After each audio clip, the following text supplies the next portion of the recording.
Thank you, Chair. Thank you, members of this committee. Game Association is an association registered as such under the Societies Act, Cap 108, Laws of Kenya. We are an association that brings together advocates from the practicing advocates from the Gikuyu, Embu, and Meru communities.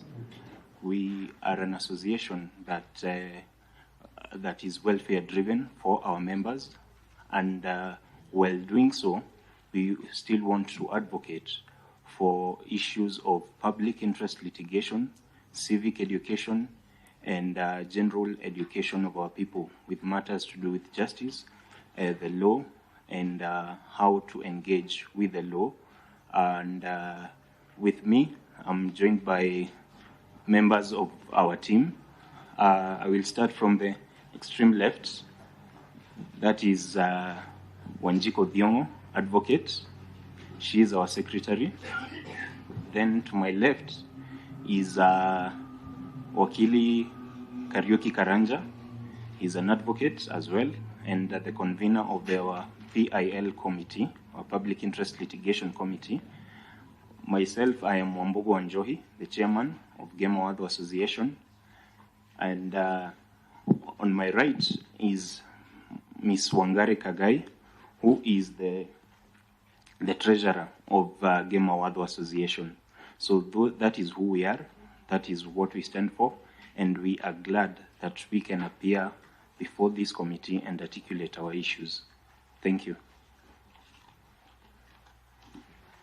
You go right ahead, and you don't have to read everything, just the salient issues of your memoranda. What you'd really not want to be missed out. Thank you, Chair.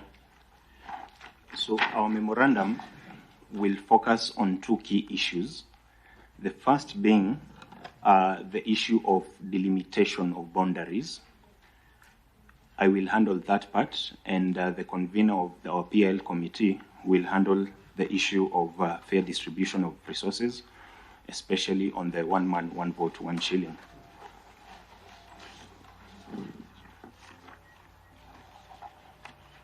So to begin our presentation of our memorandum, we need first to understand the tenets of our constitution, especially how our constitution is structured. And I would like to go straight into Article 89(1) of the Constitution, which provides that there shall be 290 constituencies. Then Gazette notice published under Article 89 states that we shall have 1,450 wards, and then the country is also divided into 47 counties. Our interest mainly will come into issues that relate to the gamer community, especially the Mount Kenya region. So from a standpoint, you will see that when these 89 constituencies were created by the new constitution, the 2010 constitution, the creation of those constituencies was not based on some particular science that is informed by Article 89 of the Constitution, which states that, especially that is Article 89(5), that says that boundaries of each constituency shall be such that the number of inhabitants in the constituency is as nearly as possible equal to the population quota, but the number of inhabitants of that constituency may be greater or lesser than the population in quota in the manner specified in Clause 6, to take account of, number 1, geographical features and urban centers, community interests, historic, economic and cultural ties, means of communication, and then at Article 89(7) says that in reviewing constituency and ward boundaries, the Commission, which is the IEBC, shall consult all interested parties, progressively work towards ensuring that the number of inhabitants in each constituency and ward is as nearly as possible equal to the population quota. Honorable Chair and members of this committee, we want to submit that Article 89, by the current constitution and makeup of the Gema constituencies in the 10 counties, Nakuru, Laikipia, Murang'a, Kiambu, and all these other counties, the constituencies do not meet the threshold under Article 89 of the Constitution. We can go. Do not meet the threshold. Yes, they do not meet not the threshold, the aspirations of Article 89. The aspirations of Article 89 in terms of what was contemplated by the Constitution with regards to naming, constitution of those counties, and those other issues that are not in conformity with the provisions of those articles. Yes. Of the Constitution. Yes. Okay. Yes.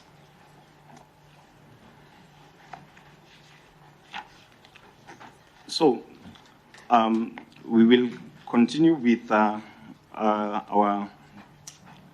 presentation. The High Court case of Republic versus Independent IEBC and another, ex parte Councillor Elliot Lidibwe Kihuso. That is on page 5 of our memorandum. The court gave a very clear timeline, a very clear procedure on how these issues should be addressed. And not to read verbatim, I wish to read 37A. It states that the delimitation process is based on sublocations. We had several complaints about the manner in which these units were delimited. Sublocations constrained the manner in which IBC could meet the constitution criteria, that of population parity. For example, Kaptembo was sublocation in Nakuru West with a population of 70,352 was delimited into a ward of its own. Closer home, and where our association comes in, I would like to give an example of Laikipia County. Laikipia County has a total population of 518,000. It only has 3 constituencies. Out of these three constituencies, the constituency with the highest number is Laikipia West constituency. It has over 154,000 people living within its boundaries. Then there is a ward in Laikipia West constituency. It's called Iwamete Ward, where I am from.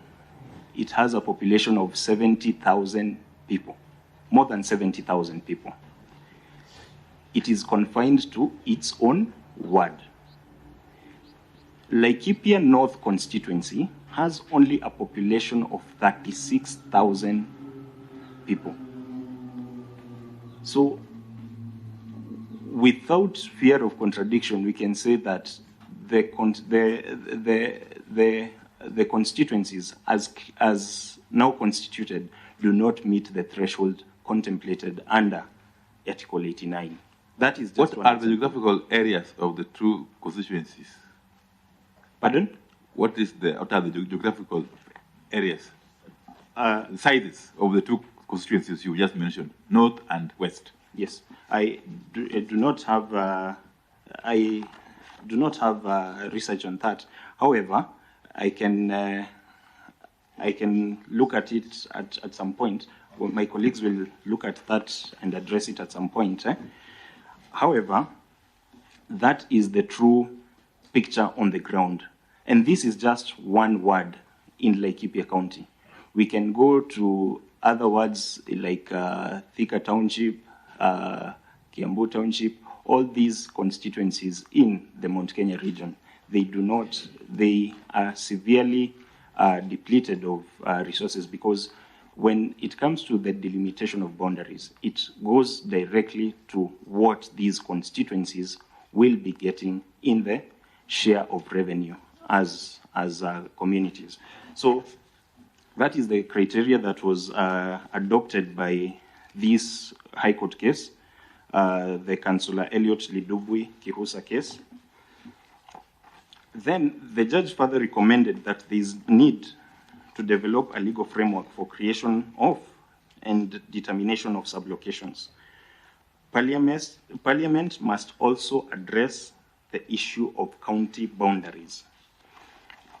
From the foregoing, it will be an exercise in futility to start addressing constituency boundaries without the Senate putting its foot forward in addressing the issue of the county boundaries, because we feel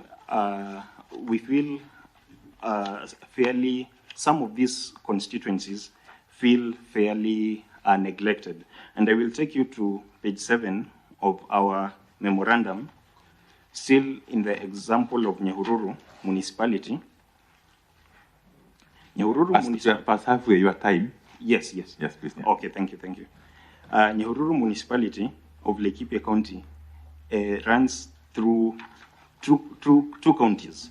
That is Nyahururu, that is Laikipia County, and Nyandarua County. It runs from Laikipia West constituency, Ndaragwa constituency, and Oljororok constituency.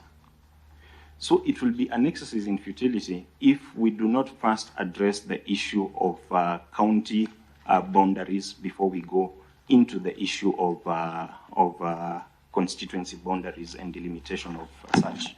I can see my time is so much gone. However, I will give 3 recommendations with regards to our memorandum. Number 1 is Parliament that are captured in 3.9, page 6 and 7 of our memorandum. Number 1 is to constitute a commission as soon as possible. It is a matter of urgency. The commission on IEBC, the ABC commission, needs to be constituted as urgently as yesterday, if I may say that. It is something that will go straight to the issues that we are talking about, and the more people feel disenfranchised, going forward, the chaos will be a thing of perpetual, perpetuity. It might go into perpetuity if this is not addressed. Then, Honorable Chair and members of this committee, there is need for Parliament to fast-track the enactment of the law to govern the creation and determination of sublocations and other administrative units in compliance with the decision of the High Court, the decision that I had earlier quoted.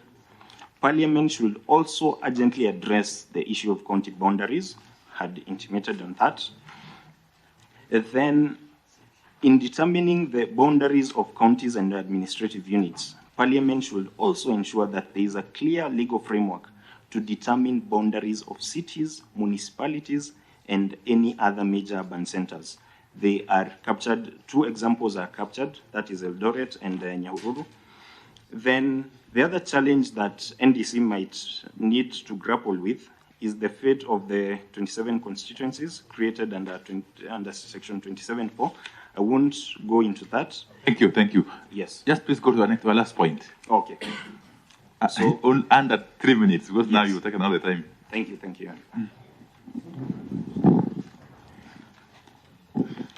you, Chair. I'll do the next point. I'm Kariuki Karanja. And this is the issue on the need of fair criteria for allocation of national government revenue. And for us, this is where the issue of one man, one shilling come in, 1 man, 1 vote, 1 shilling come in. And we are looking at equitable sharing of resources. And when we want to talk about equitable sharing of revenues, we are asking, what does that look like? Do we share revenue based on rivers, valleys, all? Do we share our resources based on the population? And as the chairman has said, you may find if we were to use the boundaries as a criteria for sharing these resources. You've heard that there is one ward that has 70,000 people, and you have one constituency that has 35,000 people. So that means if you were to use the same criteria, that specific ward will be affected. And so for us, what that means is, if my vote counts, then I must be able to get equitable share of the resources that come to this country, because the government must be interested in the lives of Kenyans.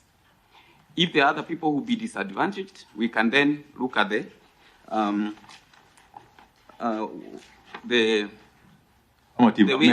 way to go around it.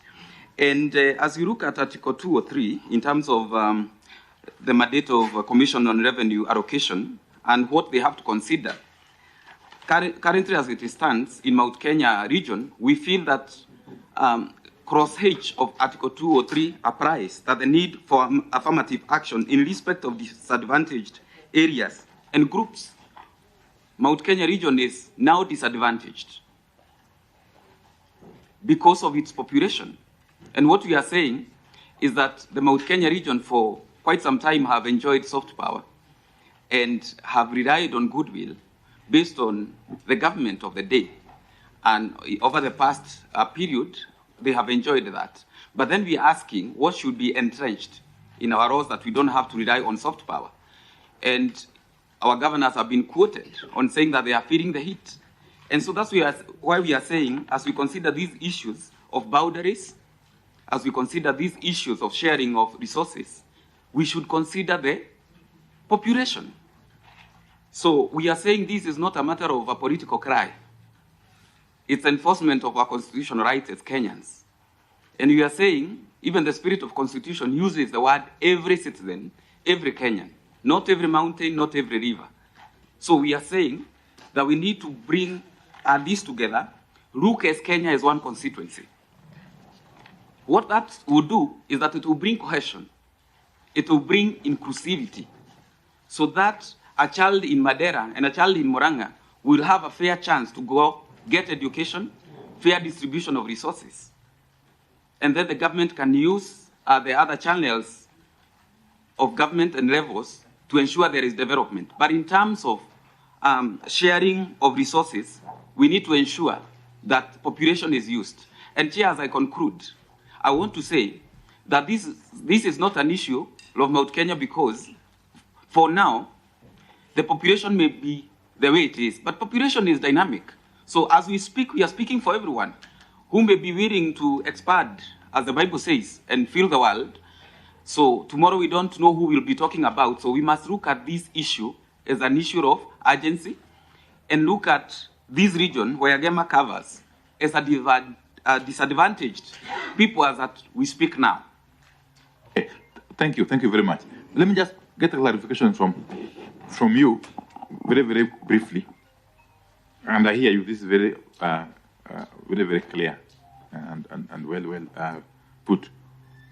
The issues you are advancing here seem to have been well covered within the BBI framework, if I'm not wrong, especially the issue of representation of people and equitable share of resources.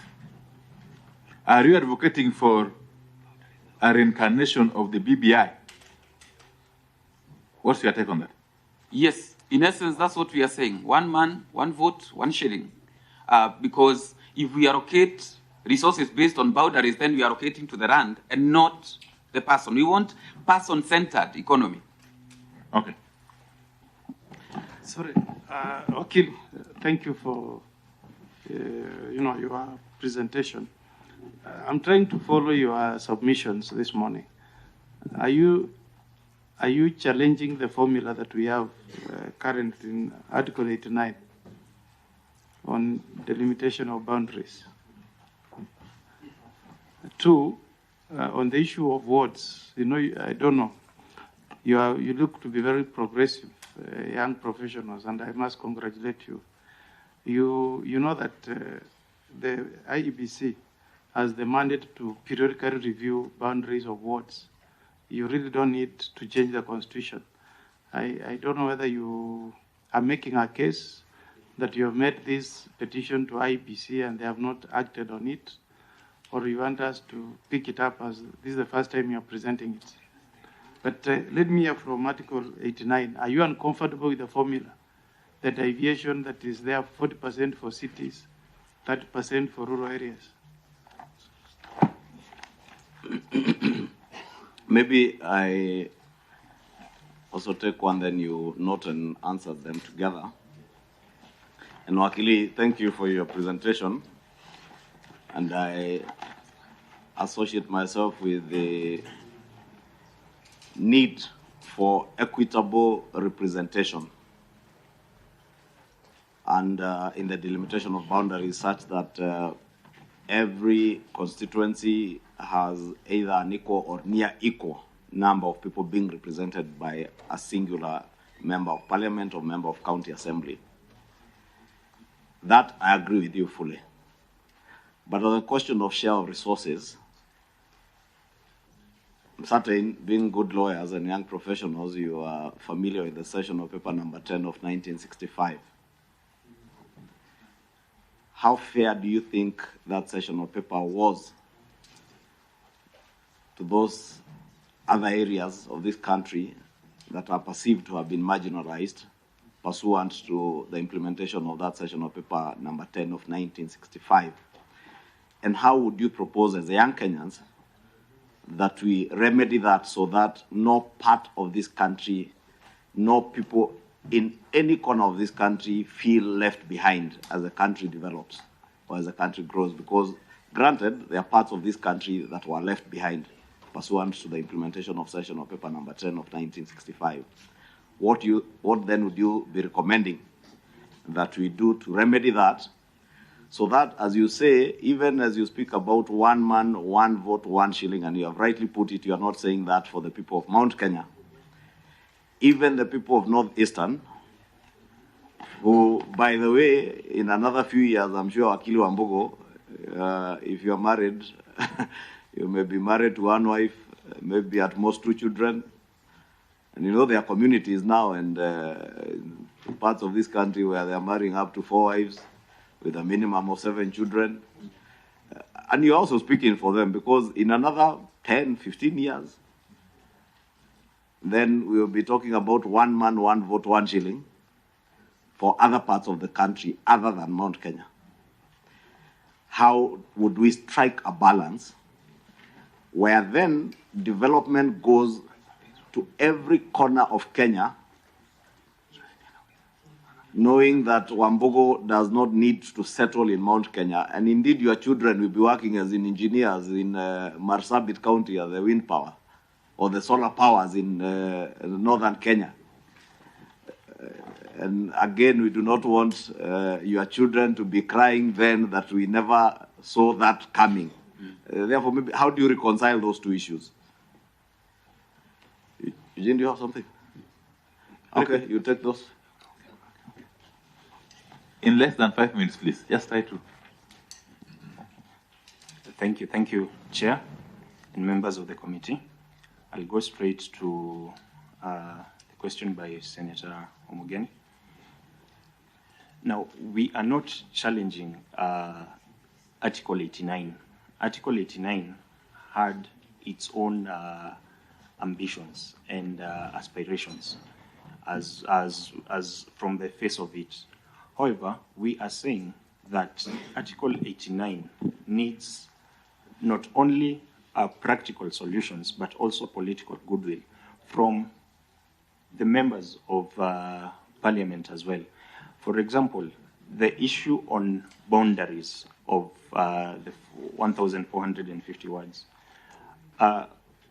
it is an IEBC function However, if at all the Constitution contemplates a periodic review of these boundaries, how then, after 10 years, how then will we have these boundaries if the commission that is tasked with the task of doing all these delimitation of boundaries has not been constituted? We do not have a single commissioner.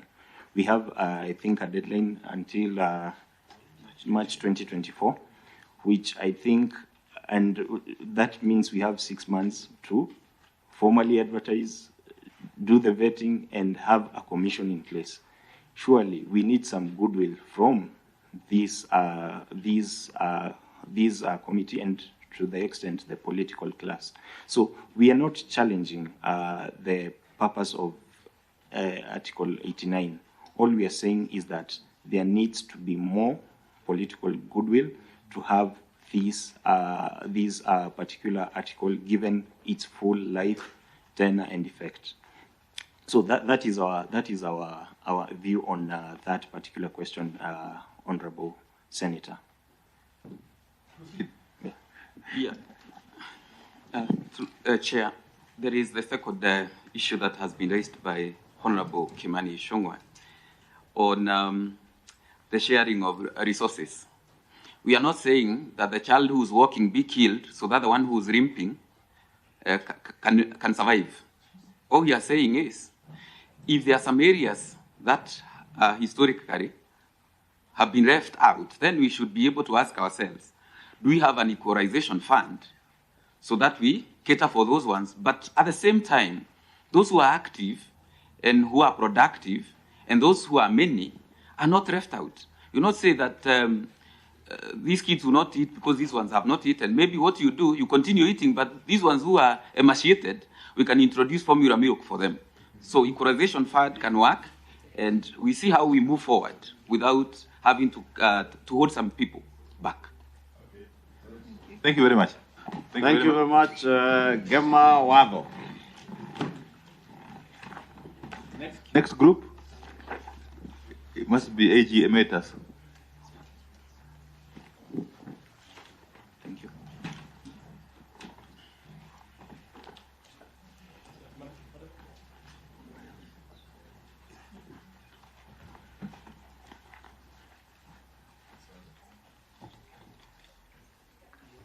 Let's be faster, please, in the interest of time.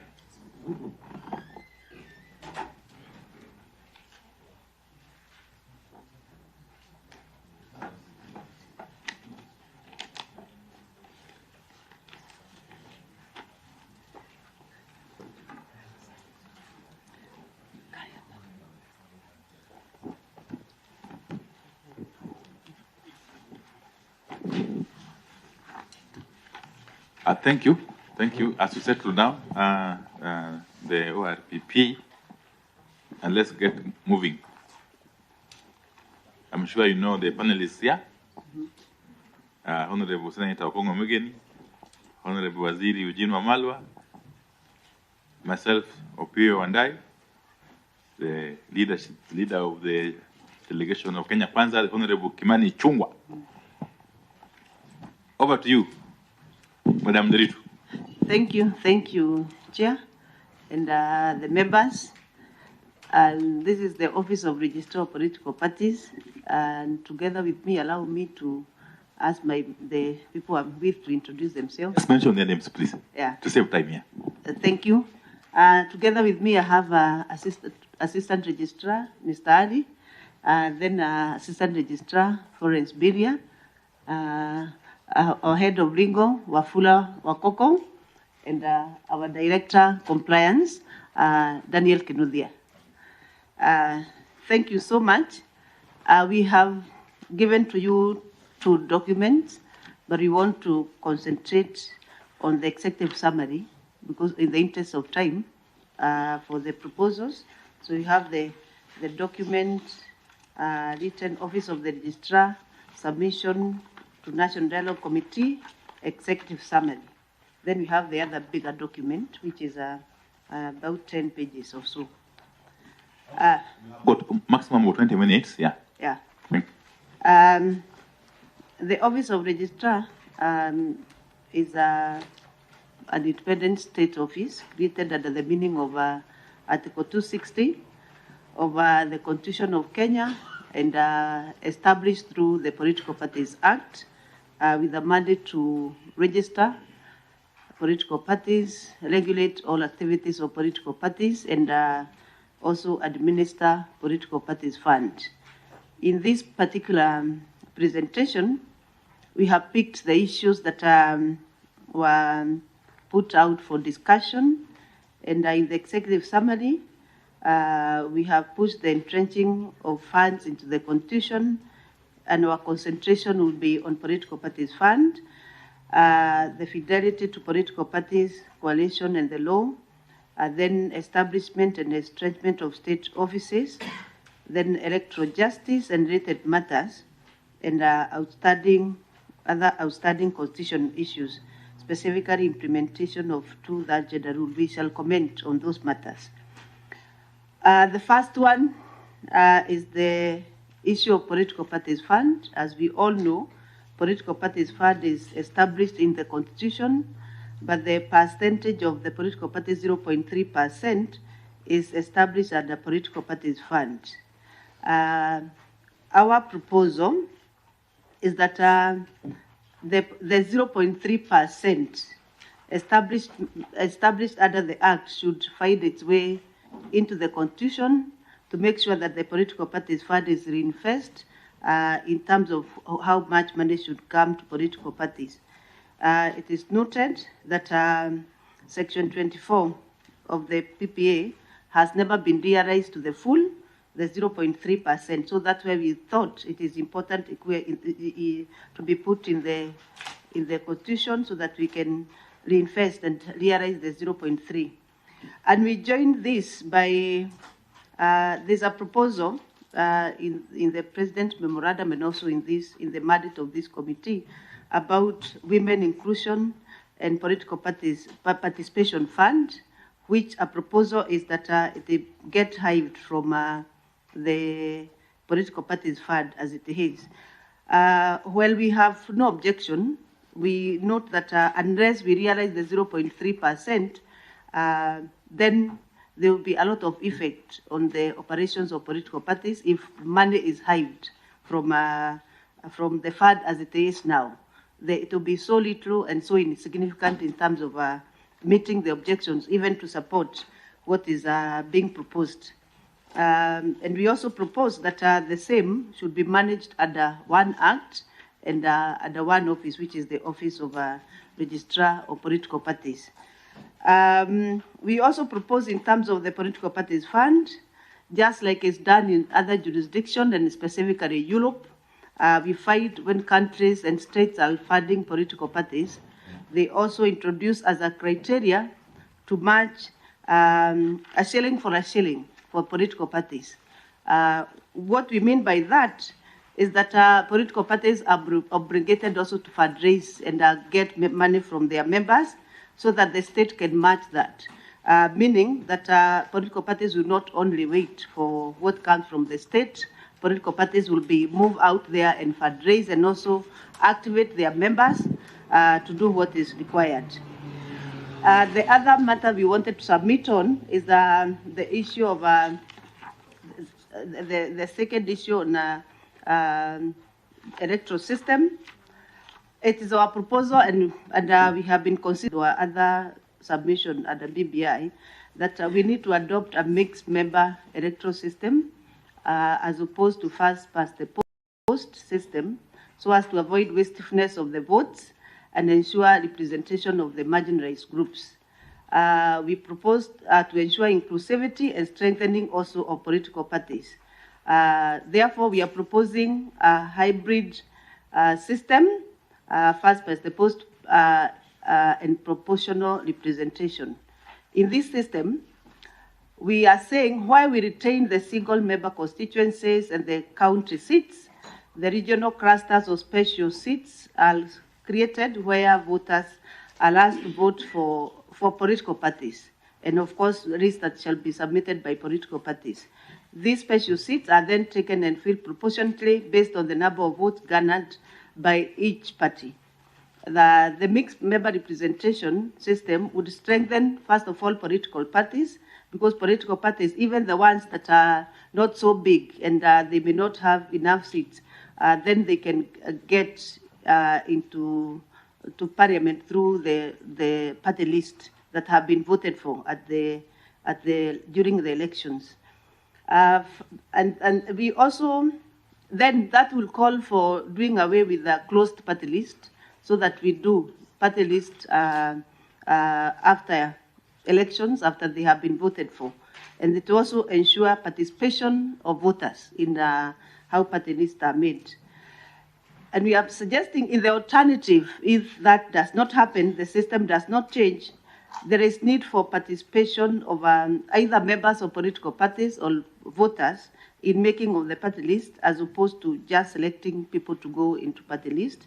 And our proposal is that the party list may be developed through members of the party voting, and preferably through a delegate system. This will ensure meaningful participation by political party members, and it should be close to political party members.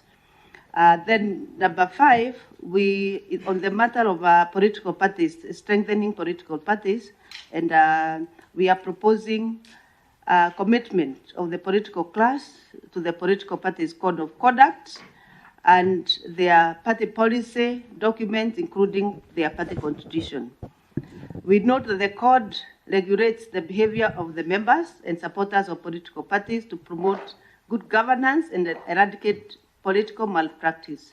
However, as opposed to many other code of conduct, we have a political parties code of conduct that have no sanctions.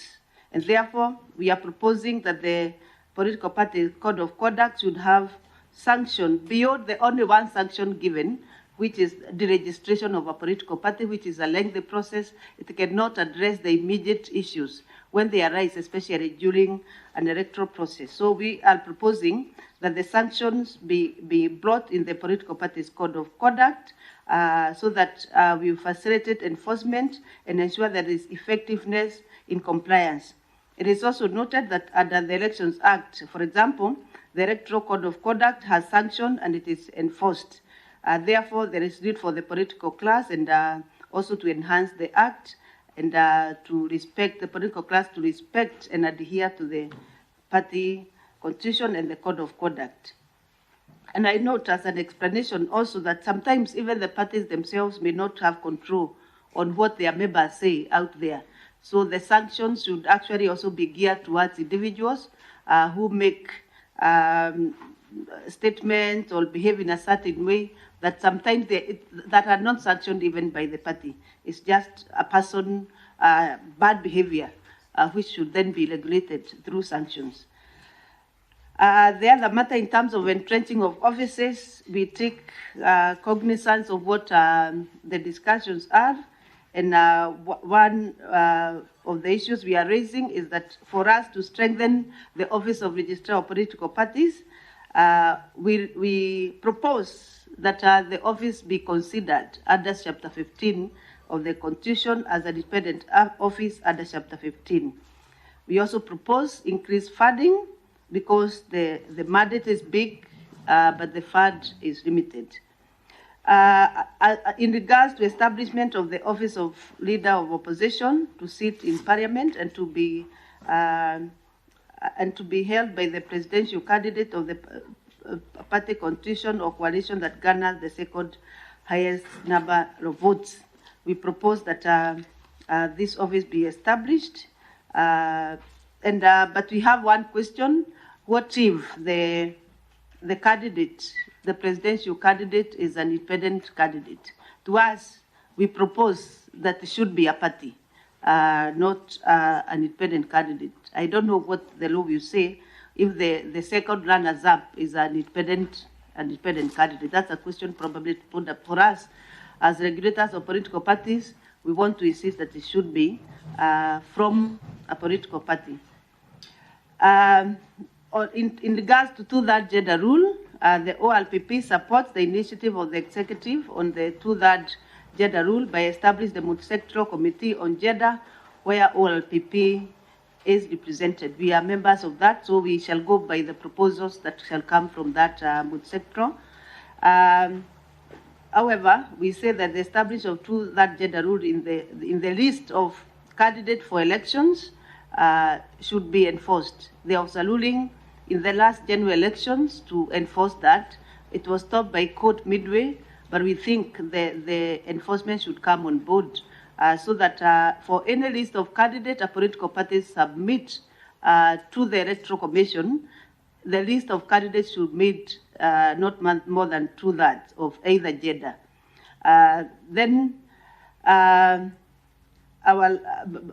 The next point is that we also propose, as other matters, a director of justice, institutionalization of psychosocial support of candidates in the post-election phase to address the candidates who lose elections and also those who win.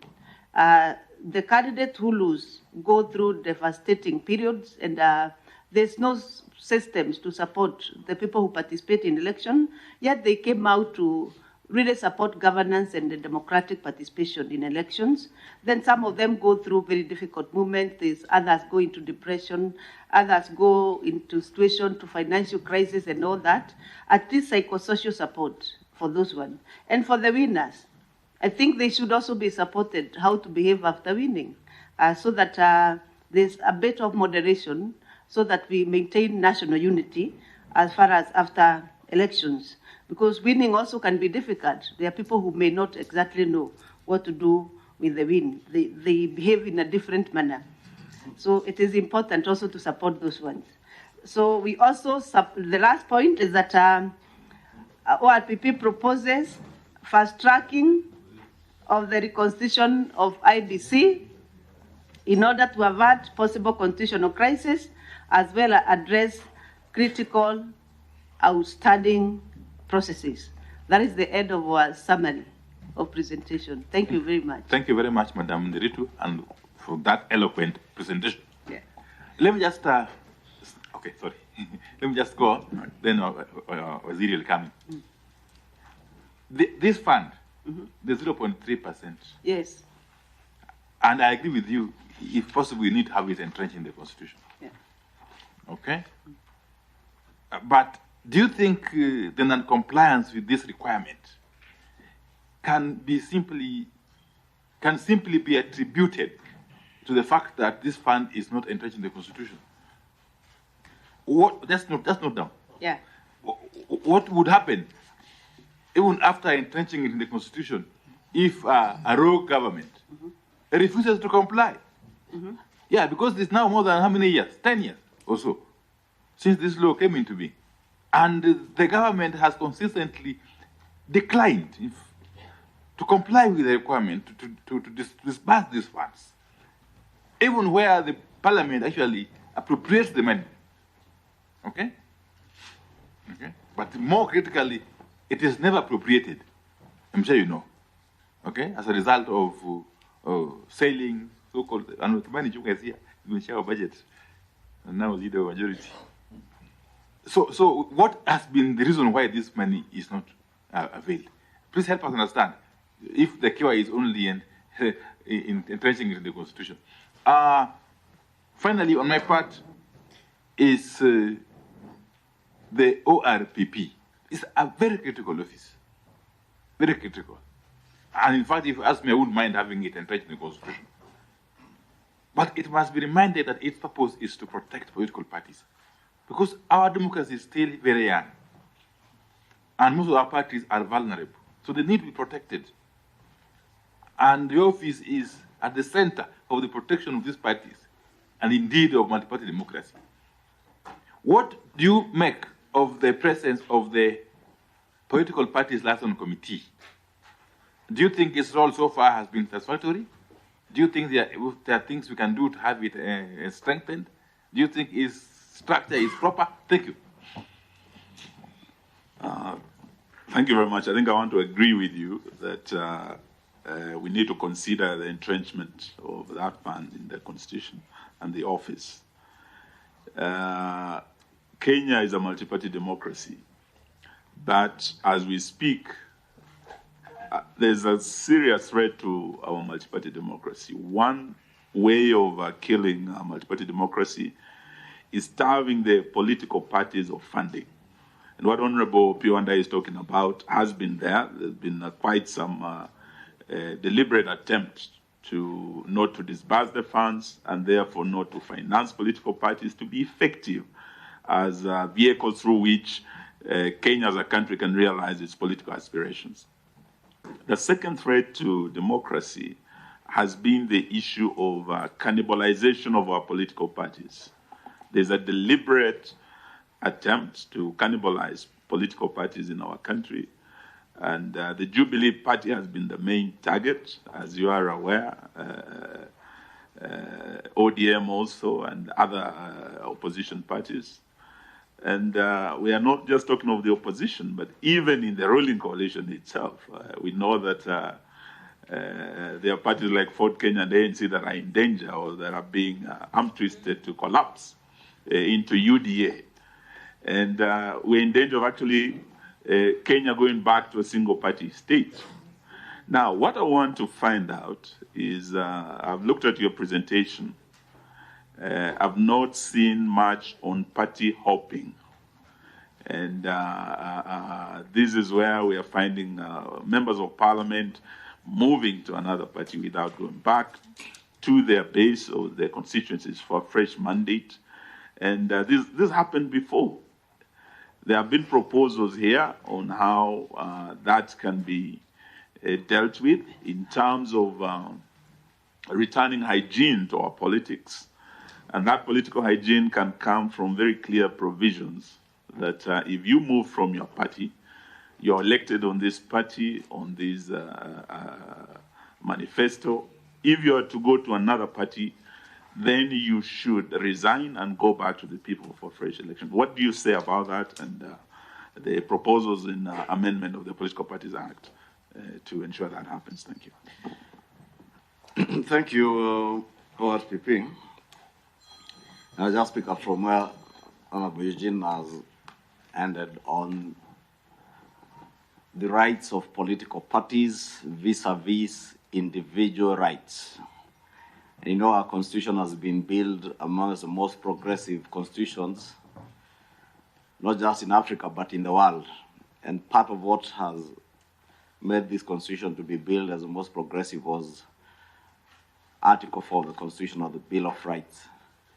I want to draw reference to Article 32 on the freedom of conscience, belief and opinion, where that says that every person has a right, either individually, in community, with others, in public or in private, to manifest any religion, belief, true worship, practice, all that. A person shall not be compelled to act or engage in any act that is contrary to that person's belief or even religion.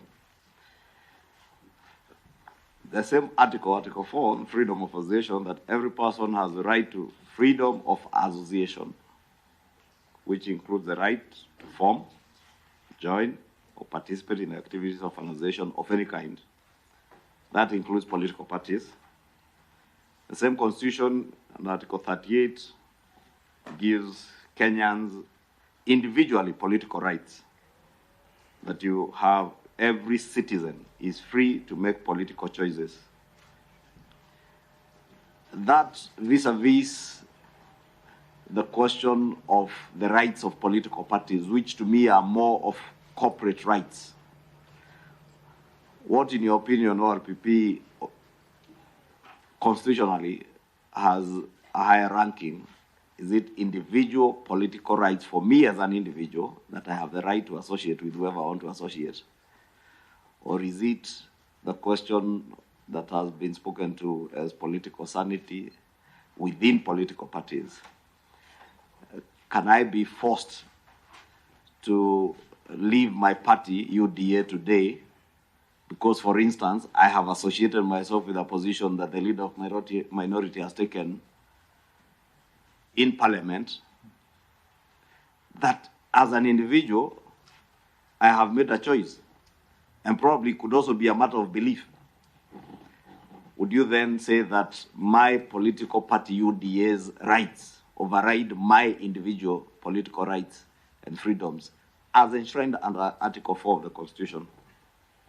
Two, you have spoken about a mix of the electoral system with what you're calling proportional representation and the first past the post.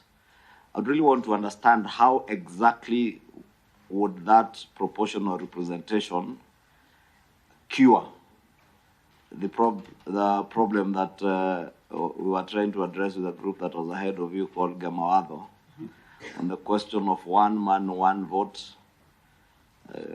Actually, just one man, one vote, even without going to Shilling, since you are dealing with political offices, just to ensure that there is equitable representation, because I honestly believe that there should and there must be equitable representation, so that every member of parliament represents an equal, almost equal number of constituents, not the situation that we are in today, where you find a member of parliament who has been elected by 5,000 people and has the same voting rights, the same vote as another member, for instance, a member for Ruiru constituency who has been elected by 180,000 voters.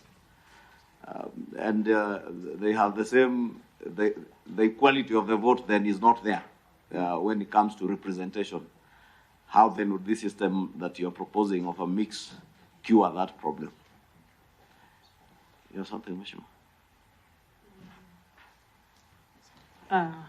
Thank you very much, Chair.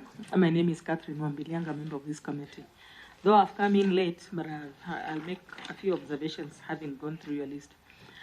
I am totally in agreement with your proposal of fast-tracking the constitution of the IEBC. But on the other side, you have not given the criteria categorically on how you want this proposed. You're only proposing that a member of your ORPP should be there. But what about the other criteria? And secondly, you have also given this proposal, you're backing our proposal on the two-third gender role. Fine, you have said nothing about it. You have just said we do a multi-sectoral committee. Give us the proper details of what you mean by multi-sectoral. What is it professional? What qualifications would you want to be included? Thank you. And you don't have to give that all that now. You can still actually enrich your document after this. Okay. Yeah, thank you. So under 5 minutes, please respond. Thank you. I will comment on a few and ask. Sorry. There's one more issue from Honorable Kongo Mogeni. Okay. Oh, sorry. Thank you, Madam Registrar, for your presentation. I just wanted to follow up from where Leader of Majority left, Honorable Kimani Ichung'wah, on this issue of political rights. And I think you are the right person to help us. You know how we construct our Constitution. We promote its purpose, its values, its principles. Now, following from the question that has been posed by Honorable Ichung'wah, our political rights, fundamental rights, can be limited as provided for in the Constitution. One of that limitation is in Article 103. You can belong to a party, you can be elected as a member of parliament, but there is that article that is entitled the vacation of office of a member of parliament. So you can belong to a party, as Honorable Mheshimiwa Ichung'wah says, but there is a way you can lose your seat. One of them is in Article 103, sub-Article 1E, where you are deemed to have resigned from a party. And then Clause 3 says, Parliament shall enact a legislation to provide circumstances under which a political party, where a member will be deemed for purposes of Clause 1E to have resigned from the party. Now, you are the custodian of the enforcement of this article. I think either Section 14, if I remember well, of the political parties. Is it 14? Yes. Says if a member supports the ideology, interest, or policies of another political party, he will be deemed to have resigned from a political party. So the constitution itself is saying if you belong to this club of a political party, you don't support its ideology, its policies, you are deemed to have resigned. So, Madam Registrar, we are here, this forum is discussing issues of discipline, political parties, party hopping. We are now multi-party democracy. You can exercise your rights under Article 38. If you are not happy with the political party A, it's not like in Kano days where we had one party. You can quit, go back to the people, you will get your political rights, your belief, your conscience, you win through another party. The person to help us is you. Have you tried to enforce Article 14, or have you found yourself in circumstances where you are supposed to enforce Section 14 as read with Article 103, so that you help us in maintaining discipline within political parties? 2, I support you. You need to be entrenched in the Constitution. Have you faced intimidation or pressure from either the current government or even the previous government in discharging your functions under Article 103 and Section 14? Then finally, you have mentioned the critical role that agents play, and we are doing this for posterity, not for UDA, not for Azimio. This is just for posterity. On the issue of political agents, I like your proposal. We should restrict them to either a political party or independent candidates.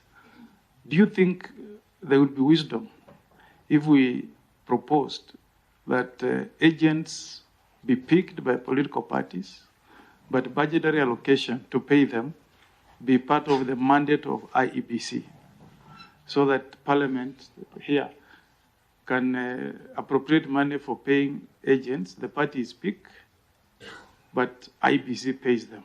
Do you think that is something you can support? Thank you. Okay, thank you. Proceed, please. Thank you. I will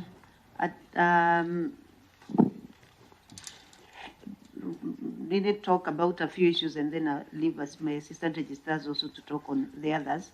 Let me start with the one of the political parties fund, was by Honorable Wadai. It is true that we have never realized the 0.3% since the inception of the fund in 2007.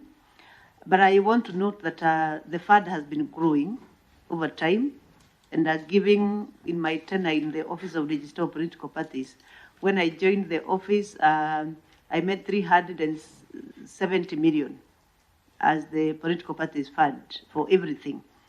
Right now, we are at close to 1.5 billion, meaning every year we have been growing the fund, and Treasury has been growing the fund, and government and appropriation in Parliament also. But we are not yet there, because our proposals are usually around 5 billion. Yeah, so it means we are not yet there. But we appreciate the fact that the fund has been growing over time.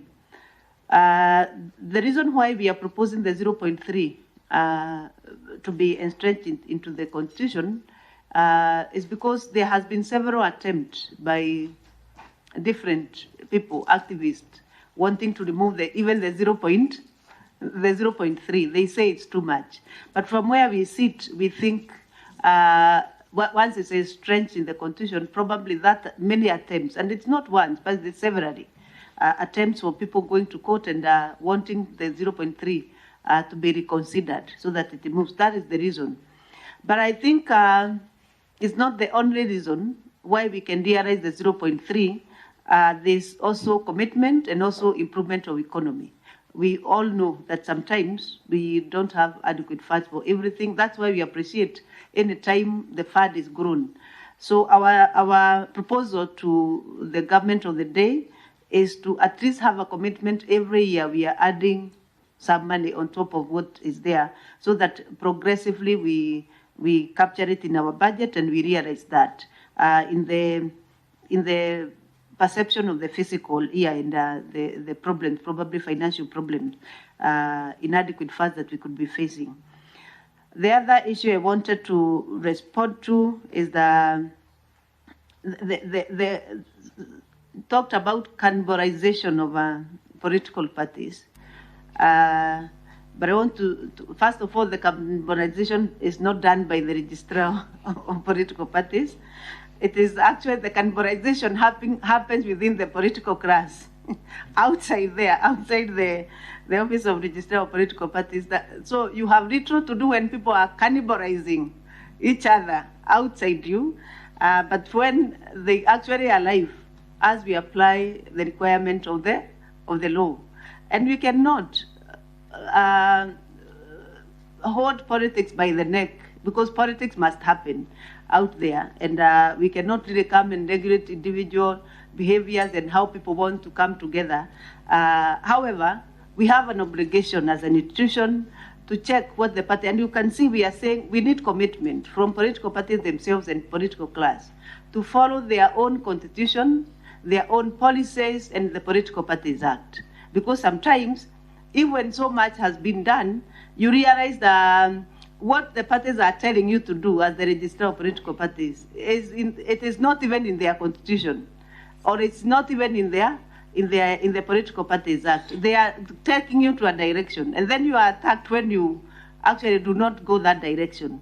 But our commitment is to the law, your own party constitution, and also the requirement of the Political Parties Fund. So as far as politics is happening out there, I do not, indeed, most of the time, we let politics happen because we are not politicians ourselves. So when carbonization on number one day is happening out there, sometimes it's wrong to blame the regulator. Probably try to sort it from a political point of view outside there. I think that is our comment, which I know. And in regards to party hopping, I think the law is very clear. To us, once somebody has been elected on a particular party, there must be, if you want to move, then there must be the required regulations and laws on how you move from one political party to another, on how you move from one coalition to another. And that's what we have been enforcing.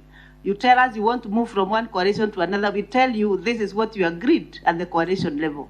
So if you don't fulfill the requirement of that coalition, then we tell you you have not moved. Then we require you to do what you are required to do. Then we allow you to move from one coalition to another, or from one party to another. The other issue I want to comment before I give Mr. Ari and Florence to finish up is the issue of the election system that we are proposing. What is it supposed to cure? Number one, we have seen during this presentation Kenyans coming and saying we want to even create more counties because we feel in the counties that we are in, we are underrepresented, or we are not able because our numbers are not enough. So what this is going to cure, when you make party lists based on a region, and we can elaborate that further, it means those people who are not being able to be elected, they have no constituency, for example. So they will never actually fight their way to parliament, whichever way, because their numbers cannot constitute a constituency. Then it means using party list, and you do regional list, you are able to capture those people who are outside the post positions. And then through the voting through party list, then you are bringing them to parliament. And that's why we are saying that is one method, how you can cure the problem of people who feel very underrepresented, the minorities in this country, who can never make a constituency to end up in parliament. That is one thing. It is also cure the issue of 2/3 gender rule. That is where you can put women, that's where you can put the youth, you can balance the vote, so that finally you finish. And then thirdly, it's going to strengthen political parties, because political parties will propose those lists, and then political parties will be voted for. So even if a political party is not among the first and the second, it will still have a chance to have people coming from the list being elected and going to parliament through the party list. So it has, to us, it has a lot. But we are not saying we remove the first past the post and where the constituencies are, you remain with that, then make regional regional list, and every vote will count. It will actually reduce wastage of vote. You can tell me those parties that get votes to the extent of even 3 million, 5 million, those votes go to waste. They don't count, because they don't even count in political parties' fund. If they don't qualify, they don't count anywhere. So the wastage in elections in terms of vote will be minimized. Yeah, so that's why we are proposing it can cure many other things. So allow Mr. Adi. Lucy, before you go to Ali, how does it cure equitable representation? How does it cure the problem of rural constituency, for instance, with 180,000 registered voters and a higher population being represented by one member of parliament, while another constituency that I will not name, a member is elected by 5,000 people? Yeah, Mr. Adi will comment about that, but because there is the regionally made, we are looking after the elections. We are looking at a region, how many votes in the region, because we are saying, let's even do away with the closed party list. First of all, we are doing away with the closed party list. So after elections, it's when you look at the votes, the vote distribution. So because the lists are per region, then you distribute within the region. So you are capturing also the number of votes that have been cast in a particular region. Yeah, but Mr. Adi, please comment also about that. Right. Thank you very much, co-chairs and members of the committee. Just 3 issues. Number one is the issue of cannibalization. I think I want to say one thing about that. Basically, we are in this space, and the political landscape, of course, shows that there are a lot of wrangles within the parties. We might not call it cannibalization, but wrangles. And what we have seen is some of these issues result as a result of lack of internal democracy and lack of strong leadership. So as an office, we are building capacities of parties to have concrete ideologies, strong leadership, and internal democracy, which calls for inclusive decision making. Once that happens within political parties, then it becomes very difficult to infiltrate those parties, even by members, those who are not members of that party. So we are advocating for inclusive decision making by political parties, internal democracy, strong leadership, and a concrete ideology that all members of that party identify with. Once we have that, then it becomes very difficult for any party to be infiltrated and hence probably cannibalized. The issue of individual rights versus political rights, which was raised by Honorable Chungwa, I think Honorable Mogeni has touched on it, whatever he wanted to say. In terms of those rights, the Constitution also has mandated Parliament to come up with laws on management of political parties and those positions, and also it's one of the ways in which one loses seat. But what is important, and what we have seen in other jurisdictions, is that parties sometimes also give room for individual members to follow their conscience, provided that it is not very far from what the party believes in. So the individual consciousness of a member, which must also be respected by the party.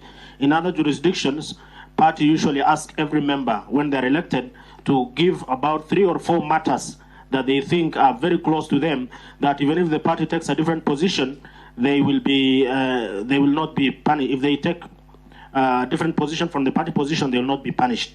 And they usually declare that.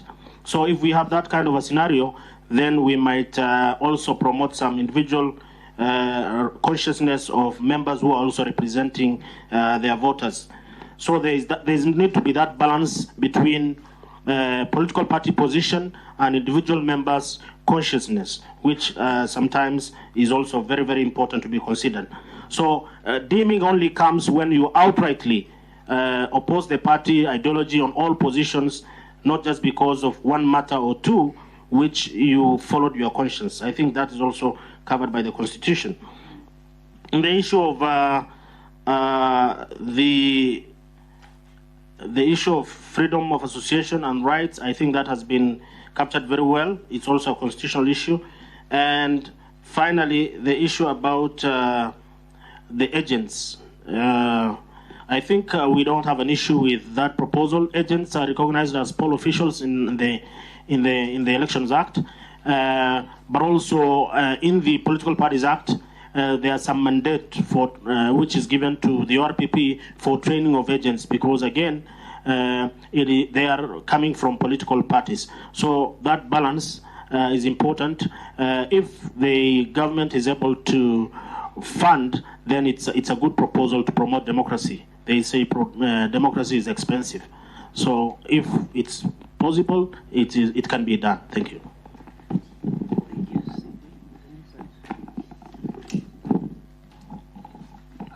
Thank you, co-chairs and members of the committee. I'll quickly pick on about 2 of the questions and seek to respond to them.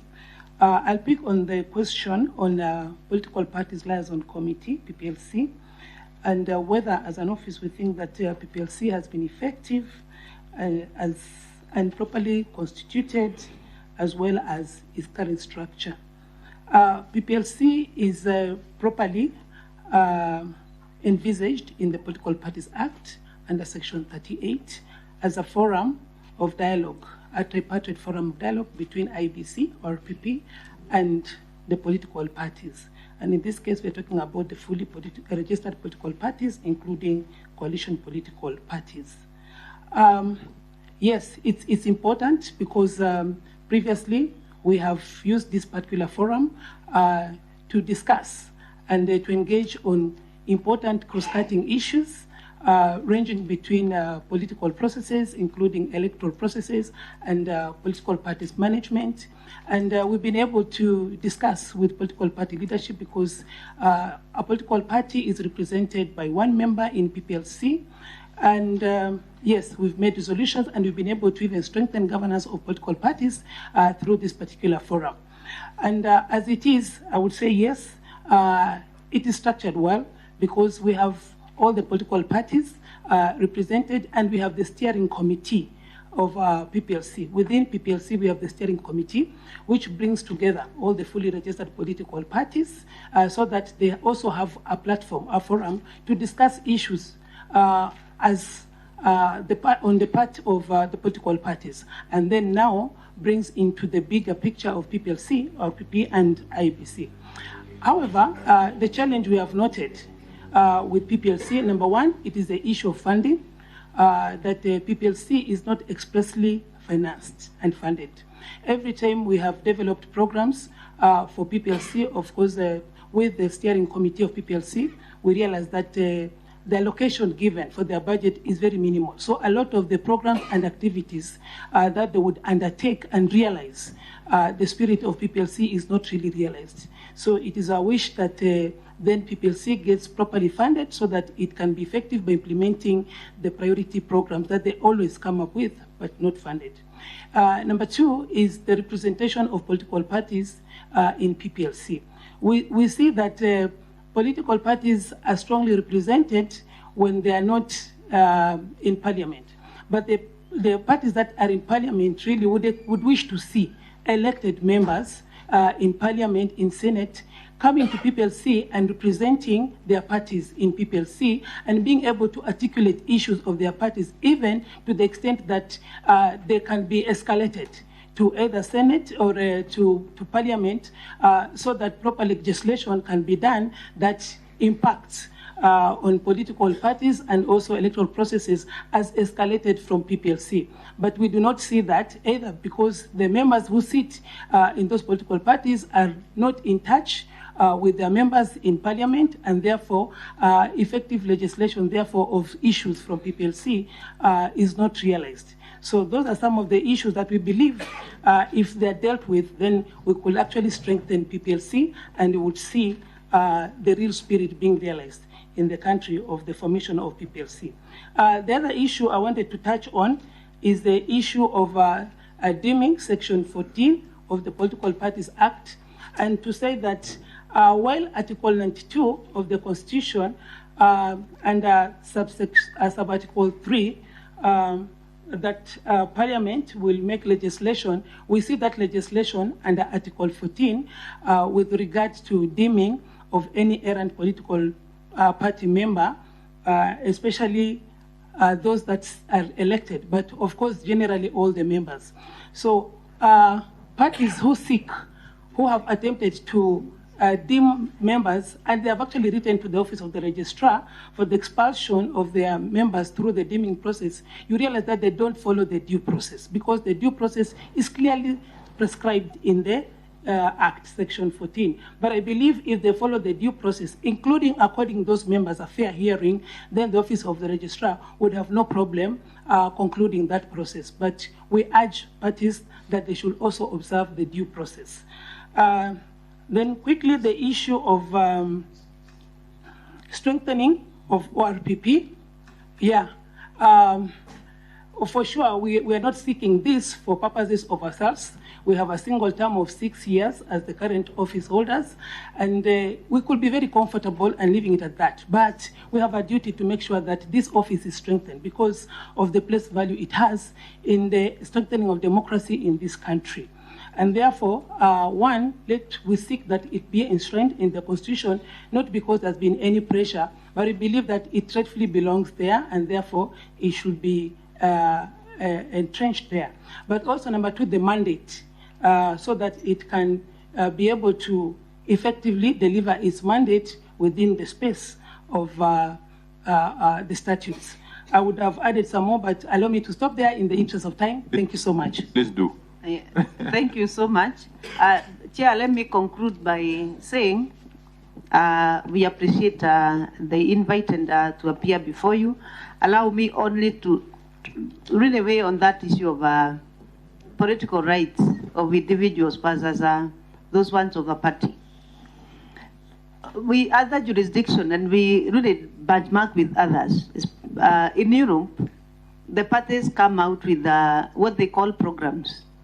And when you are joining a political party or being elected under a political party, you commit to that program, that our party, in issues of taxes, we stand for this. In issues of women's rights, we stand for this.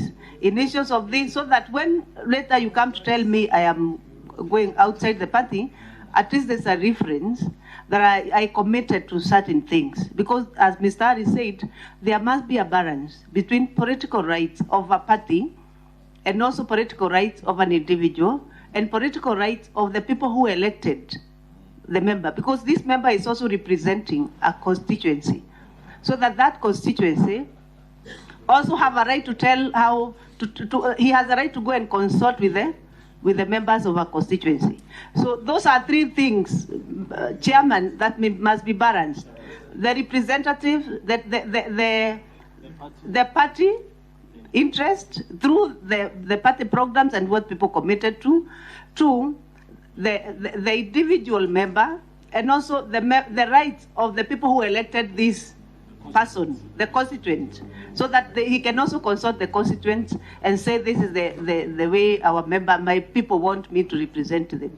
I think that balance must be created. Thank you very much.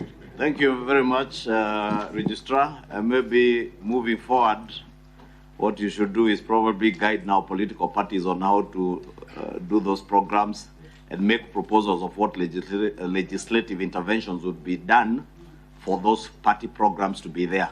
So that as I run for a seat on UDA, this is what I subscribe to. Sure. Okay. Thank you. We have heard you, all of us. Thank you very much.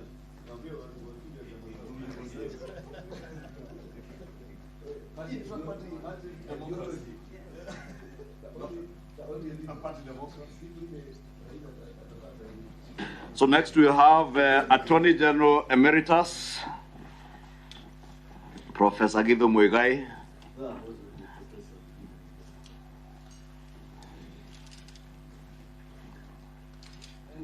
Who is also an old boy of the school. I used to beat us in rugby. Thank you very much, Chairman and members. Thank you for inviting me. I have very few words because you have directed me to the specific issues that you would like me to pronounce myself on. And subject to any further directions, I want to go straight to that agenda. Please do. The first question that you put to me relates to the question of restructuring IEBC and the audit of the 2022 elections. First, I would like to state that it's been my very unfortunate duty to be involved in the reconstitution of IEBC previously, a process that was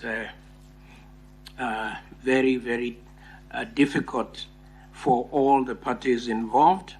I remember that we disbanded the entire IEBC, sent them home, and we started afresh. I would personally be against institutionalizing that kind of thing. I do not support creating a permanent state of instability in institutions. For example, we have reconstituted the judiciary twice. And I think that some good gains were made by that process, but I think that that process created some inherent instability in the institution itself. But I'm not here to talk about the judiciary. I'm here to talk about IEBC.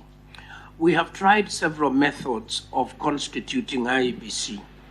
When, Mr. Chairman, you recall, we came out of the crisis of the 80s, and we had IPPG. It was thought that what we should do is to allow political parties to nominate individual members into the IEBC. It was an unmitigated disaster. It was an unmitigated disaster. And I don't think we should be tempted again to allow party participation in the appointment of commissioners. I believe myself that we need an independent, robust process of recruitment. At the present, I am not very sure that the system in place is giving us our best first 11. Now, how can we strengthen it? I think that, for example, when they say the Law Society of Kenya, my own professional body, is to send a representative, I am not very sure that that necessarily creates autonomy. Or when they say religious leaders will have a representatives, or trade union leaders, and so on and so forth. I think we need to find a way of forming that constitutive body that will interview those who qualify for these positions. I agree with those who say that there is no legal reason why the chairman should be a lawyer. Because the election is more than a legal process. It's a management process. And what we want to do is be able to elect into the commission good managers, strong managers, proven managers, who then can hire the best lawyers that they can, either within the secretariat itself or from outside the secretariat. Hopefully whom they can be able to pay. Number two, should we go back to ask ourselves what happened in the 2022 election? My own honest opinion is that it is not a useful exercise. Why is it not useful? because again, it reopens the question that has been resolved with finality by the Supreme Court.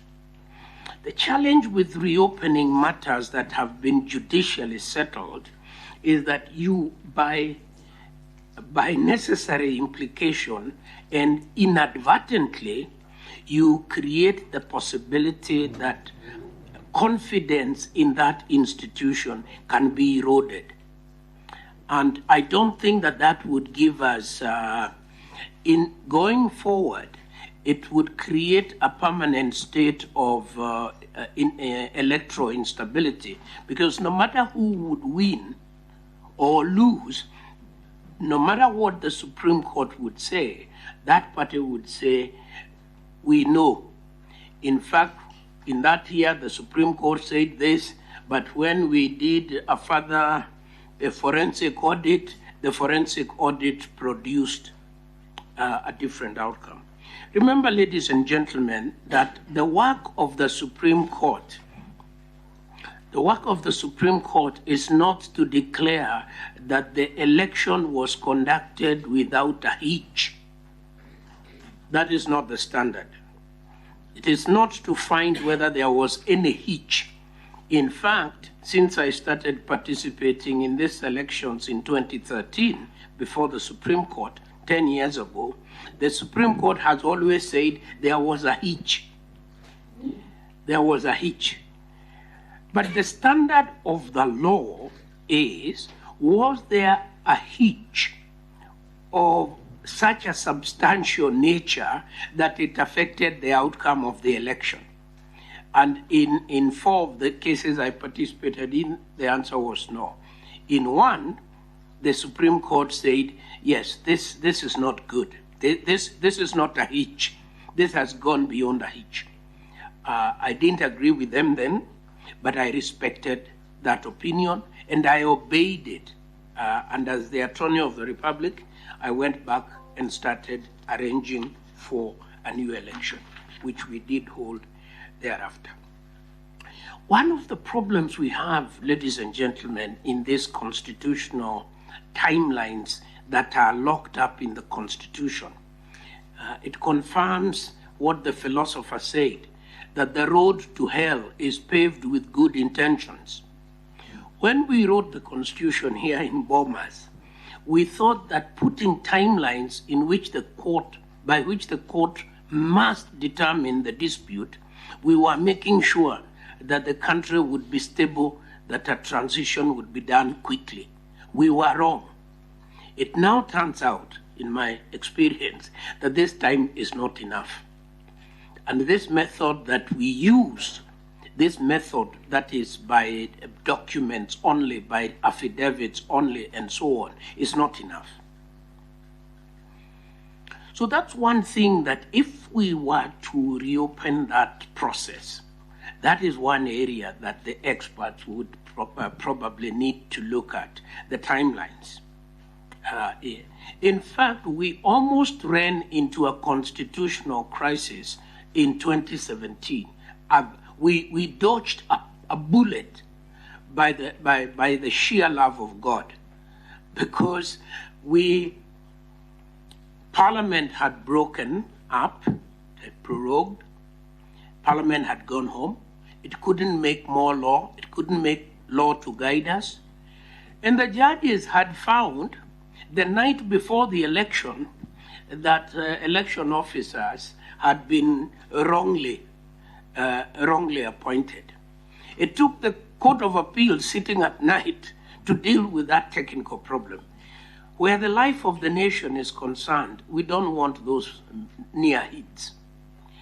We then went into an election where I think had we missed the timeline, there would have been no government, and that's the constitution we have. If the election is not, for example, if we do an election, the Electoral Commission declares a presidential winner, a petition is filed, members of the Supreme Court are kidnapped, we do not hear the petition and finalize it within the period provided, then we have no government. I think these are very dangerous propositions, and we want to have a more flexible system. And I know there are many experts who can help us deal with that. So that's all I wish to say about IEBC, about reopening the question. About boundaries delimitation, I want to start by saying that my own personal view, which is not a view shared by many of my countrymen, is that we have too many people in parliament. We have too many constituencies, so that we should be reducing constituencies, not increasing. We have too many counties. We should reduce counties, not increase counties. They are costing us a lot of money, and quite a number of them are not viable. When we were in Bomas, the constitution we gave you, ladies and gentlemen of the Honorable August House of Parliament, I think we had given you 9 counties. 14, I'm corrected, 14. It was when the politicians went to Naivasha that they came to this compromise of let's go to 41. I think if we are to reopen this constitution, one of the issues we can usefully reopen is the reduction of counties. Bring more counties together and let them work together and mobilize resources together and share together. So I'm not a great fan of increasing counties or indeed of increasing constituencies. And this may bring me then to another issue which I was supposed to take later. This issue of the gender rule, we call it the gender rule, but essentially, really, it is the women empowerment rule. I struggled with it when I was the Attorney of the Republic, and we came to grief. For as many bills as we worked on, we came to grief. And I want to be very, very honest with you. First, there is a feeling among many Kenyans that we have not done enough to justify this. Our social education around this has not been successful. And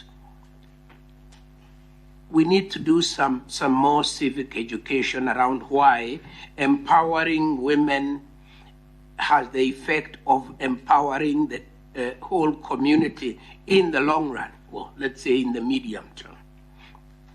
What would be my solution about this? Of all the ones we have tried, I think only one can succeed. And that is to abolish the woman's seat, to abolish the seat of the woman representative completely, and then to create 2 seats in every constituency, one for a woman and one for a man. In fact, we end up with 50% being women. We improve. We do better than the 30% that we already have. And that one is neat. It is achievable without much mathematics, arithmetics, and it is straightforward. That would be my proposal. There is an issue you put to me, honorable members, that is... Sorry, Prof, sorry. You said 290 times 2. That's how many? 580? Oh, you know, my original proposal is that we reduce the constituencies. So we would first reduce the constituencies, then have, to about 100 constituencies, then have 1 man, 1 woman in each of those 100 constituencies. Give us 200. Yes.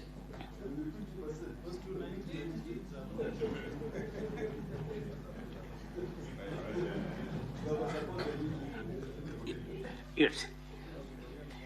And the office and status of a member of parliament will be restored.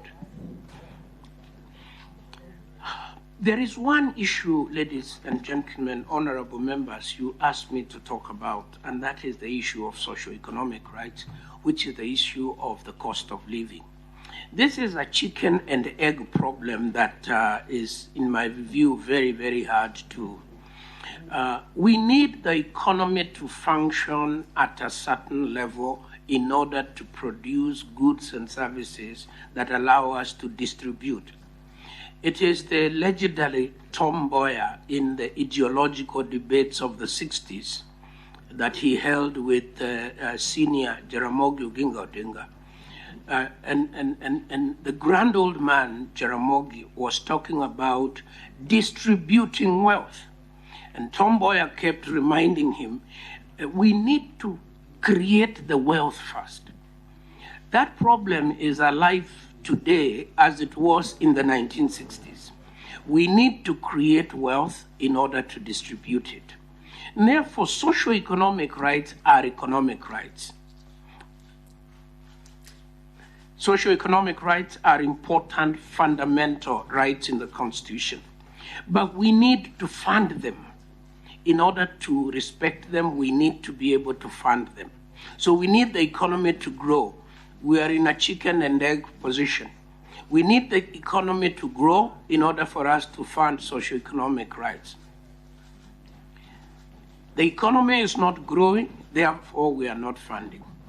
So that is the problem. That is the problem. Because no matter which government is in control, our envelope, our financial envelope is the same. And as long as that envelope is not growing, we will not be able. We will not be able to give free meals in schools, which, as many of you know, that would be a big game changer. Because our students sometimes perform very poorly because they haven't eaten. They just haven't had a good meal.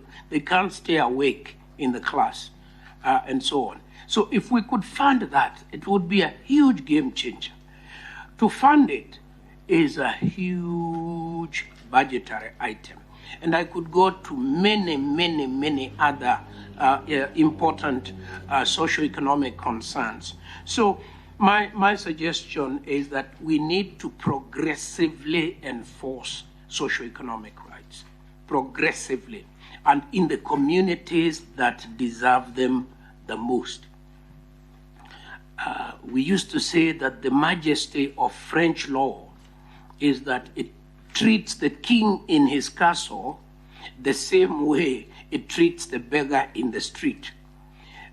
That cannot be a very good law, can it? We cannot treat everybody equally because not everybody is in the same circumstances. When we enforce socioeconomic laws, we must start with the most vulnerable, so that the most vulnerable are attended to first, with the most basic needs, so that they can live a minimum dignity that is accorded to them. Now, let me say something about, I've talked about the two-thirds. This issue of defecting from political parties, this also is as old as our history, honorable members. In fact, the first thing that happened after independence, on the anniversary of independence and on the birth of the Republic, is that people crossed floors. Kadu crossed the floor. Kadu was the opposition. It crossed the floor. I think the last man who was left screaming and kicking was Joseph Martin Shukuk. And I remember at that time, from the reading I have done, there wasn't a lot of noise about the democratic character of crossing the floor. But in '66, when KPU was formed and KPU crossed the floor, the very erudite Joseph Thomas Mboya was very, very, very critical. I was saying to cross the floor is to lose the mandate of the party that elected you. Now, and I have a sympathy. Yes, please. I have sympathy for that. I think that we should have in law mechanisms of containing persons to the parties to the parties on whose platform they were elected. So that's my opinion on that. Now, what is the last issue? It's not clear, sorry. Yeah. Just make it clear. What is your position on that? My position is that if I presented myself to the people of Kamukunji as a member of the Kenya African National Union, and I was elected as such, I should be obligated, if I am to continue for the 5 years, to retain fidelity to that party, the party on whose platform I was elected. If I crossed the floor and became, in fact, and voted with and became associated with the Kenya African Democratic Union, then I should vacate my seat and a by-election should be held. That's my opinion. It is not a popular opinion, I know, among politicians. However, you told me to come and talk about my opinion. Let me now tell you an even more unpopular, let me give you a more unpopular view, and it is my last one. I do not believe, as a constitutional lawyer and historian, that there is any justification for any fund. There is no justification for the Constituency Development Fund. There is no justification for Affirmative Action Fund, and there is no justification for Senate Override Fund. We have one government at two levels. We have a national government. The fund of the national government is in the Treasury. It is kept by the National Cabinet Secretary to the Treasury. The second fund is the governor, is in the county. It is kept by the governor. Any other fund has no place in our constitutional architecture. There should be only money in two levels, the national level and at the county level. Let me tell you why I have another difficulty with this. I have another difficulty with our members of parliament, our honorable members of parliament, becoming both the appropriators of fund, debating the budget, appropriating cash, then following the cash themselves, yes, and spending the cash. I think it blurs the roles, because the work of parliament is to tax and to spend, then to oversight, right? So I don't feel very comfortable when the member of parliament has fought very hard for money to go to Kiambu County. Then before it arrives, it finds him sitting in the constituency. So that is a personal view, but one that I hold very strongly. I would like to see my senator and my member of parliament oversighting, calling, and I have seen the Senate, for example, is very, very, very robust on this role, and I think that's the correct role. Says to the governor, this is the report we have received, tell us how you spent this money. If the senator was down there himself spending some money, I think the ability to ask another spender how he spent might be compromised. So unfortunately, I don't support that. Now, finally, do I oppose the setting up of the office of leader of the official opposition? No, I don't oppose at all. Actually, I think it makes politics neater. It makes politics neater. It keeps this general closer to his troops, or to her troops for that matter. The truth is, in a democracy, the opposition is a government in waiting. And therefore, in fact, the opposition has shadow cabinet ministers. So they should be operating in parliament, shadowing the other cabinet minister, asking them questions that are informed and that help to show that this party, at the next election, they are ready. They are ready to be the government. They are responsible, they are organized, and that is their general there, the leader of the official opposition. And he is accorded all due. In a democracy, the leader of the opposition actually has such high level of security clearance that he is briefed. He is briefed the same way the president is briefed. If there are national security questions, he's briefed. If there are internal threats, external threats, he's briefed. If they are visiting delegations and so on, the leader of the opposition is briefed. So that, and that is why in a democracy we call it the royal opposition, the loyal opposition. The opposition is not a hostile. It's not a hostile group of people. It is part and parcel of government. It is loyal. The opposition is loyal to the government of the day. Because after the next election, chances are that the opposition will be the government and the government will be the opposition. That's the way it should work. Finally, the Prime Cabinet Secretary, I have no problem with that. I think it is a way of organizing cabinet to make it more efficient, to make it more...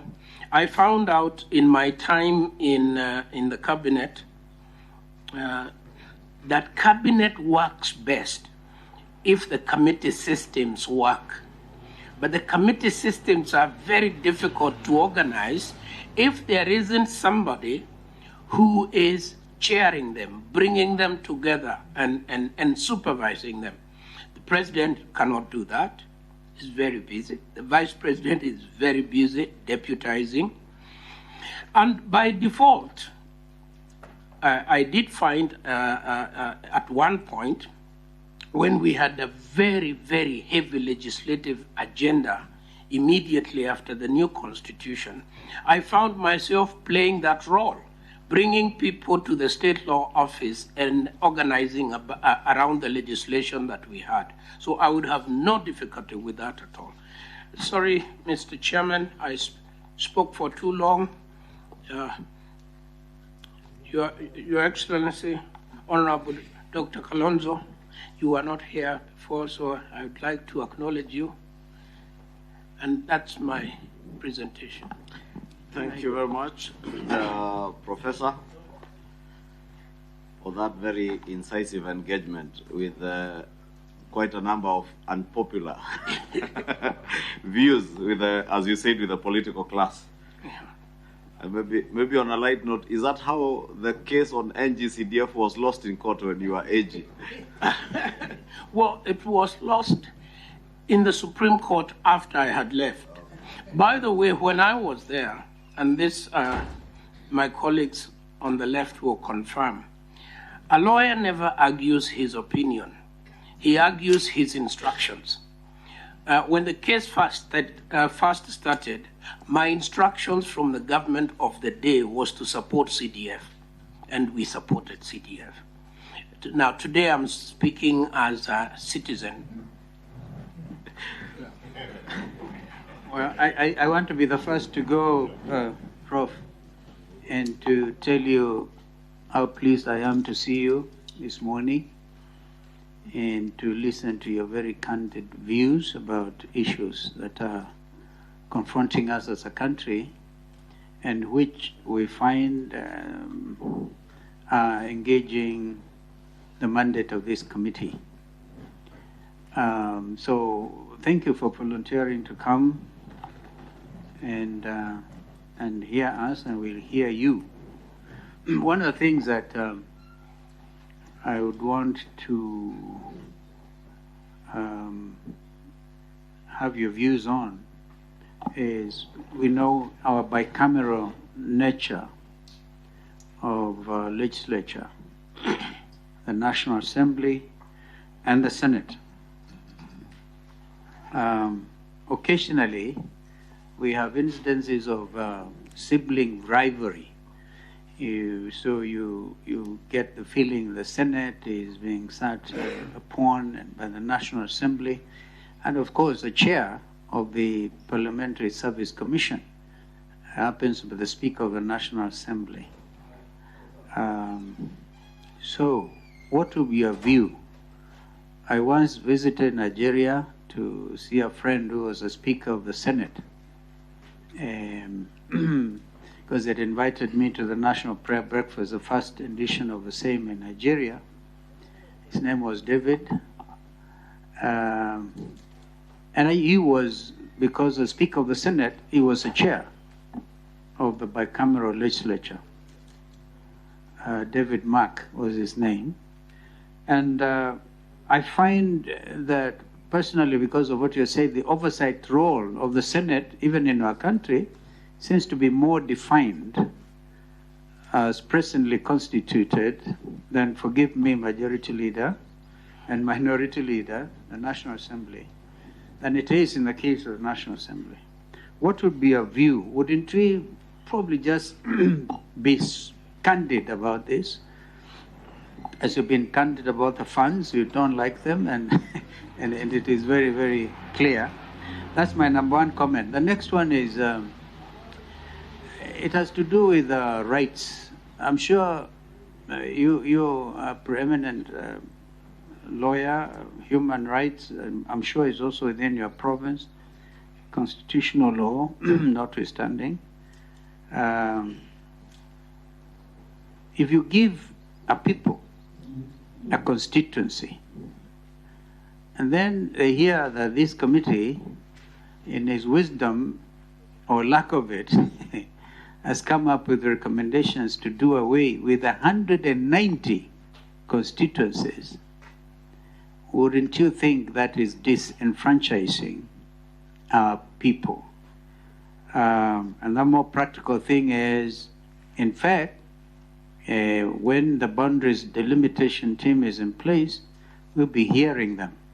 You'll be hearing people saying, we want, because the closer the administration is, the closer the member of parliament is to the people, the MCA, the better it is. Because the maxim, there can be no taxation without representation. And this issue of taxation, I don't know whether you really dealt with it, the high cost of living. Eugene, I'm sure if he gets a time, he'll be able to address you extensively on that. Because you said the role of the MP is to tax and then to collect revenue, tax, and then oversight. This is the ideal situation. So on those 2 points, I really would want to gain your wisdom. And as I said, it's so good to see you again. I was Vice President when you were Attorney General, and clearly this country owes you plenty. I thank you. Thank you. Thank you. Kocha, AG, we will ask you to be noting the questions we take around, then you will answer. And maybe I'll go second round before I give the Honorable Pio Wandai, Hassan Omar, then Honorable Eugene Omaro. And Wambilianga will close for us if Mugeni will not have any. You spoke on the question of the constitution of IEBC. and you did indicate that the IPPG model was what you described as an unmitigated disaster for the country. And you seem to prefer the professional mode of appointment of IPPG. I just want clarification whether that would be what has been proposed by one of the professional organizations as going for a professional sort of human resource consultant to recruit the commissioners, or the current model that we have where you have a panel that then goes to look out for professionals through a competitive process. I want to hear your view on that. What, in your view, would be that professional model to use? Then, in reconstituting that IEBC,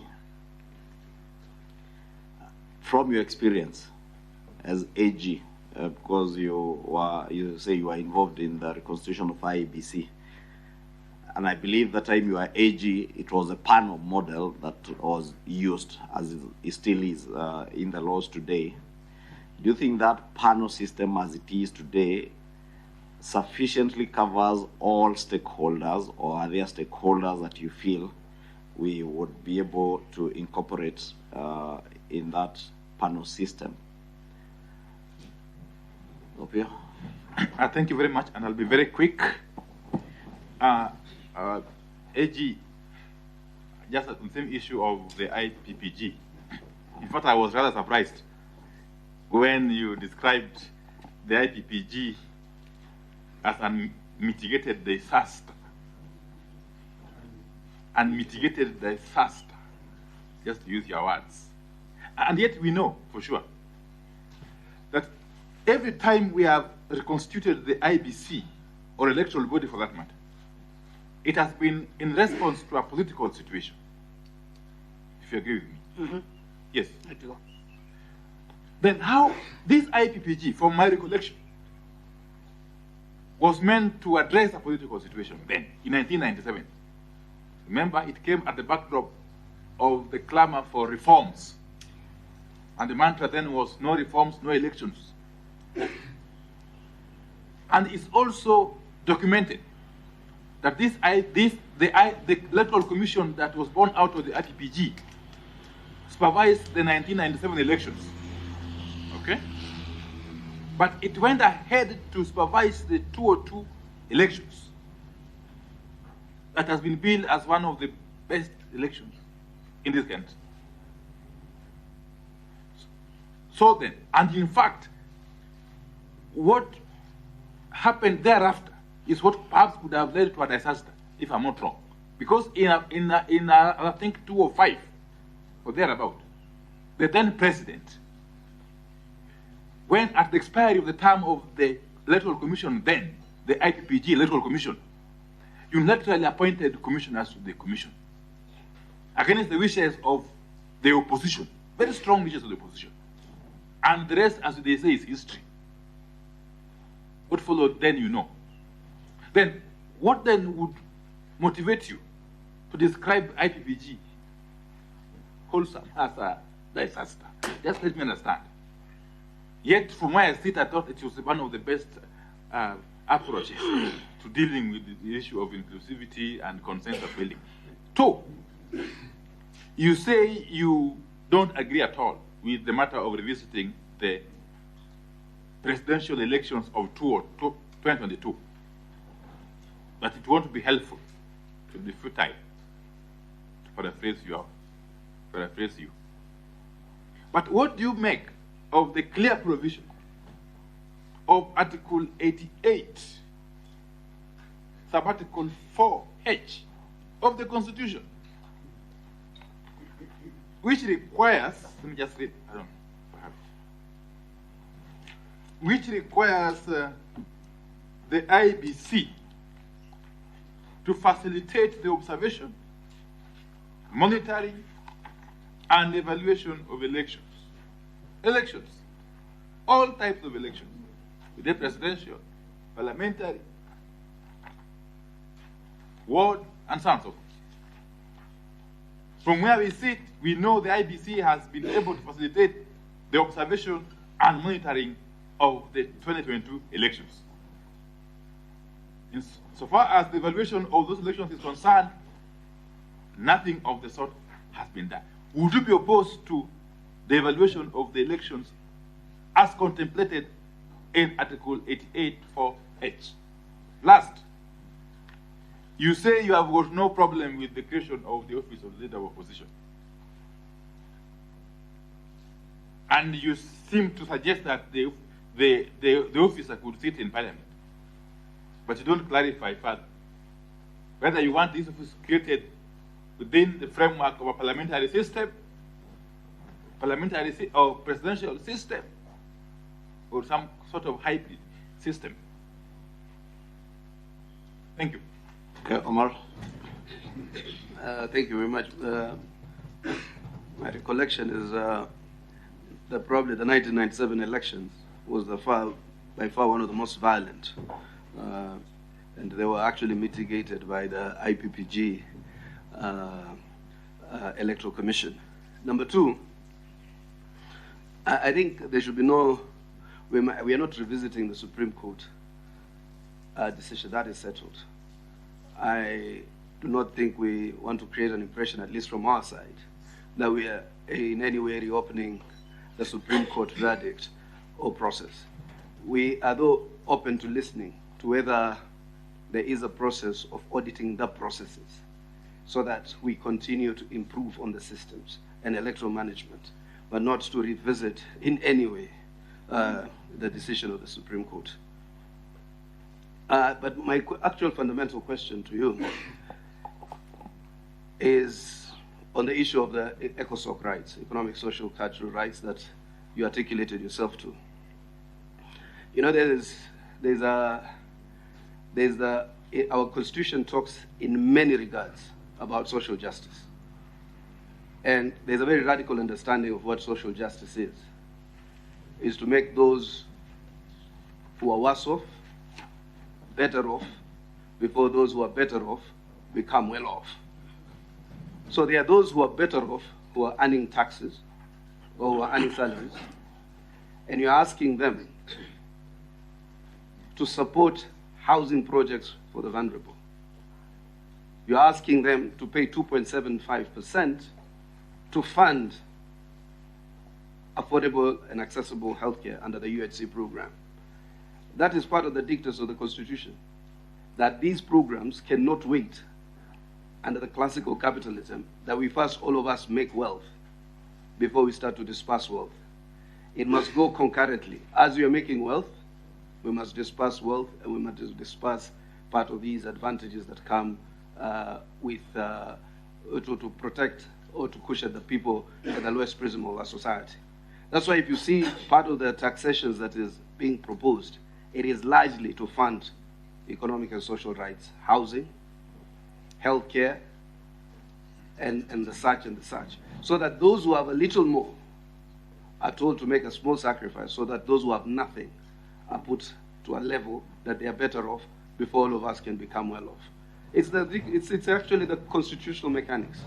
So I wanted to slightly you to speak to it, whether this social democracy or democratic socialism, as it is called, isn't about expanding the tax for those who have more and for possibly helping those who have less. This outcry, when you are setting up universal health care, when you are setting up housing programs, were outcries that we even saw in the United States when Obamacare was trying to, find a footing, or other social programs were trying to find a footing.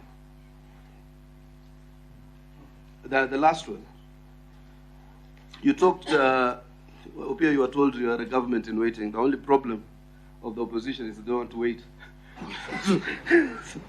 But I do agree that Imani Ichung'wah, as leader of majority, can have a relationship where, in matters of national security, there can be a certain nexus of briefing between the two parties, so that time and again people are appraised with matters of state. The one or two of your radical opinions but because I'm also in that space of politics, are very popular with me internally, but I cannot express open support for it. I just do believe that there should be clear separations of power, but if this committee should so decide to, as constitutional as the funds, I shall support that position. I think, Hassan, you have to be bold as you can be in some of these things. We'll hear now Honorable Eugene. Thank you very much, Prof. I think on the issues of electoral justice, there has been an issue about the last general election. And there are those who have described it as one of the best elections or one of the most credible elections. But for some of us, we believe this was one of the most incredible elections. Incredible is a good thing. We had never seen a situation. I think Hassan should put off his microphone. We had never seen a situation where the electoral body is split. It's like a split jury or almost a hung jury, but in this case, the majority of the commissioners disowned the results. The chairman, with the minority, only 2, upheld the results.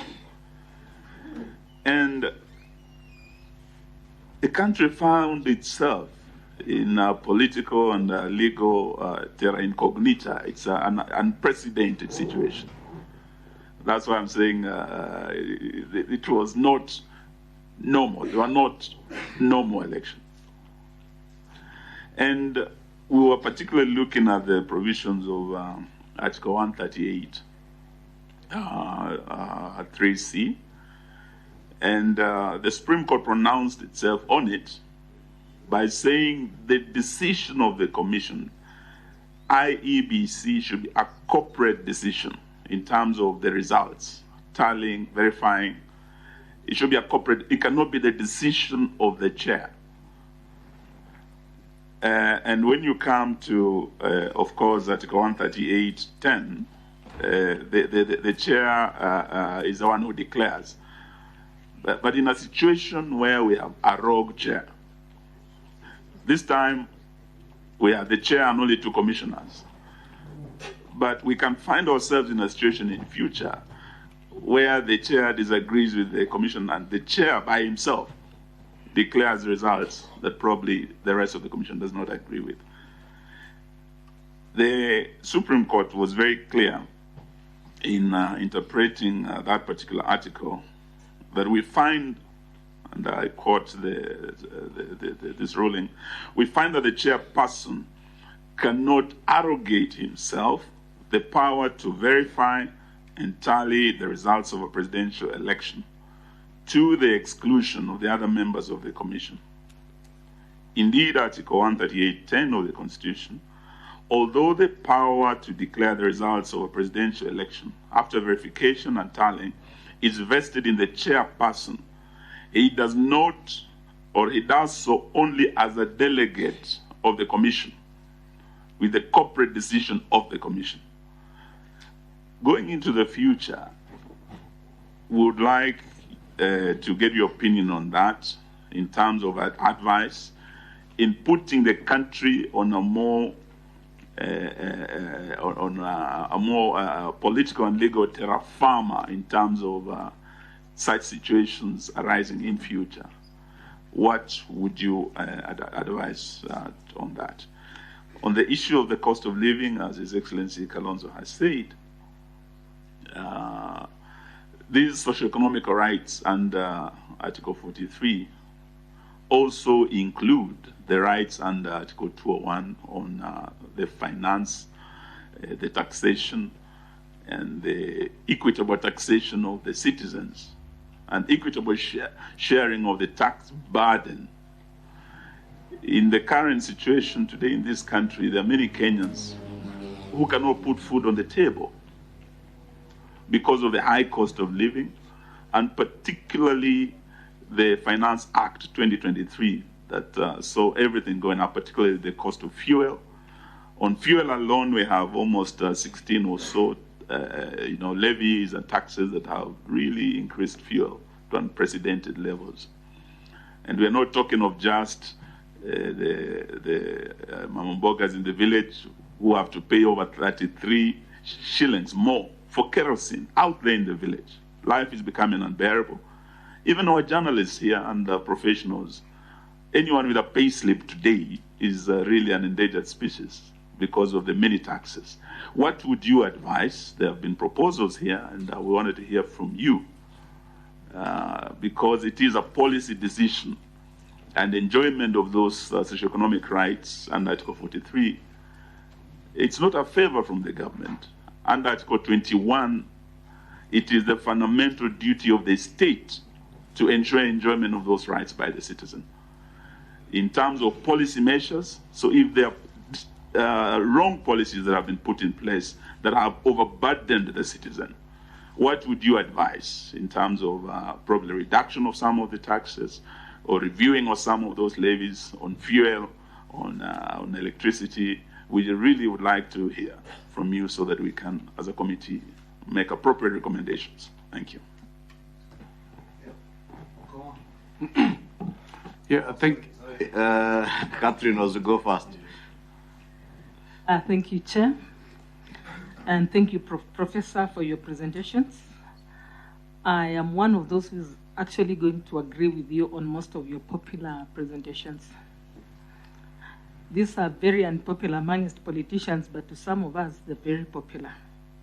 I first want to associate myself with your comment on the 2022 elections and the presidential results. Actually, for the first time, compared to 1997, 2013, 2017, the 2022 was less problematic. This is just the simple reason. On the ballot and on the final day, actually Uhuru was whitewashed at the ballot so badly that he quickly conceded. And next, we also look at one other very unpopular point, and this is a very great idea, where on very fair basis, let us abolish the seat of women rep and create 2 seats in every constituency. The only biggest undoing with that point is the reduction of the constituencies. Is there a way, Senior Professor, which you can modify that point in such a manner that instead of reducing, let us look at a way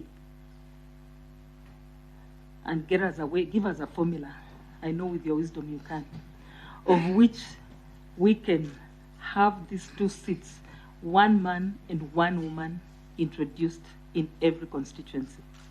And popular as it is, that is the best point that I've had in the better day of today. And clearly, it is clear you have said empowering a woman is like empowering the whole society. So I'm sure if the 2/3 gender rule was to take off, that is the best solution. And I even beg that this committee adopts that kind of policy. Thank you. Okoma. Thank you. Chairman, first, you know, having listened to Prof, I'm one of those proud Kenyans who were taught by Professor. He welcomed me to University of Nairobi as a first-year student. The only thing that he was shocked about my person is when I told him the school I had come from. He wondered whether I never knew that there was a school called Alliance and why I never went to Alliance. But, correction, Senator, not a school. There was the school, yeah, called Alliance. Yes, but happy to see you, Prof. And we are really going to benefit, you know, from your presentation. I hope there will be some written memo that you will leave behind that will assist us. Now, we are where we are because we are a country on crossroads. We are trying to find a solution to some of the problems we are facing. Just like the people who wrote the American Constitution in 1787, were trying to address the concerns of the 17 states that were trying to secede. And we need to get solutions that can fit into our own unique local circumstances. Now, on the issue of IEBC, we have had two scenarios. IBC commissioners picked through the IPPG model, and the one of 2007 picked through a very professional process where meritocracy was the guiding really thing and technical knowledge. But if you read paragraph 55 of the Supreme Court decision, the Supreme Court judges said, all this, in our view, points to a serious malaise in the governance of an institution entrusted one of the monumental tasks of midwifing our democracy, an institution that obviously needs far-reaching reforms. That was the Supreme Court, and you have said you agree with the Supreme Court. Prof, I would want you to give a comment on whether you deem it to be a success story, the Electoral Commission of Mozambique that is picked through Parliament on the strength of political party representation with an input of civil society, after which they take oath of office to discharge their functions in a very professional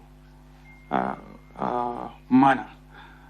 Would you, Prof, really have an objection to solve our problems? We also adopt a system that accommodates all the political heavyweights so that we have a confidence-building process in the management of an election. And then we can have the technical staff in our constituencies, our counties, dealing with issues of running and managing an election.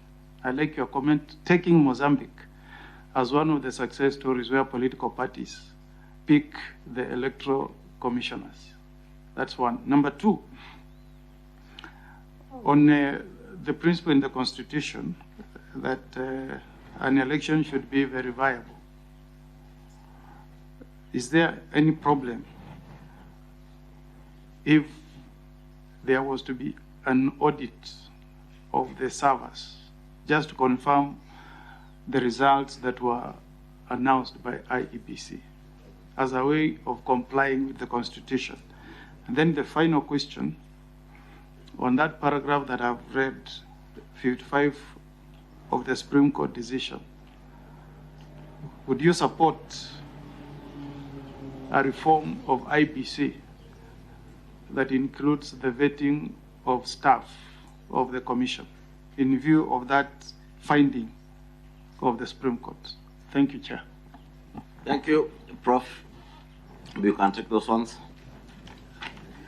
Thank you very much for all of you, your kind remarks, especially His Excellency Dr. Kalonzo Musyoka, who has said very kind things about my tenure as the attorney.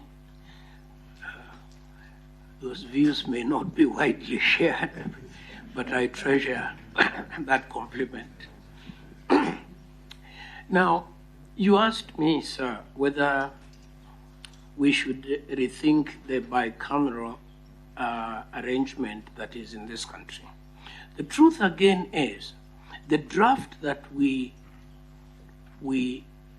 drew here in Bomas had the Senate as the upper house and the House and the National Assembly as the lower house. So we, the technicians, thought that that's how a bicameral legislature should work. It is the politicians who reversed the order. And in fact, it was very interesting because I remember people like my late friend and colleague, the Honorable Mutula Kilonzo, who was among those who were opposed to the arrangement in Bomas, the Honorable Kembi Gitura, another friend of mine, they were opposed. And later, They went to the Senate and found that there wasn't the work that they had gone there to do. And they wanted us to find a way, now I was in government with them, of finding work for the Senate that was equal to the status of the Senate. So this is an issue that we can, depending on how widely we want to open the reform process, it is an issue that can usefully be revisited. I personally always conceived of the Senate as the house where our more senior politicians, more experienced, much more, diplomatic, politicians would be sitting as a house of elders and so on. In fact, in some countries, this upper chamber is not wholly elected, so that it allows, for example, this is a very self-serving example. So, say a professor who has now retired from public service to sit there and comment on bills and so on. So I agree that it is an issue that we can look into. You asked me about if we were to reduce constituencies, are we not disenfranchising people? They were used to being called Kiambu constituency, Kajiado constituency, and now it covers a whole area. I think as long as the resources are available for distribution, I don't think that people would necessarily be seriously concerned. I come from a constituency, not where we are now, and I am not very sure where it reaches to the north. I don't know how far it reaches to the south. I do know that I am here, I have a member of parliament, and I'm happy. If tomorrow I was told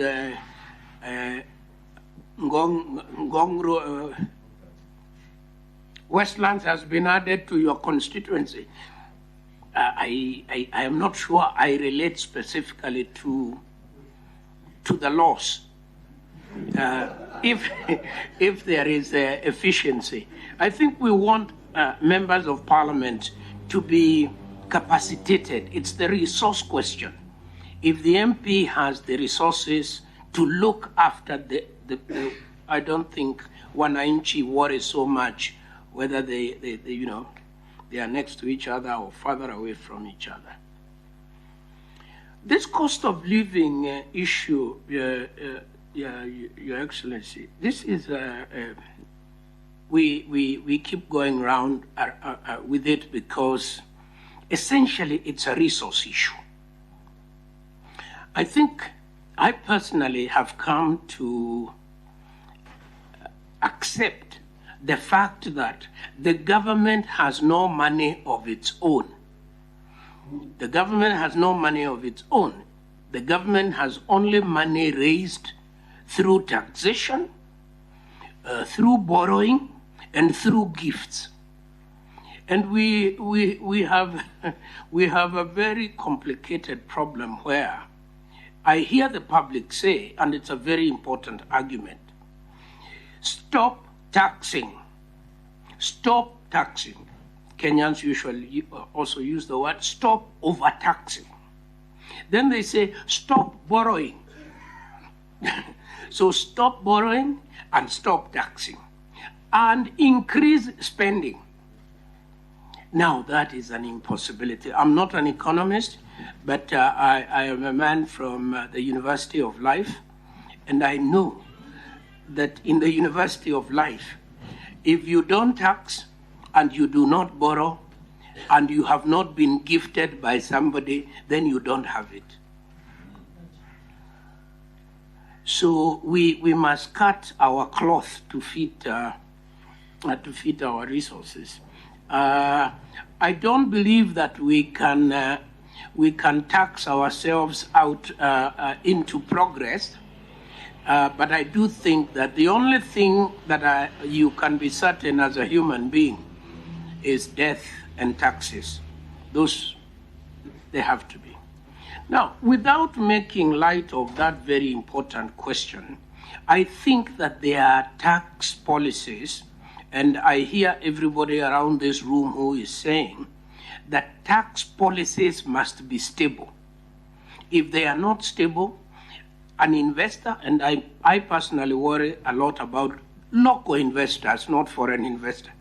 The local investor is not able to invest within a tax regime that changes too much, that is not stable. And therefore, I agree with all those who have said that that is something we ought to look into.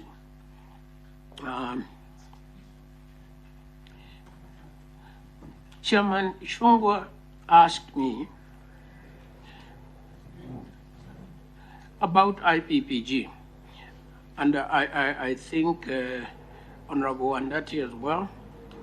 The truth is this, ladies and gentlemen, and we must talk truth to each other because this is our country. This IPPG model is a horse trading model. It is a horse trading model. And I challenge you, when you retire later in the day, when you do your research, the IPPG IEBC contained individuals who were directly connected with the appointment. I can tell you there were at least 2 lawyers who were lawyers to the appointing party. So it's not as transparent as it would appear. And although it delivered one good election, we also know that it had its own internal. So what do I think about it? I think that the model that works is a professionalized model. Is the one we have now professionalized? Sufficiently, but not fully. And that's where we need to fix. We need to fully professionalize. And this now brings me to the question by Honorable Wandati. I agree entirely that part of the crisis that arose out of the unilateral appointments that came post IPPG. Because those unilateral appointments created the political impression that there was no commitment to fairness. And I agree that that was not the right thing to do. And maybe had that not been done, probably the crisis that we had in 2007, 2008 could have been avoided. But we have the hindsight of history. I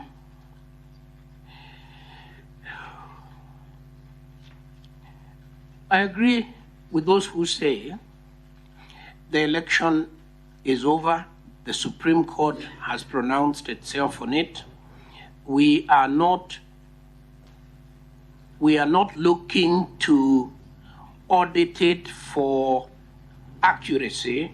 We are looking to audit process for improvement. Those are two different arguments, and my problem was with the first one, and I think my very good friend, the Honorable Amalwa, gave me the impression that like he would have wanted an audit that goes to an examination of outcome. That's what I said I don't think would be useful. An audit that would go to investigate whether there was system failure at any point and whether that system can be improved so that it never misfires again, I think that nobody would quarrel with that.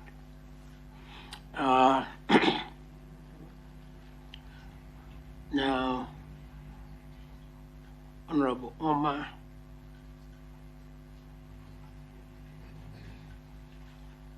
socioeconomic rights, Honorable Bomas says, and where shall we fund this? Where shall we fund social justice from? And I would concede the argument that we must fund it from taxes. There is no other way to affordable housing. There is no other way to healthcare. There is no other way to schooling. There is no other way to a decent environment. We are just about to have an El Nino that will put hundreds of thousands of Kenyans living by the riversides of our country in grave and mortal danger. And the only way we can protect that is again to spend more. We have to spend more on protecting that. And unfortunately, I have a feeling we would have to either borrow or tax. And that is the reality of it.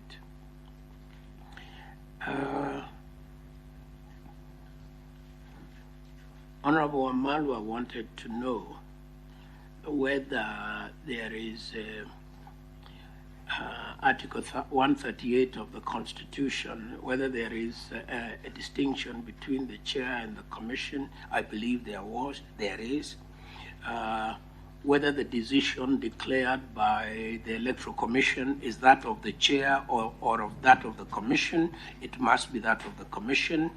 And the Supreme Court did find in this particular case that that was the decision of the commission, because all the commissioners, including those who allegedly denounced the election, had participated in the tallying of the vote. And the distinction between participating in that and participating in the announcement was dealt with, in my very humble view, quite sufficiently by the Supreme Court.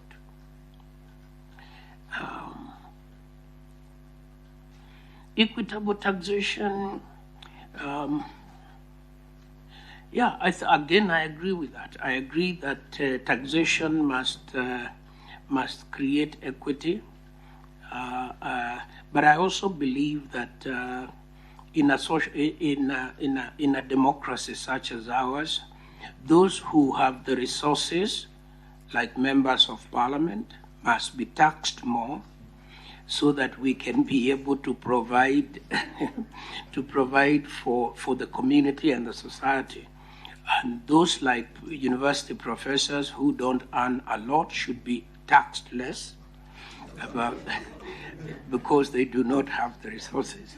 And school teachers who earn even less should be taxed less. So I agree that there ought to be equity in taxation. Information, Prof. Not just equity. I refer you to the provisions of Article 201(b)(1). And I read, the burden of taxation shall be shared fairly. Not even equitably. Yes. Fairly. Yes. I thank you for that guidance, and I think that it makes my point better. There is one controversial position I have held about tax, and I think I've already been controversial enough for one morning. But I have always felt that we are getting into a time and an age in this country where some of the estates of deceased citizens are so large, that they ought to be taxed.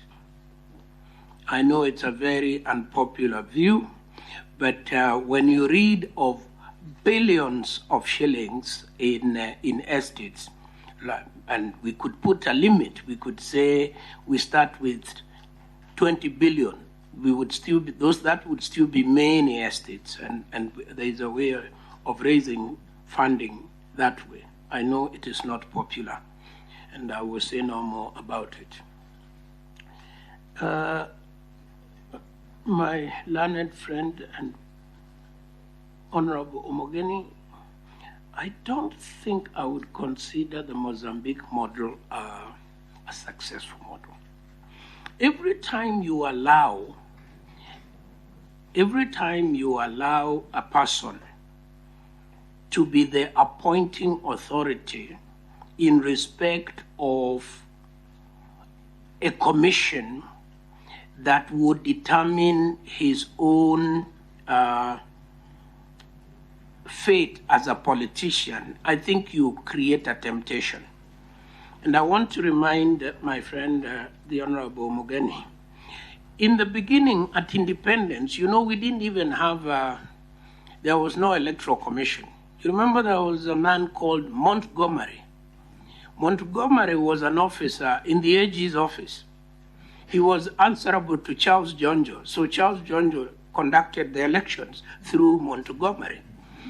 Then when Montgomery left, a gentleman, I think from the Highlands, called Nyarango. Yeah, Nyarango. It's actually Nyarango. He became the commissioner of elections, and life went on. The clamor to create a commission came because the capriciousness of that process under one person answering to the Attorney General became apparent. So the commission was institutionalized to deal with that. So I would not like politicians to have a direct say on who becomes the umpire, the referee of the competition in which they are participating. Now, then you ask me, and I don't have the right answer. So what do you want us to do? Ask Price Waterhouse to do it? Or a consulting firm to do it? I'm not sure that that is also correct. I think the way we are doing it, the model we have, conceptually is the correct model. To build into it safety valves is the challenge, and I don't have the answer. I think I seem to have. No. Oh, this would be terrible if I didn't deal with the ladies, Honorable Bilianga's comments. Let me assure you, I have saved the best for last.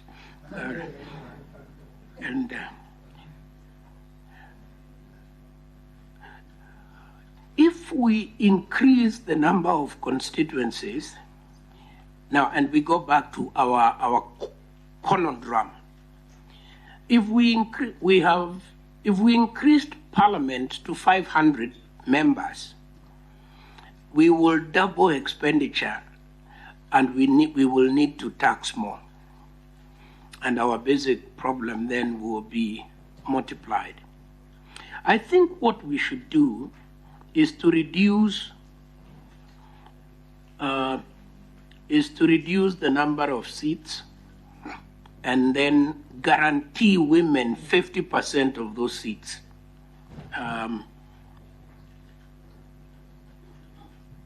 That is less problematic. And I don't want to say anything about Parliament. About the Senate. I think the Senate is of a reasonable size. I think the Senate is of a reasonable size. And this problem, if we call it the problem of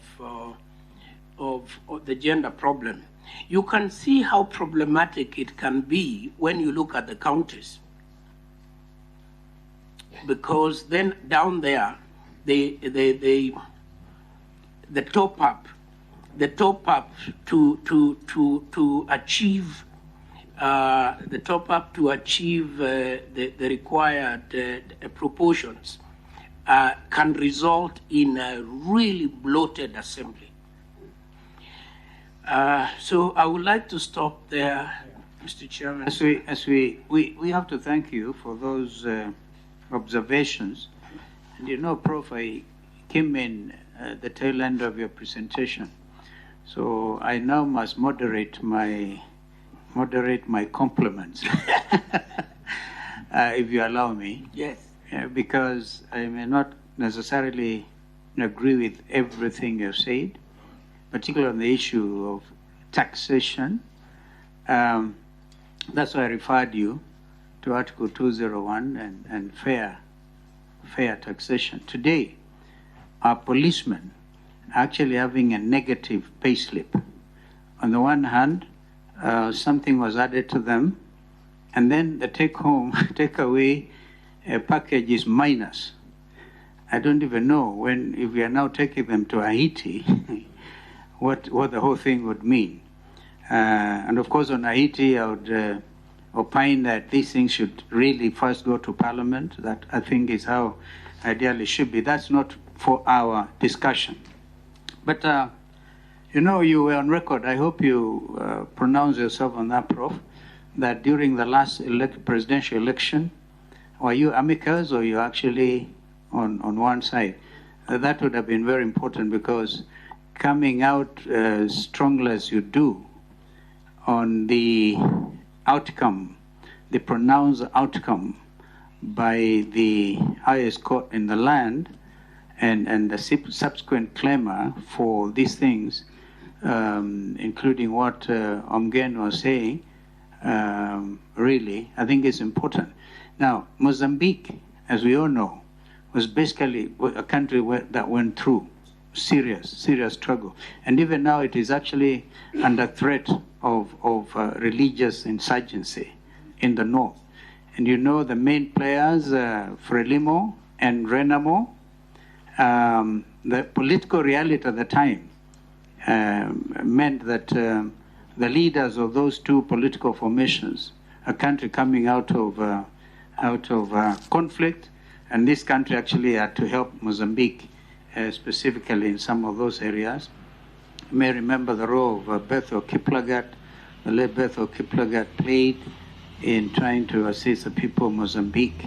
To opine is what you're calling mitigated disaster of IPPG is what actually delivered, because when you have two strong appointing authorities and they're sitting at the level of a commission, then clearly the balance of terror, if you like, is what will deliver results, and that's what happened in 2002.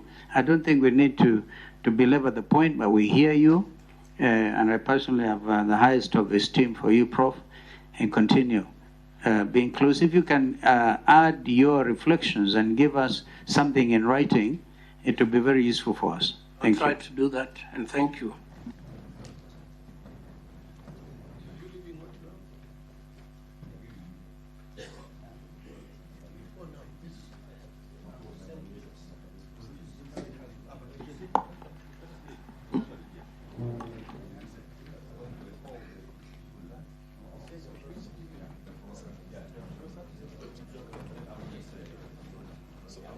Send it by email?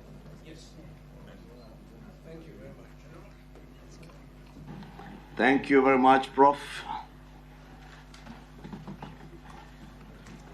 I think Amnesty International is the next group.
Good to see you, Amnesty International. Wanairungo and team. I think that my co-chair has just slipped out. Karibuni sana.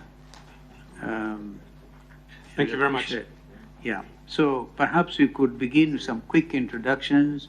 I'm sure you by now know a lot of these committee members. We have to, near you, there, Senator Omugeni, Senator Nyamira, and a committee member. And Honorable Eugene Wamalwa is a party leader and a committee member. Honorable Wandai is a committee member and deputy minority leader in Parliament, in the National Assembly. Our sister Catherine Obilianga is a member of this committee and countryman rep from doing it a second term. She's doing her second term, so fairly senior in party organization and also in Parliament. So the other members will be coming. We took a decision that during these stakeholder consultations, we don't have to strictly apply the our own rules of with regard to quorum. So I think you should continue in the interest of time, and therefore over to you. Thank you very much, Your Excellency, Dr. Kalonzo Musyoka. I am Irungo Houghton. I serve as Amnesty International Kenya's Executive Director, and with me on my left is Ramadan Rajab, Senior Campaign Officer on issues of civic freedoms and civil liberties. And on my right is our researcher, our country researcher, Benta Moige. We start by really extending our best wishes to this process, to the committee, and also our gratitude for the opportunity to come before you and to speak on a singular issue, noting that there may be many issues that we could engage you on. To the members of the committee, allow us to just frame who you are for us, which essentially is the custodians of the Constitution at this time. Much of the discussions that you will have leave us with no doubt that on your shoulders lie several of our constitutional freedoms and the fundamental rights that are in our Constitution. And your wisdom at a time like this can actually take the country several steps forward or plunge us back to the chaos that we saw in the earlier part of the year. Allow me to address a single issue, which is security sector reform and policing. As you are all no doubt aware, and several of you I've worked with as far back as the post-election violence, the issue of security sector reform, peace and stability has been a troubled culture for us for many years. With the 2010 Constitution, we saw a massive step forward in terms of the separation of investigations, prosecution, and judicial processes. We also saw the establishment of an independent policing service, and that service was pronounced as a service and not as a police force that came to our shores as a colonial occupying institution several years before that.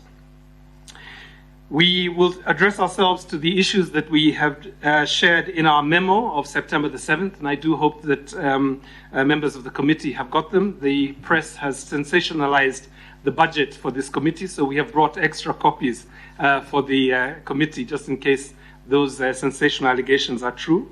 So I'll invite Benta if you can just circulate the documentation that forms the basis of our intervention this morning.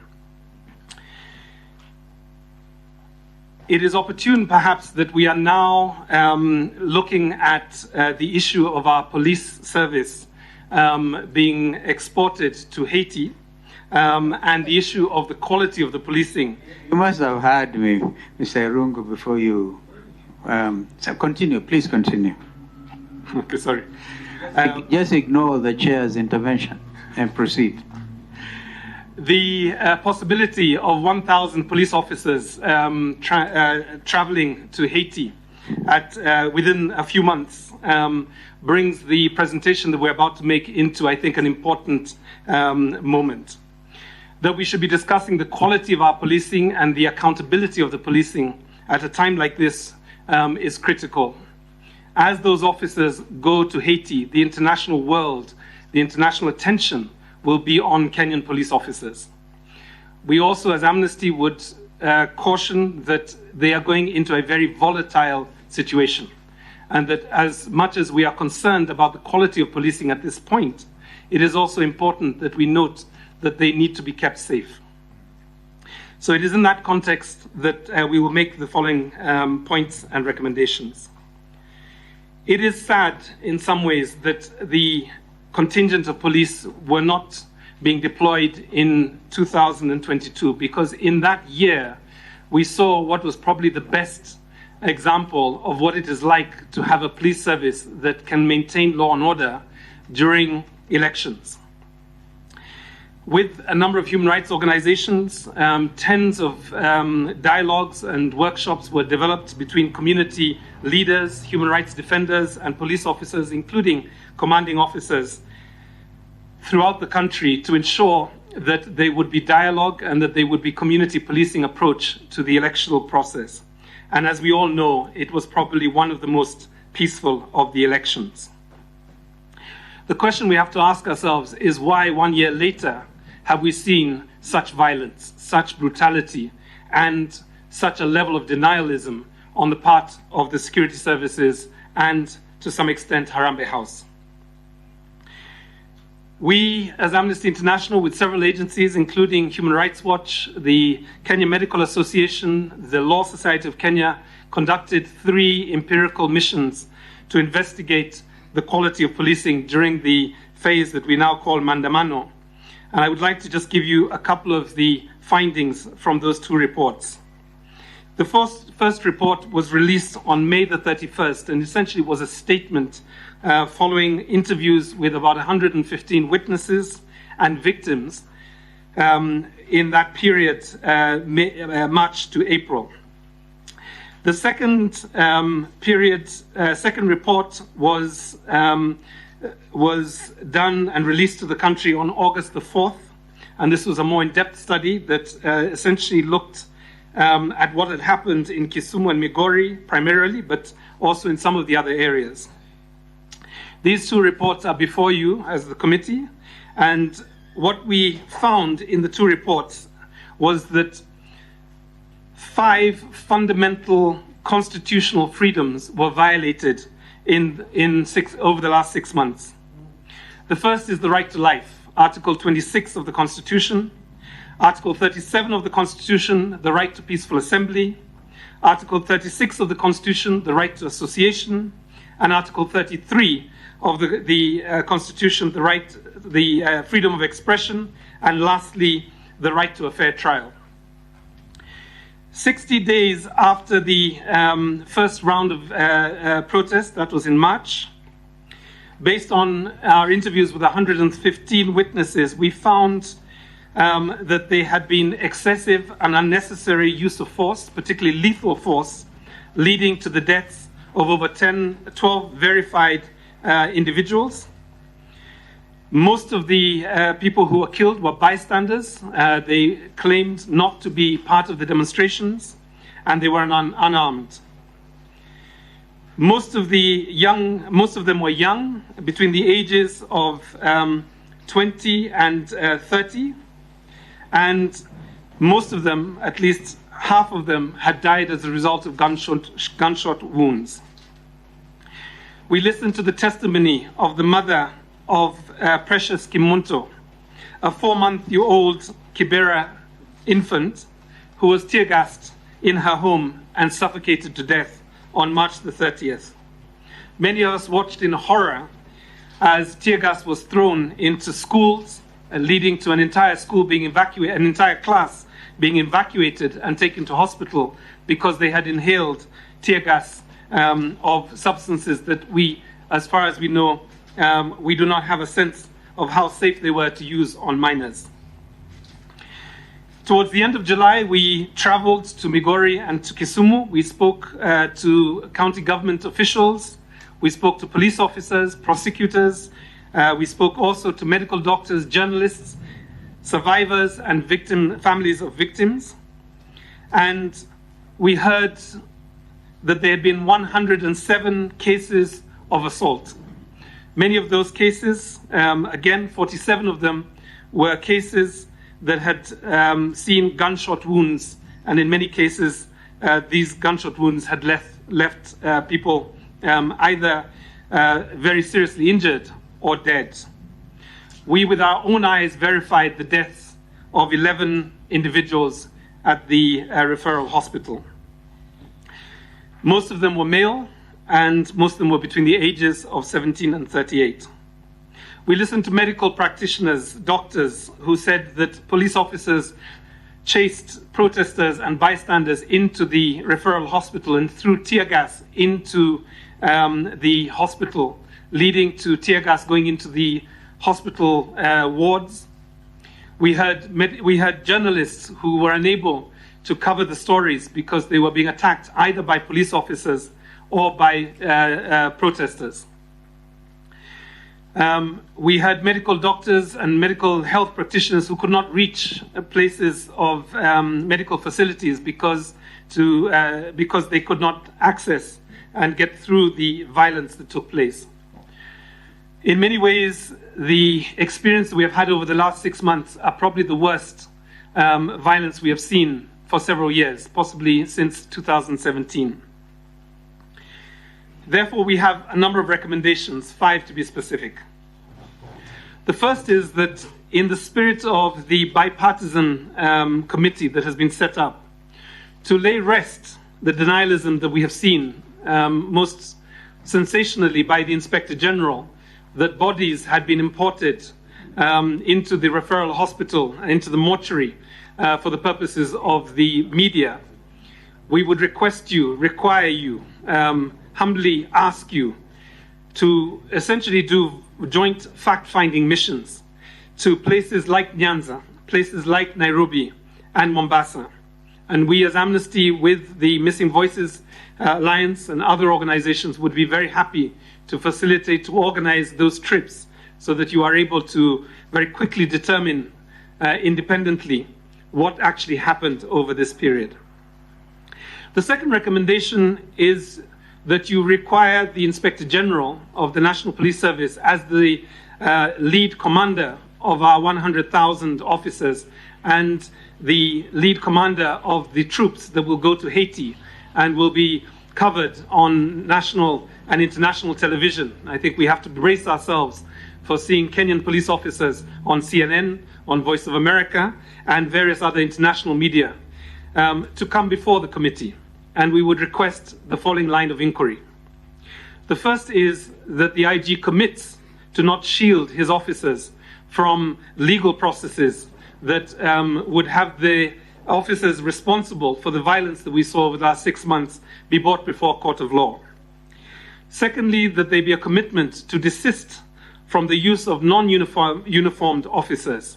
And in fact, as Amnesty, we have tried to get, a response from the police service on what is the policy with regards to informers and undercover police officers in times of protest and in moments when Kenyans are lawfully seeking to protest and to assemble. One of the things we were told by several journalists and medical officers was that the use of non-uniformed police officers and the embedding of police officers among journalists, among protesters, and even among medical practitioners, if you remember the viral clip of police officers climbing out of an ambulance, is that it put our doctors, our nurses, and our journalists in harm's way. The third line of inquiry is essentially that schools, places of learning, medical centers have to be off limits to police officers. I'm sure there will be agreement from the Kenya Medical Association, from the Kenya National Union of Teachers, from the head teachers associations, that in a time when there is tension and there is violence, police officers should not be entering our schools and our medical centers with live ammunition and batons and tear gas. And the last one, essentially, is that we must have safe passage for emergency health workers and journalists at times when there is turmoil. The third recommendation relates to the two principal actors that are responsible for investigations and prosecutions. We would ask the committee to request of the Independent Policing Oversight Authority to clarify how many of the 107 cases that were documented in July have actually moved to prosecution. How many of the cases that involve the lethal use of force and the death of both civilians and police officers, how many of those cases have been taken to a court of law? And I think on the second part, obviously the preserve of the prosecution arm of our government is the Office of the Director of Public Prosecutions. Fourthly, and I'm coming to the last recommendation, that the Ministry of Interior be requested to explain why do we still have a delay of 5 years since the National Assembly passed the Prevention of Torture Act and the National Coroner Service Act, and why aren't those two laws being implemented with the alacrity that is required in order to keep Kenyans safe. It may be opportune at this point, particularly in terms of the last 6 months, and in terms of our officers going abroad to protect Haitians, for a national police conference to be organized. There have been several of these in the past. Under the previous administration, one of the important open-door policies that they had was essentially accessibility. And I can speak with confidence and experience that I was able to get through to the Cabinet Secretary, to the Principal Secretary, to various arms of the Interior Ministry with the capacity that we would be listened to, and not always did they act on our recommendations or our advice, but at least we had access. We were also able to make memoranda to the policing conference, and some of the reforms that have come with regards to the condition of police officers has really come as a result of the interventions of Amnesty and several other organizations like IMBLU, like Haki Africa and others. So it is a time like this that we need policy dialogue on this issue. Let me turn to the last issue, which is somewhat out of the realm of the policing environment that we have had up to now, but is extremely important. The incidences of enforced disappearances are returning. The use of special squads are beginning to lead us to concern that we are going to start seeing more people disappearing under this administration. His Excellency the President gave a public assurance to this nation that his government would not be a government of the shadows. It would not be a government that would not remain within the rule of law. And I think one of the concerns that we have is that we are starting to see a return to the kind of situation we saw in Yala. Allow me to bring up one incident just to illustrate how dangerous this is. 3 months before the elections, 2 Indian contractors disappeared with a Kenyan driver. They were members of the campaign team for the Kenya Kwanza campaign, and those 2 contractors disappeared into the thick of the night. They were captured on CCTV camera, we know this. Police officers have been able to track down the actual police officers that stopped their vehicle, and up to now, that case has not progressed. Why? Because we have a lacuna in our law, which says that if you cannot find the bodies of people who have disappeared, then that legal process is almost in jeopardy from the onset. I think the Kenya Kwanza national government requires itself to find a way, not just in the memory of those 2 Indian contractors, but in the spirit and in the protection of all people who have disappeared, all the families of the people who have disappeared, to find a legal framework that ensures that enforced disappearances are not a part of our national culture. I would like to stop there, knowing that the committee may have questions or comments, and as always, as Amnesty, we come in good faith, based on evidence, and with a hope to find a bridge between what offends our Constitution and the way forward. Thank you very much, Your Excellencies.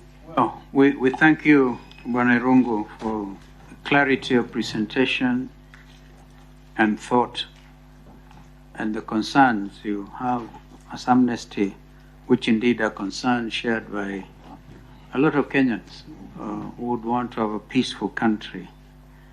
I hope you'll be able to we propose that you take the comments that colleagues here may want to put across to you, and then you can respond at the end of those comments or questions. The first one is this Haiti thing. It's not within our province as such, but a matter like this, I think, will require approval of the UN Security Council. And when I saw President Biden addressing the session at General Assembly, you were saying that should be expedited. I don't know whether anybody will know, I have not since followed, whether UN Security Council approval has been given.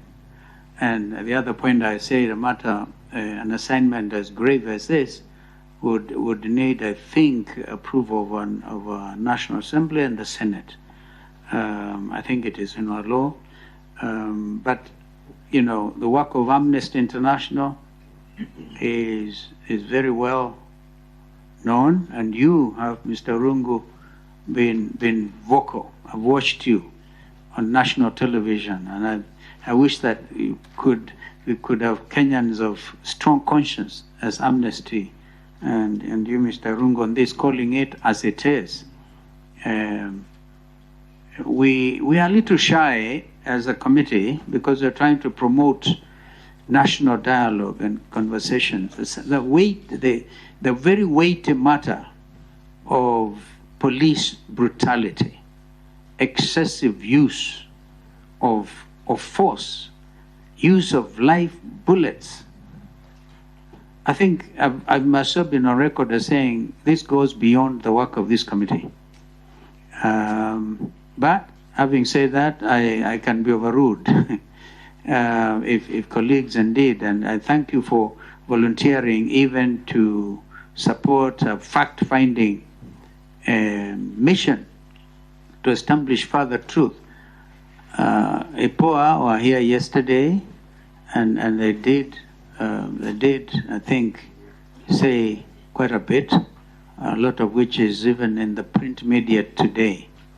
So, friends, karibuni, let's hear what comments we may have. I think the first to go is Eugene, Honorable Eugene, and then a human rights crusader who sometimes gets confused. Light note, Hassan Omar. Thank you very much, Nairum, with your team. And we want to thank you also for the good work that you are doing. Human rights are universal, and we believe, given one of the most progressive constitutions that we have in this country, we wanted to see our police transformed from a police force to a police service. And our constitution is very clear in terms of professionalism, in terms of respect for human rights, and integrity of our officers.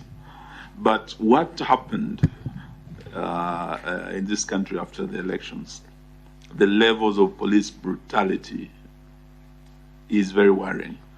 Some of us on this table are victims of police brutality during these protests. And our constitution under Article 37 gives every Kenyan the right to demonstrate, to picket, unarmed and peacefully to do so. But we have a situation where the police is actually criminalizing protests. It's a very worrying situation where you are told, oh, today we'll allow you to picket or demonstrate here in Nairobi. Tomorrow we'll not allow you in Kisumu, we'll not allow you, they would allow in Eldoret. I gave the example of the Finland scandal, where parents came out, they were allowed to protest. In Kericho, we had these tea picking machines. Farmers were allowed to protest. But here in Nairobi, the police brutality was serious. I'm looking at your report, and you are giving figures. I think you've talked of 94. You've also talked of 44. When IPOA was before us, they talked of 57 killed by the police. And some were killed by bludgeoning, where the police broke into estates, pulled out people from their houses, and bludgeoned them to death. I buried two of the Nyalenda brothers, Brian and William, very young boys. And it was a very, very sad story. You've referred us to Precious Kemunto, a little baby with a mother in her home, where police break in and throw tear gas in residential areas. And the poor baby suffocated to death. But the majority of the deaths, from what we witnessed, were actually from police bullets. Most of those killed were young fellows, 18 to 30. The bullet wounds, when we looked at the postmortem reports, the death certificates, were from bullets from behind, in the back. Some were shot in the head, running away from the police. Our laws require use of firearms in the prescribed way, where the police are either threatened or they are saving lives. But in the case of where police shoot innocent citizens who are unarmed, I think it's a very worrying thing, and we wanted to know from you in terms of what His Excellency Kalonzo has said. There is this concern, not just nationally, but internationally, of the Kenyan police, who have this year shown very serious disregard for human rights, going outside our borders, 1,000 of them going to Haiti. Of course, it's a matter that we are hoping our parliamentarians will take up so that it is properly debated, whether we should be a country sending our young men in harm's way when there are neighboring countries there that have refused to do so for good reasons. And these are some of the things that we are looking at in terms of the reforms. IPOA had very specific, apart from your recommendations, shielding of officers who have misused their firearms to take innocent lives. These firearms, the ballistics, being handled through the forensic lab that is under the DCI, and the DCI is part of the National Police Service. They are proposing an independent institution to handle that so that evidence is not compromised. The police do not protect their own. Because there's a Ugandan saying that a monkey cannot decide the affairs of the forest. It's very likely that the police can protect each other. So that many cases are compromised and the police have not been held to account for the brutality they have committed. I don't know what you think about those recommendations, apart from your 5 recommendations that you've given. Thank you. Thank you. Hassan. Just as a note, as we oppose the deployment of our police service into Haiti, I'll ask us ourselves as politicians and members to be very careful to not to set the ground for very hostile reception.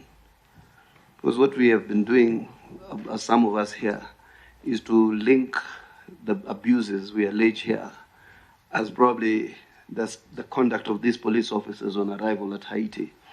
We are carelessly putting them into harm's way. Once our men and women in uniform are out of this country, whether we agree with the process or not, the least we owe them is some levels of discipline in how we refer to them, so that as we debate the issues, provide for their security, provide for their training, or oppose the issues, I think we must not equate our political biases into putting them into harm's way.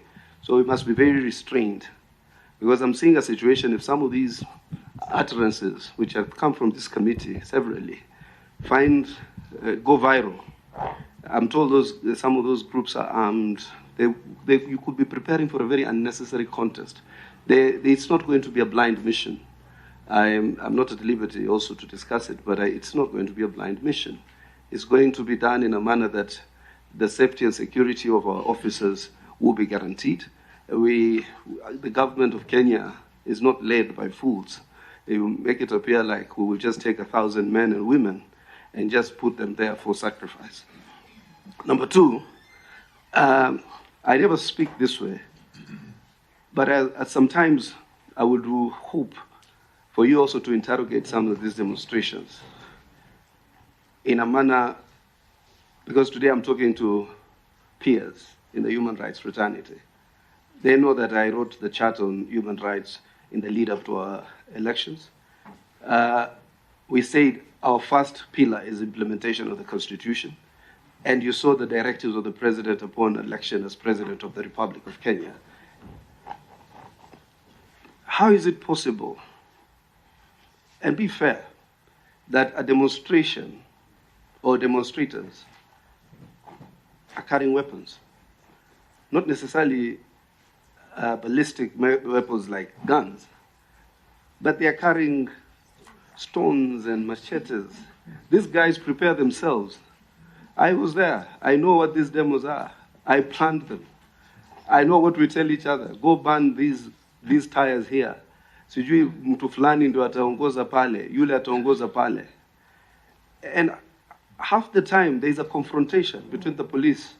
Yes, maybe sometimes the force used is disproportionate, but even where these demonstrations have been left to go on, we have seen, even the time when they said, let them demonstrate. Shops have been looted, infrastructure has been vandalized. We need to have a real conversation about these issues. And then tell our friends, when they go to a demonstration, you cannot use constitutional means to achieve unconstitutional objectives. But purporting to take oath that this is the time for a revolution under the guise of Article 37 is not the intent of Article 37. Number three, the Constitution has more than one Article 37. It has the sovereign rights. It has other articles of the Constitution, the right to vote, the respect for institutions of the state, including the Supreme Court when it speaks itself. I was very surprised. One of the civil society organizations which monitored the elections told me, hey, this election was free and fair. You guys actually beat this other team. A few months later, he tells me, oh, you know, if there's an allegation by one party, then it needs to be dispensed of. And I'm thinking to myself, on what basis? So I'm not saying even the neutrality of civil society in terms of how it anchors itself in the new discourse, will speak very much to how civil society is then able to navigate the new terrain. Gone are the days when you'll just go to an international community actor and tell them the UDA government or the Kenya Kwanza government is a dictator government. These are men and women we also engage. Those representatives also have the intelligence agencies. They also have the information. I've come to realize, actually, the reason sometimes government is always on the back foot is because when you're in government, always you are expected to talk less, and even what you have, you reveal as a very measured way. But I can tell you, if you go and get part of the documentation and some of the information that even our counterparts have, that's why sometimes you see their responses are measured. There was a time they will say, in no uncertain terms, that this was wrong. But they understand the design to try and precipitate a crisis so that you divert the country's attention from the economics and try to brand the KK government as a dictatorship. That is not true. And I think those are the kind of things that, as we prosecute in the new discourse, you have friends in this government, they engage at various levels, and I can tell you without a doubt, sometimes we even ask very hard questions internally. I am not sure whether that evidence is some of it, the credibility to it, but I'll finalize by one thing, and Rajab there can bear me witness. we were defending some terrorism suspects. Unfortunately, these terrorism suspects were arrested alongside one of the human rights defenders. When they were in custody,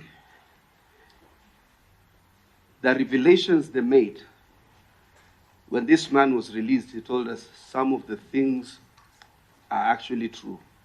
How they would transport ballistic missiles, how they would organize, how they would get, you remember those testimonies, how they would get firearms from our neighbors. And when Kamwende told us, we just didn't believe him because we thought it was Kamwende. So Kamwende is lying to us. He is concocting stories.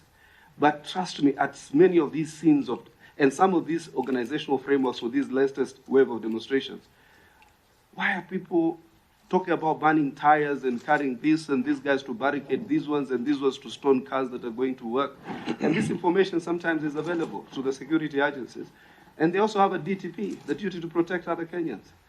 I do agree where there is excessive use of force, where there is unjustified executions, then those have to be dealt with within the purview of law. But talk to our friends, that demonstrations cannot achieve the ends that the elections cannot achieve. Well, thank you, Omar. I think we'll hear one day. Did you want to say something, Co-Chair? You can go first. Yes, let me say this and start from where my friend Omar has left. Demonstrations, of course, are a way of expressing oneself and properly guaranteed under the Constitution and enabling laws. There's no doubt, really, regardless of the objective. But let me ask you, in your investigations, and I want to agree with you, because actually what you said here corroborates to a very large extent the testimony of a government agency, IPOA, which were before us here yesterday, and they were seated there. Your evidence corroborates their testimony to a very large extent. But let me ask you, because we need to remain as objective as possible. In your investigations, did you come across evidence that the police killings, which have been documented, were a reaction to threats posed by the demonstrators, either the police themselves or any other citizens? Okay? And even in those circumstances, was the use of lethal force, including live bullets, justified? I want to ask another question, and very, very briefly. In your research, I'm sure you do research a lot, and you do in comparable jurisdictions. Under what circumstances can the police service deploy persons who are not uniformed and carrying military-style guns, actually assault rifles, not uniformed, carrying assault rifles, not wearing any protective gear, okay, to face demonstrators or a mob or a rioting mob? What would be the intention of such deployment if not to kill the mob? I hope you get me. That you are not uniformed, which means nobody can organize as a police officer. You are not having any protective gear, which means don't fear. You are not scared of any possible assault. And you are deployed into a crowd, which is charged. Okay? Finally, and I posed this question yesterday to IPOA, and they agreed that indeed it is possible for a private entity or person to undertake private prosecution. And this is clear, it's implicit under Article 157 of the Constitution.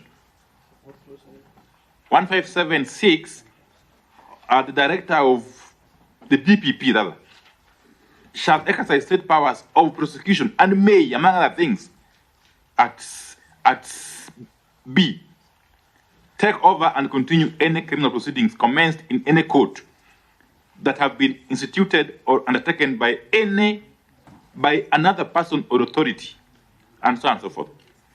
Of course, this implies that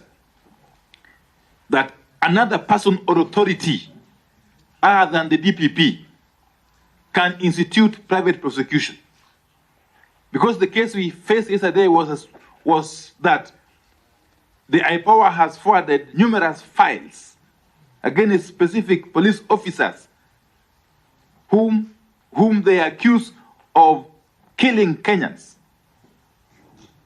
during demonstrations, and yet those files are still lying at the DPP. Nobody knows what became of them, and nobody for sure knows when they shall ever be released or be acted upon. Is it possible that Amnesty International and related organizations or persons can exercise the right under the Constitution and the law to institute private prosecution against these culpable police officers? Thank you. I'll stop it at that.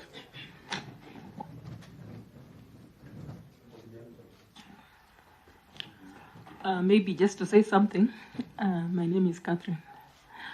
The demonstrators, as much as they have the right to demonstrate, let them keep off from school zones and know that the children have their right. That's what I wanted to say.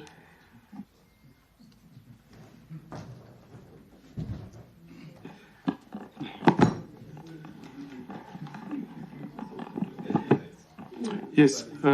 Just the demonstrators or the police, because police also tear gassed innocent kids in school, in Westlands actually.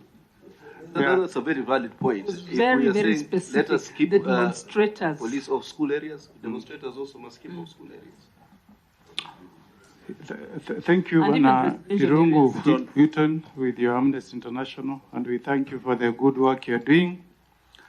At times, I like us to speak for posterity, because Hassan Omar was chair of the Human Rights Commission. At the same time, I was chair of LSK. And when you speak for human rights, it's always good to speak that you would be on this other side. And I remember one time Ahmed Nasir told us, as a Muslim, Islam dislikes people are dishonest, people are deceptive, people who tell lies. They like honest. So I'm sure all of us here want to have an honest discourse. The point I've picked, which I think is a problem, you have said that there's a problem in prosecuting police officers who engage in police brutality and in violence against innocent people, including, I hope, these two innocent kids who were killed in the hands of police. And we need to get a solution, because we need accountability. What we are discussing here is about governance. We need accountability. Now that it seems the police will always be out there to shield their own, would you maybe propose that we need to look for another different legal mechanism? Because it seems from the report you have given us, it seems the police will never prosecute their own. And that's what IPOA told us yesterday. In the US, they have what they call an independent counsel. If you want to prosecute somebody in Congress, you will get an independent counsel. The Attorney General will propose, the High Court will confirm the appointment, then an independent counsel will go and investigate maybe a congressperson or a sitting president or somebody high level in government. Knowing that, today that side will be in government, tomorrow they may not. In Zambia, you saw what Lungu did to Echilemi Akainde. This week, Echilemi Akainde is telling Lungu, these jokes you do on Saturday, that is politics, I'll come after you. This keep changing. Now Echilemi Akainde is telling Lungu, don't joke. In last elections, supporters of Echilemi Akainde were tear gassed. One guy was shot outside a police station. So we want to do this for posterity. Would you support a proposal that we create an office of independent counsel so that if there is an allegation, even today it could be me, tomorrow it could be Honorable Mbarire, of police brutality, we don't leave it to be in the hands of the police, but we get somebody independent to do the investigation and prosecution so that we bring an end to what you call impunity within the police force.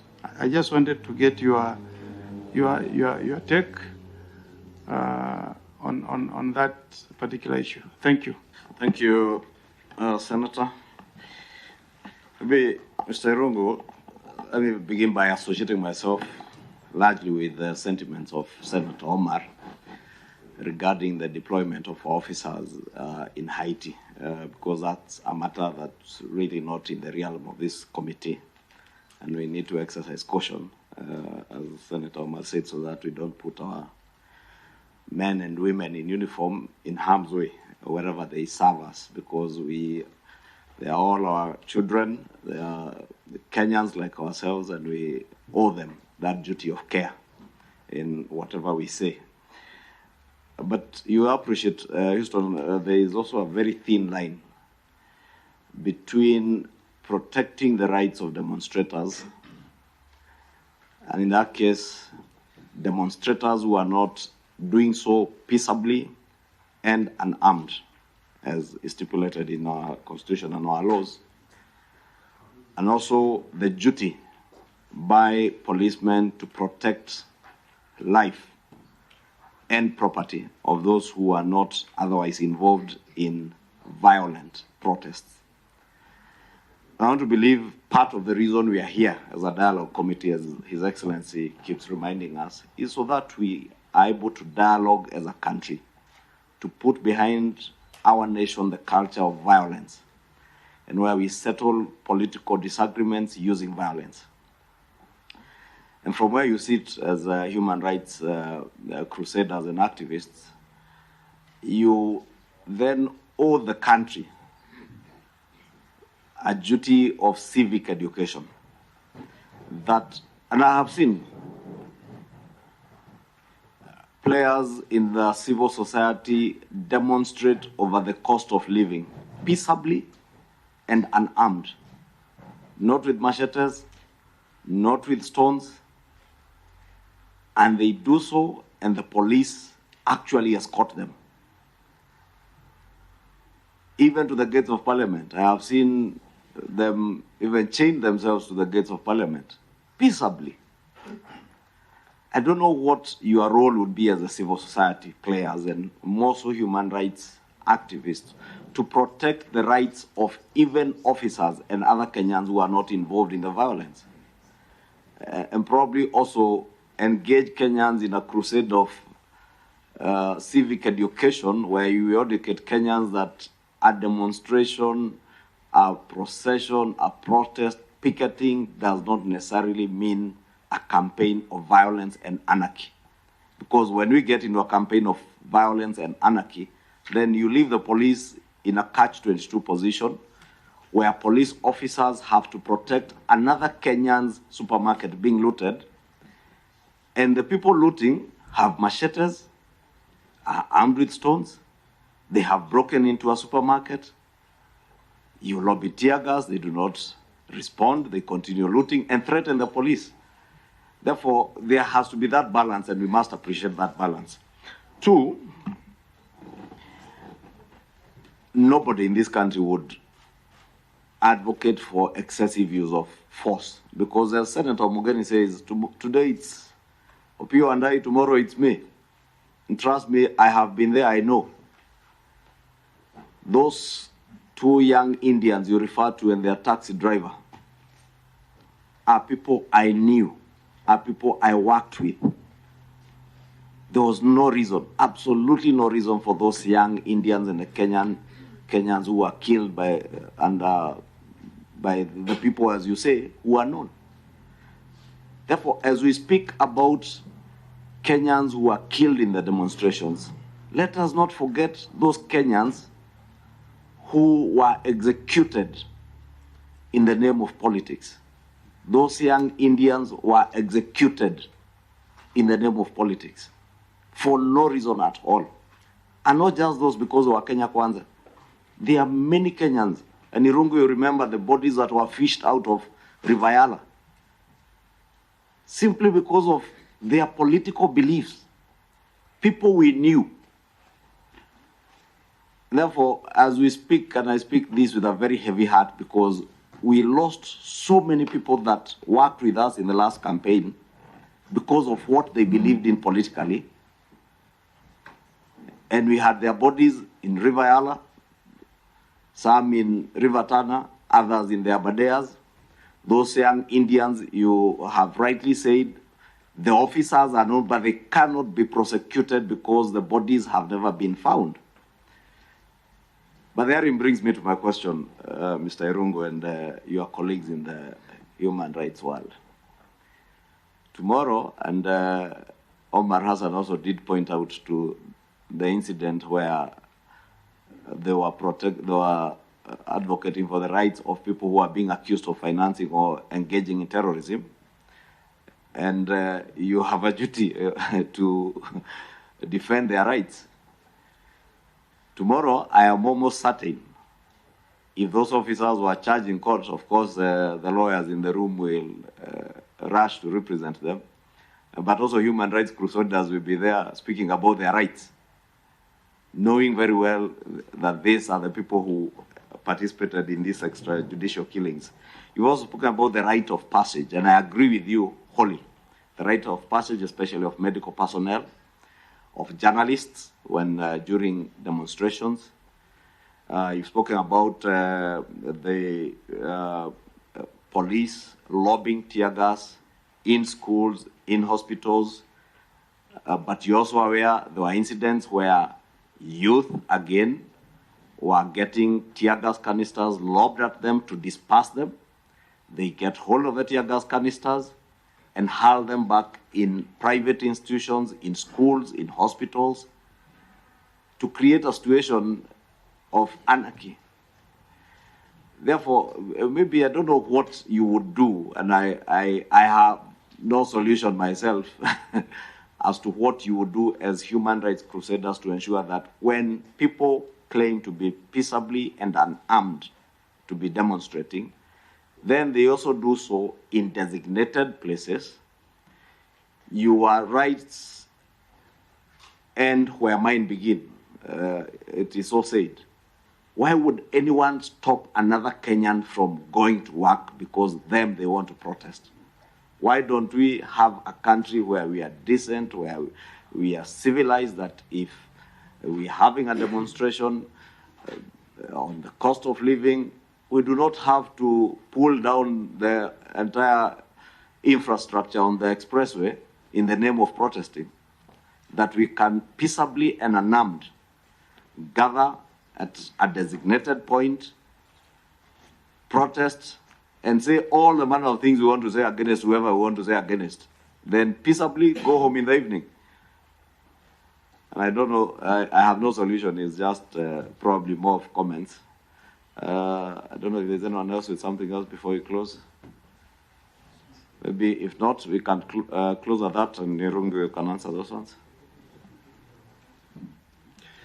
Thank you very much. And I now know why I was looking forward to this engagement, because the questions have been clear and direct, and I thank you all for the frankness and the courteous way that you have responded to our presentation. The points that have been raised fall into 7. Allow me just to quickly deal with them. Haiti, and I will exercise I will exercise a bit of judiciousness in terms of response based on Honorable Hassan's comment. The issue of data and verifiable data. Thirdly, the issue of policing approaches during assembly, private prosecution, legal reform, civic education, and criminalizing disappearances. And I'll try and be propositional on all of those issues.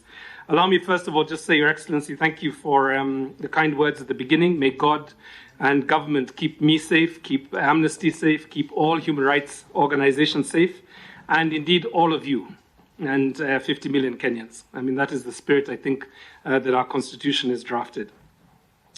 On the issue of Haiti, and it is a weighty matter, allow me just to say 2 or 3 things as the process begins to unfold. And of course, one is the UN Security Council, and the second is our own very own National Assembly. As Amnesty International, we believe that there has to be clear and mandatory enforceable parameters for the mission. What those will take is obviously a matter of experts. We need to make sure that there will be no excessive force, there will be no corruption, and secondly, there will be no sexist exploitation. The people of Haiti have, as we know, suffered too much. They require a human rights-based policing mission. And I believe that with these procedures, these parameters, and as Amnesty, we can offer any of the authorities ideas on this within a UN framework, it can be done. The second recommendation on Haiti is that there has to be a UN oversight mechanism that ensures that Haitians have access to issues of accountability, to access to justice and redress where there may be excesses. And I think this would be very important. We would also say, given our own experience, that we would invite the National Assembly to ensure and require that all commanders, not just the topmost commander, of whom we have respect as Amnesty International, that all commanders are assessed on the basis of their ability to de-escalate situations. Let me turn to the second part of the second question, which relates to the data. There will be some difference in data, Honorable Omogeni. I think it is very difficult, as many people know, to be able to have one verified source on a moment as intense as the demonstrations that we had. Our data is verified. We can say behind every one of those statistics that we have verified those numbers, and I believe the IPOA, who came before you yesterday, could probably do the same thing. We would probably, respond to some of the questions that are raised around the what broke down in terms of policing over this period. And it is gratifying, I guess, for the co-chair, Honorable Kimani, who says that nobody will challenge the constitutional principle. Allow us to also say that we respect the uniform. We respect the oath of office that police undertake, and most of the 100,000 police officers are not going to be held liable for the violence that we saw over the last 6 months. But I think there are a number of things we need to point out.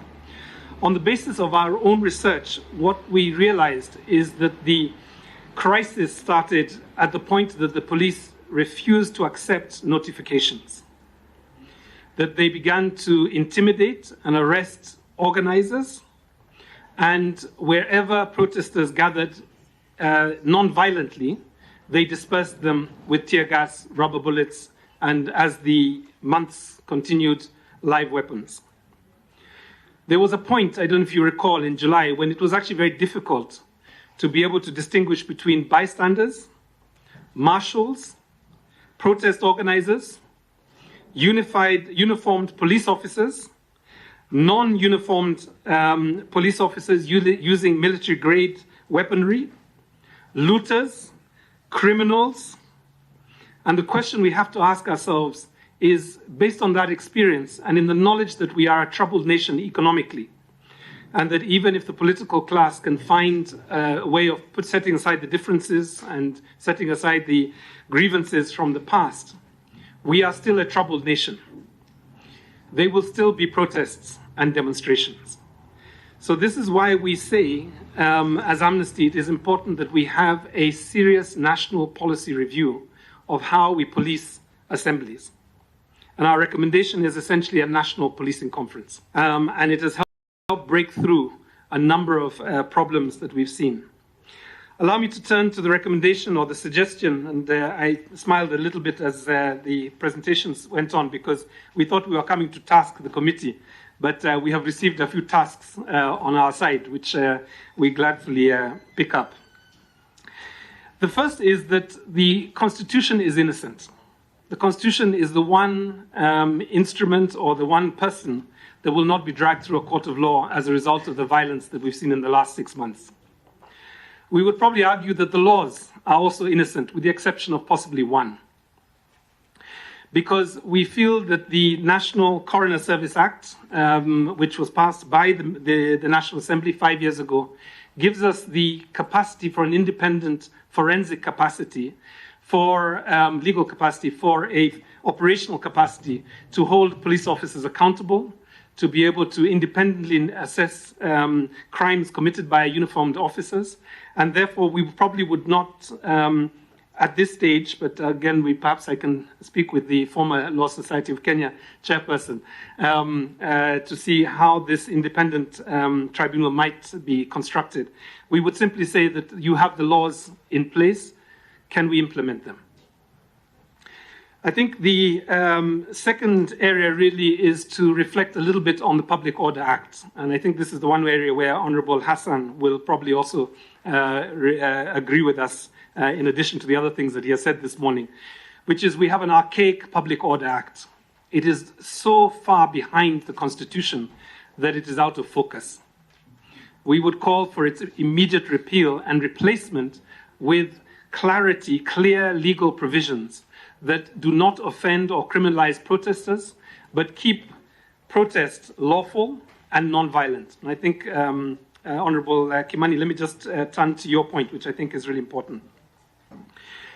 You know, we spoke to a number of prosecutors and police officers, and many of them requested anonymity, which was a matter of concern for me, because in many ways what we are discussing are national issues. They should be matters that we can debate and take responsibility for our comments. But one of the things that, you know, we came away from those conversations was that there is a difference between protesters who destroy property, who assault others, who rape and sexually molest others during these moments of turmoil, and protesters. And the problem is that we are not able, and I say we, I think as an ecosystem, we're not able to distinguish between those categories that I read out earlier. The bystander, the marshal, the uniformed officer, the looter, the criminal, the protester, and the non-uniformed military officer that is not carrying any identification, but is carrying military-grade weapons. And I think what we have to do is we have to begin to distinguish that much more clearly. None of the policing that we saw during this period that we documented had the capacity to distinguish this. In fact, it was almost blurred to a point that we began to think it was deliberate. Because if notifications had been given to protesters from the political parties, if the protesters had been facilitated, given assurance, there had been clarity in terms of the routes of the demonstrations, and there had been recourse when criminals come to hijack those protests, I have a feeling that we would not have de-escalated or rather spiraled in the way that we did. And therefore, I think there is an opportunity going forward now that our heads are clearer and the violence has hopefully is behind us for us to be able to do this. Let me lastly turn, I think, to the point that's been raised in terms of civic education and private prosecution. 80% of Amnesty's work is civic education. We spend a lot of time in our schools with young people. We spend a lot of time with families that have, have experienced human rights violations. And to be honest, that is the best part of our work. It actually pains me to come before the nation with those statements, those press conferences, even to discuss like this, the ugliness that our country is capable of. So I would really look forward to the committee looking at this issue of civic education. For the record, we pushed very hard just before the last elections with the Jubilee administration. And the Jubilee administration, through a note verbal, banned funding by the donor community to the IEBC or to civic organizations to do civic election work. And we said that the most dangerous thing is an election where you have high levels of disinformation, misinformation, a lack of regulation of social media platforms, and algorithms that nobody understands how they work, except the people who pay for them. As we move into a season of artificial intelligence, I know I'm moving slightly far. I think we have to look at the quality of civic education that is available for our people. We are in the moment of a moral hysteria around LGBTIQ persons. Allow me to go there also. There are individuals and constituencies that are deliberately trying to whip up homophobic and hateful comment against people that have committed no law and have not been taken to a court of law. But they would rather that they are beaten, that they are stripped, that they are taken from their homes and their jobs. But let me not stop there for those of you who haven't got quite to the position of care and compassion. We have to think about that baby, that 3-year-old child called Brighton Sagini. And it still burns me, that story. How does a 3-year-old be killed by 3 generations of her family? A grandmother, an uncle, and a cousin. 3 generations conspired to kill a child 15 years before that child had any opportunity to inherit that land. Or perhaps we can go to Shakahola and discuss how is it possible that close to 500 people could have been persuaded by one very charismatic evangelist to kill themselves through starvation. Allow me just to end on a sober note. Our country is ailing.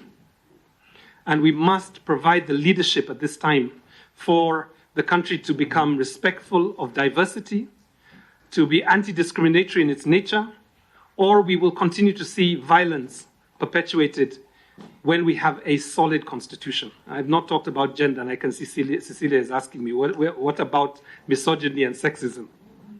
The level of intimate spousal abuse in this country is unacceptable, and we are not doing enough about it.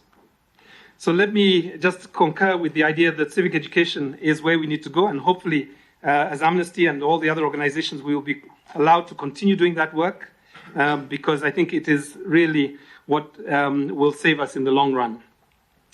Let me very directly invite Honorable Kimani. You have spoken many times about criminalization of enforced disappearances. Allow me to encourage you to encourage the committee to support you on the idea that one area where we do need legal reform, it is in that area. Because we cannot allow for people to come in our midst to execute people, drop them from helicopters in rangelands or in conservancies and get away with it. Thank you very much for the opportunity to speak this morning. Allow me to end, as I am instructed to by my board, to invite you all to become members of Amnesty International Kenya. We are a membership organization, and actually, as I look at some of you, I know you are our members. I shall not state which members are here, but we are non-partisan, independent, and therefore Kenyans. And for those of you whose children are members of Amnesty International, I also acknowledge you in this moment. Thank you. Thank you very much, Coach. Well, thank you so much. As I said earlier, for your eloquence of presentation, clarity of thought, and thank you for taking our comments. We have some people waiting online, and we want to be able to move to the next level. Thank you so much, Amnesty. Asanteni. We have next, we are to have the immediate former commissioners, Wafula Chebukati, Abdi Gulie, Boya Molu, and I'm told they have a letter. I don't know, Secretariat.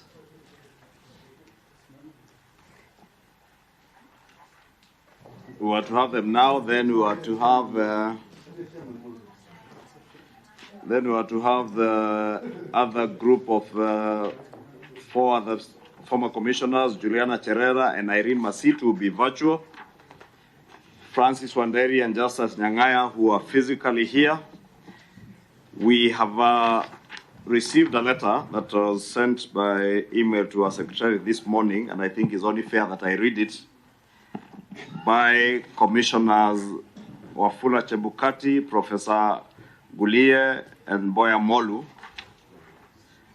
And they say reference made to our letter dated September 25, 2023, inviting them to appear and make representations on all or any of the 5 thematic areas on Thursday, today, 28 September 2023.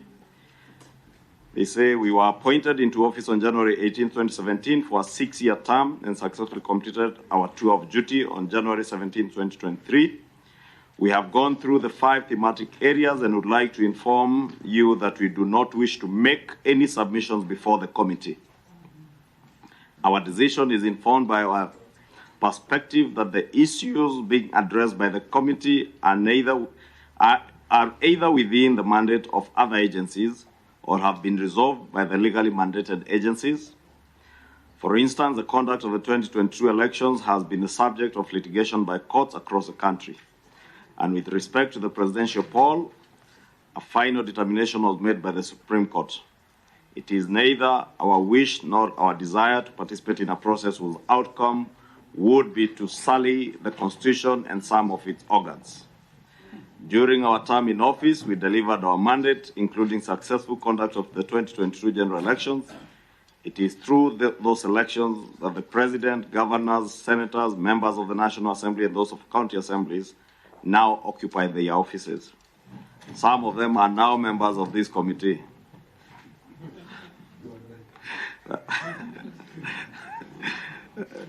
They know themselves.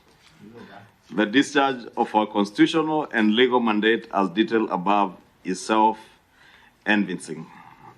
It is our fervent hope that in due course, a commission of inquiry will be set up to investigate the unfortunate incidences of August 15, 2022 at Bomas of Kenya, which brought the image of our country into disrepute.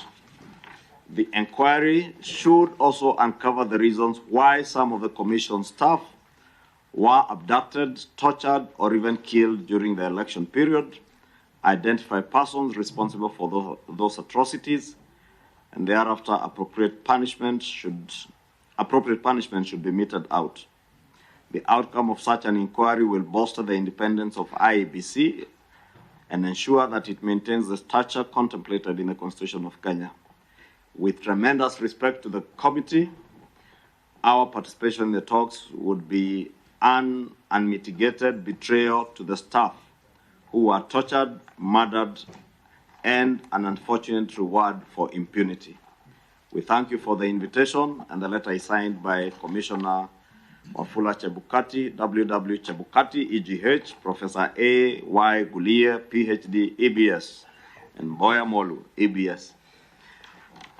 So, members, you have that, and I think it has been circulated. Yes, how do we treat it? I think it's a presentation. Advantage. Sorry. Yeah, please.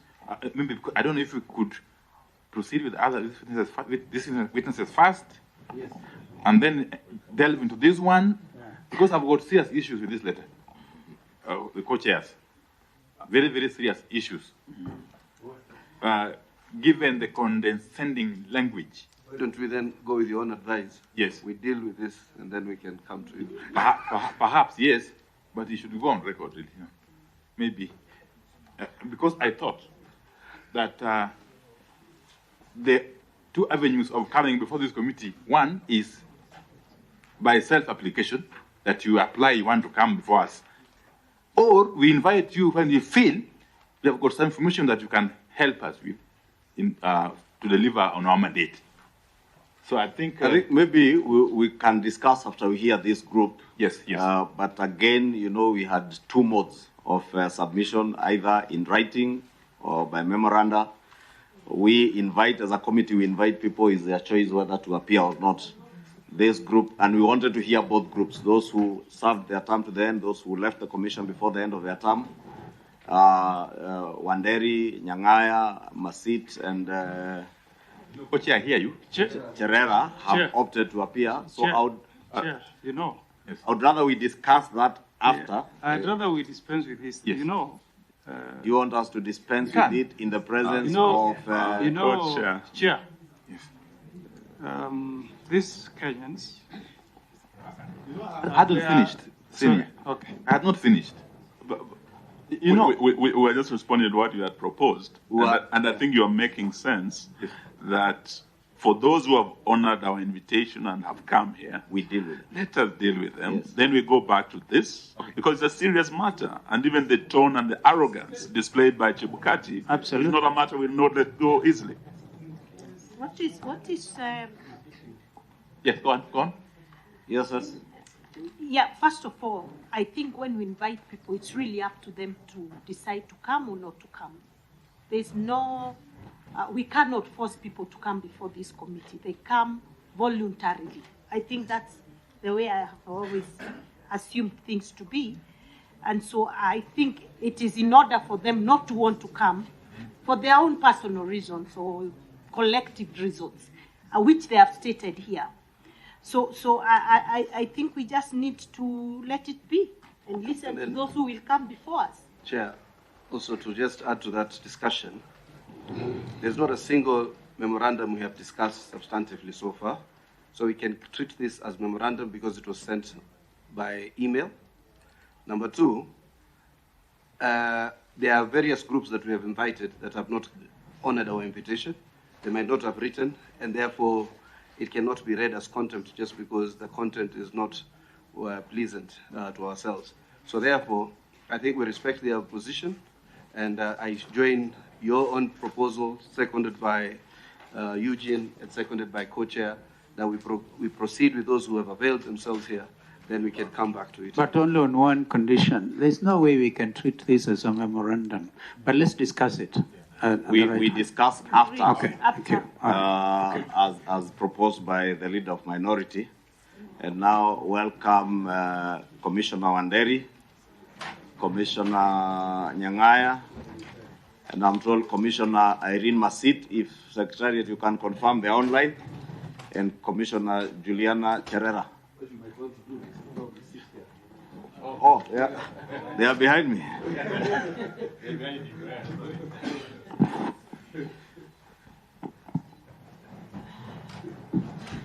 So, commissioners, I believe you would know everybody in the room, so we'll spare you the agony of introductions. Do you? You can confirm if you know everybody in the room. Yes, I do know everybody in the room. Oh, sorry. Yes, I do know everybody in the room. Perfect. And we all know you, so we will not get into introductions. I know some members. Okay, you have Senator Omogeni right there. Omogeni, you can raise up your hand. Honorable Eugene Wamalwa, Honorable Pio Wandai, Leader of Minority, Deputy Leader of Delegation, His Excellency Kalonzo Musyoka, the Leader of Delegation, Governor Cecily Mbarire, Governor Embu, and Deputy Leader of Delegation, Senator Omar, Mheshimiwa Catherine Wambilianga, and myself, Kimani Shongwa, Leader of Delegation and Co-Chair, together with His Excellency Kalonzo Musyoka. We have two members who are away, Senator Aaron Cheruyot and Honorable Amina. Well, thank you.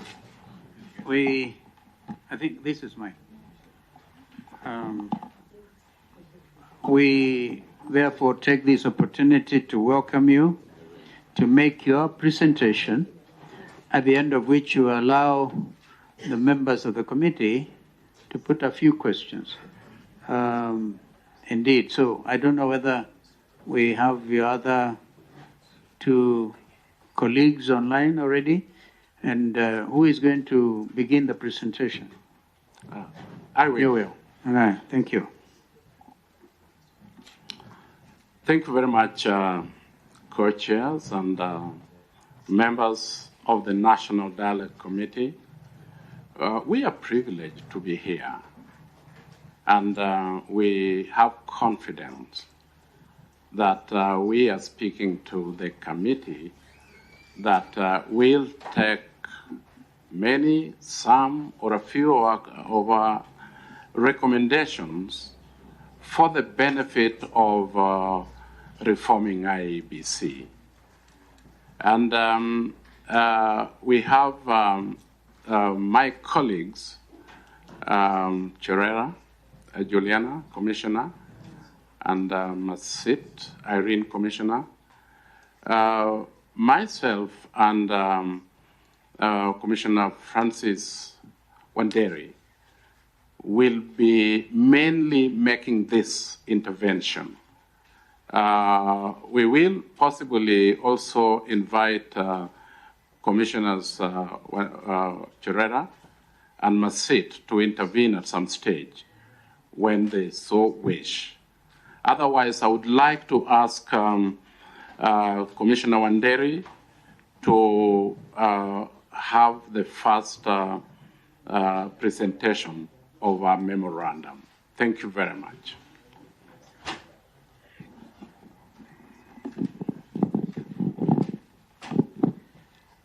Thank you, Chair. Thank you very much, Co-Chair and members of the National Dialogue Committee.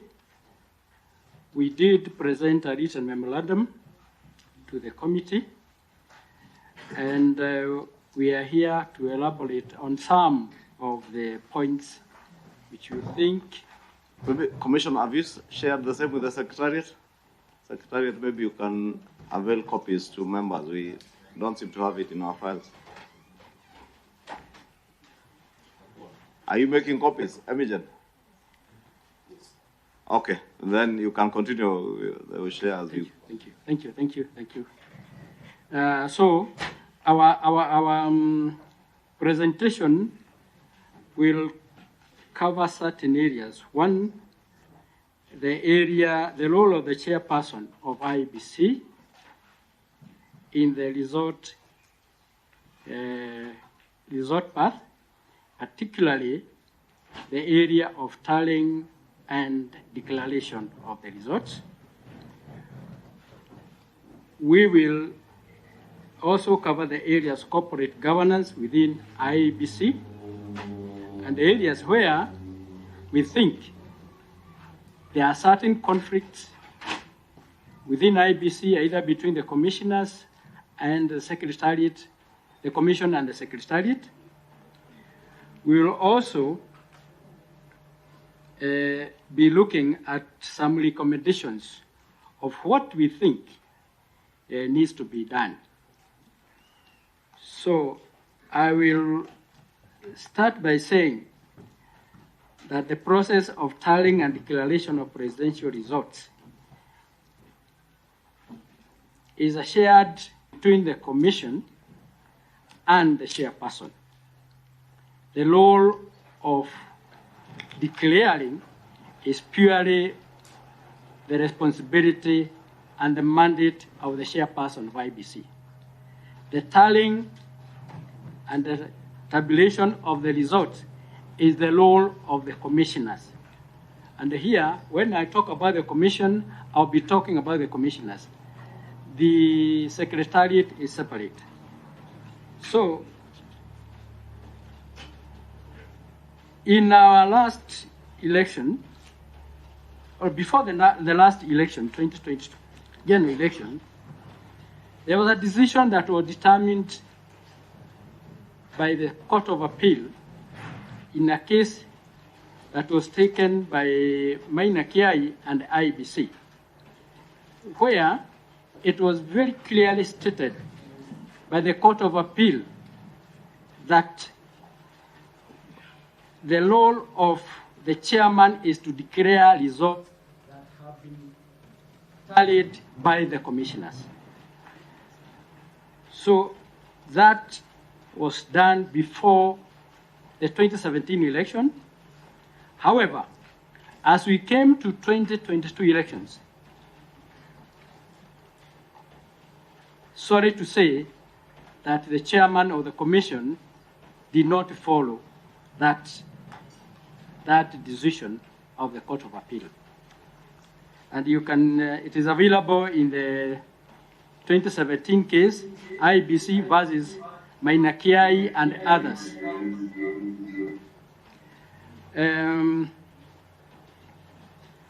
The chairperson, acting unilaterally with the assistance of some tallying clerk members of staff of IBC, which he had picked himself, acted in violation of the Constitution and in the violation of the law. Let's look at the areas of governance of the IEBC.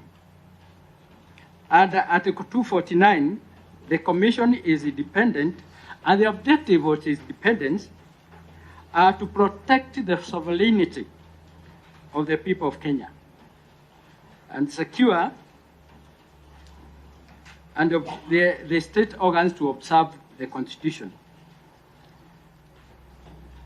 There are persistent grievances and issues in the Commission relating to the scope of the responsibility of the commissioners, the secretariat, and the accountability of the secretariat to the Commission.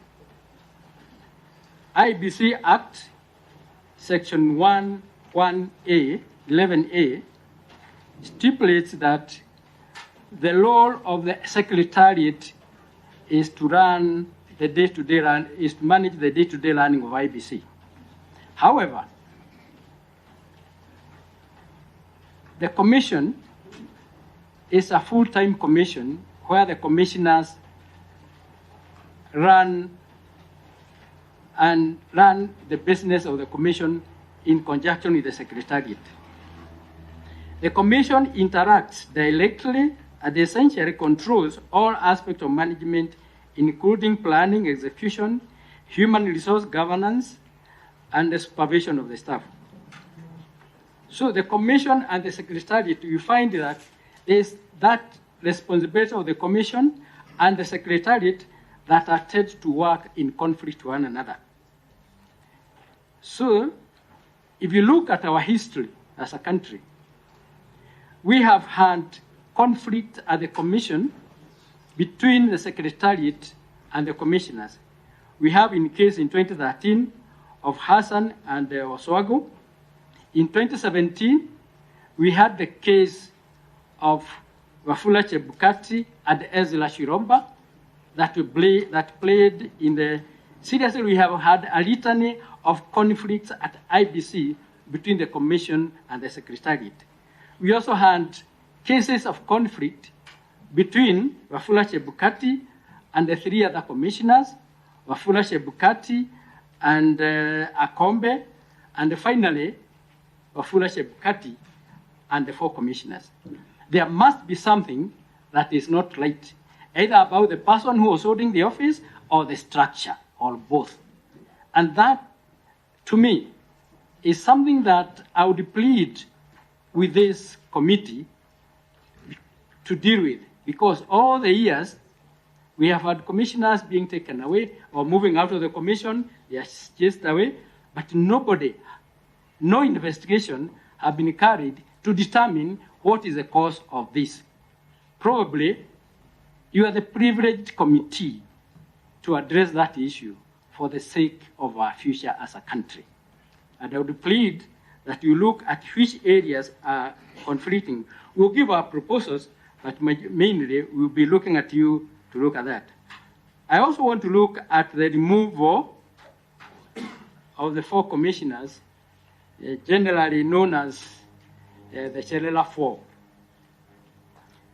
I want to submit that the Chelela Four were forced to resign. It was never our intention to resign. And therefore, we'd want to ask that the reason why the Chelela Four were removed from the office is because they questioned the process that the chairman used to declare the results. And my colleague will be coming to that in a short while. Our dissent to the way the chairman handled the tallying of the results in 2022 election was within our mandate, because it is for the commission to tally and for him to declare. Unfortunately, the commission was not offered an opportunity to do that. We never tallied the results from the constituencies. and they were tallied by a hand-picked number of people who worked with the chairman.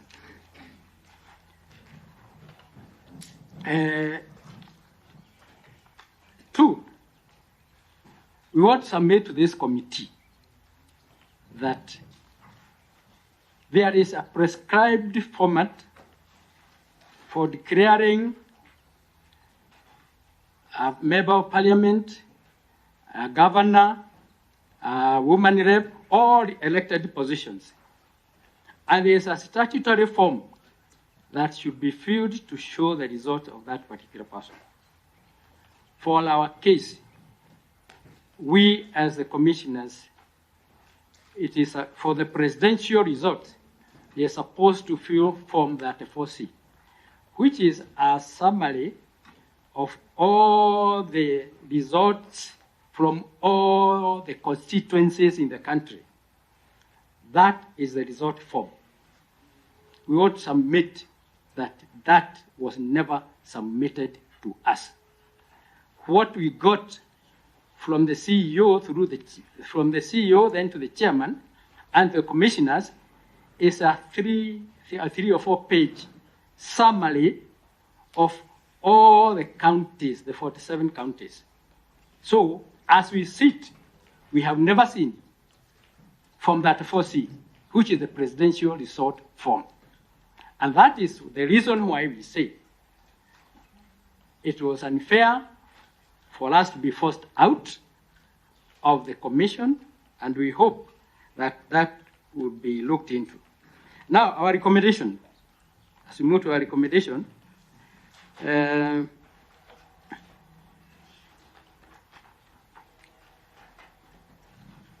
one, we hope that sooner than later, the IBC Commission is going to be reconstituted as quickly as possible. There are several issues, including burden delimitation, which is a very urgent issue. We are hoping that as soon as possible, the Commission is going to be reconstituted. Now, number two, the Commission, acting as a technical full-time commission, is essentially not only non-strategic, it is also policy-oriented.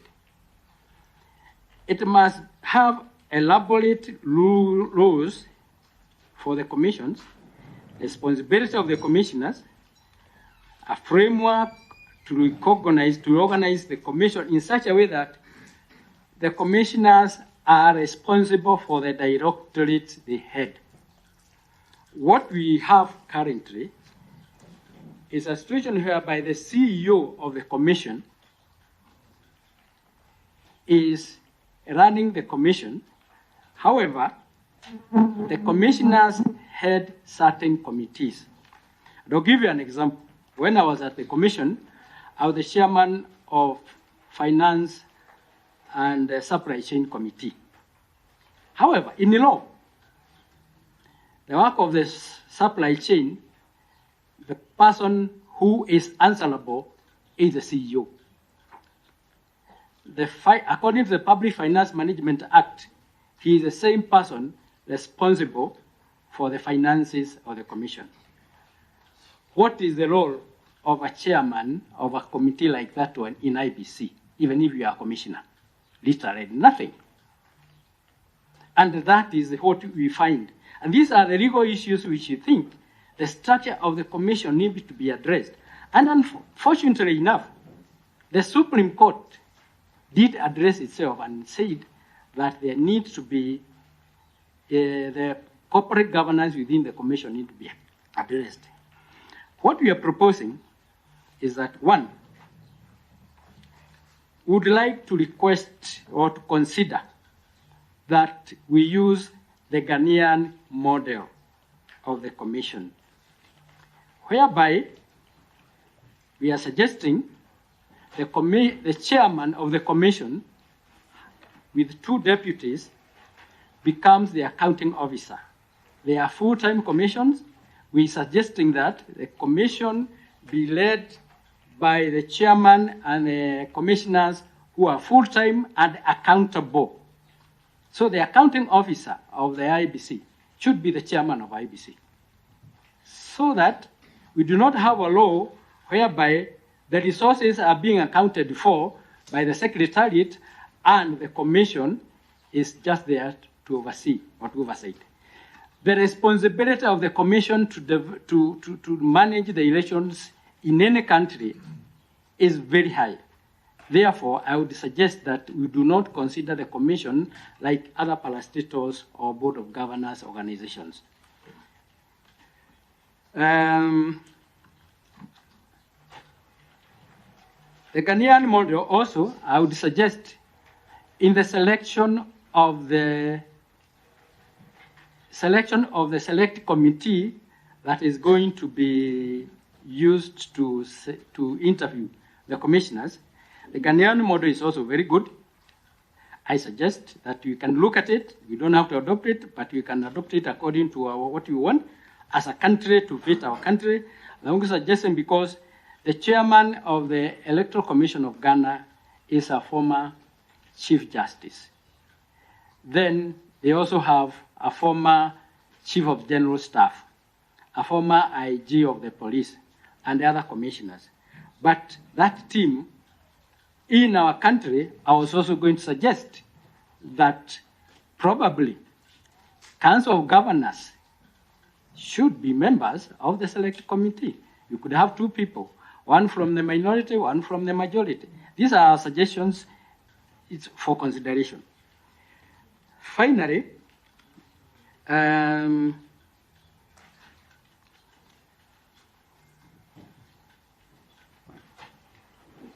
distinction must be made where the law or the Constitution provides the mandatory function of the Commission.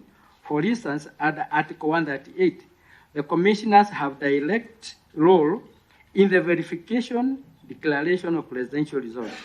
In relation to such, the CEO, for example, last election, the CEO and Professor Gulier were the ones who were given the mandate by the chairman of IBC to do the tallying. That information was not. That was not a delegated responsibility by the commissioners to the CEO. And it is an appointment that was made by Mr. Chebukati. I don't think that is within the law.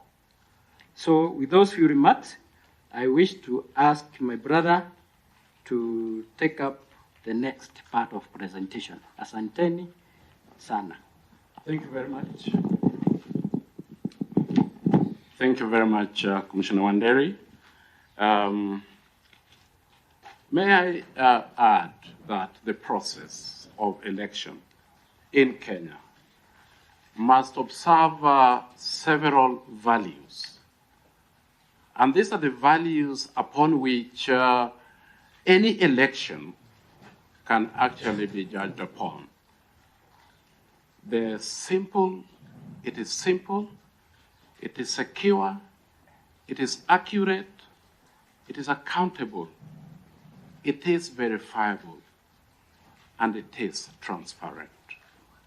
If we don't have any of those or some of those in the values of running an election, then we know that we are doing very badly.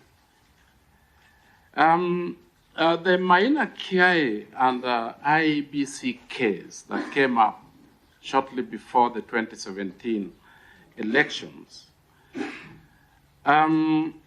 was around the issues of Article 86 and 138 of the Constitution and Section 39 of the Elections Act.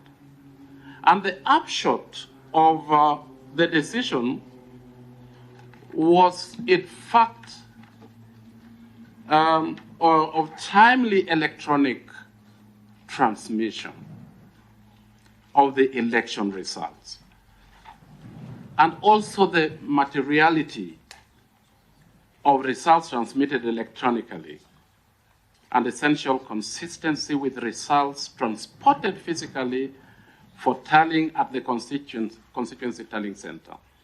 The effect of the Maina Kiai decision and amendments to Section 44 and 39 were intended to give effect to Articles 86 and 138 by legislating mandatory electronic transmission which mirrors and has the same effect as the physically transmitted results declaration forms through the physical tabulation chain. And this is the reason why the country spent millions of money to secure an electronic voter system. Now, I just want to talk about the accountability of polling station results. And this is how this worked. And it worked according to how we had discussed. That by operation of Section 39, the Commission is statutorily required to electronically transmit tabulated results and an image of the result declaration form confirming the authenticity of the polling station results. The process for accountability of presidential results contemplated three things in order to achieve the verifiability and accountability under Article 89. First, the presiding officers are expected to send, one, a tabulated result of the polling station. Two, the image of the polling station results declaration form.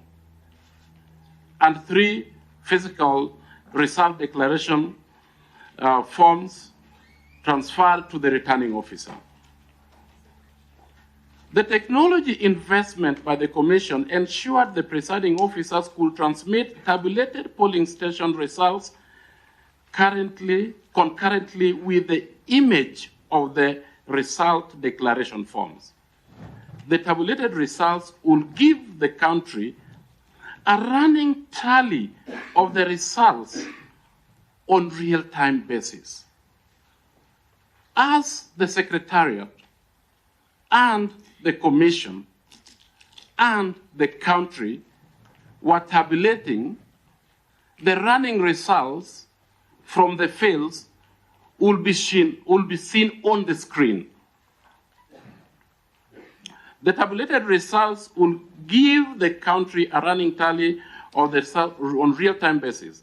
The presiding officers are also required to transmit the image of the result declaration form based on timestamps, location stamps, KIMS QR code, serial numbers, and other specifications provided in the KIMS technology. That is how it was envisaged. Now, how did we do it?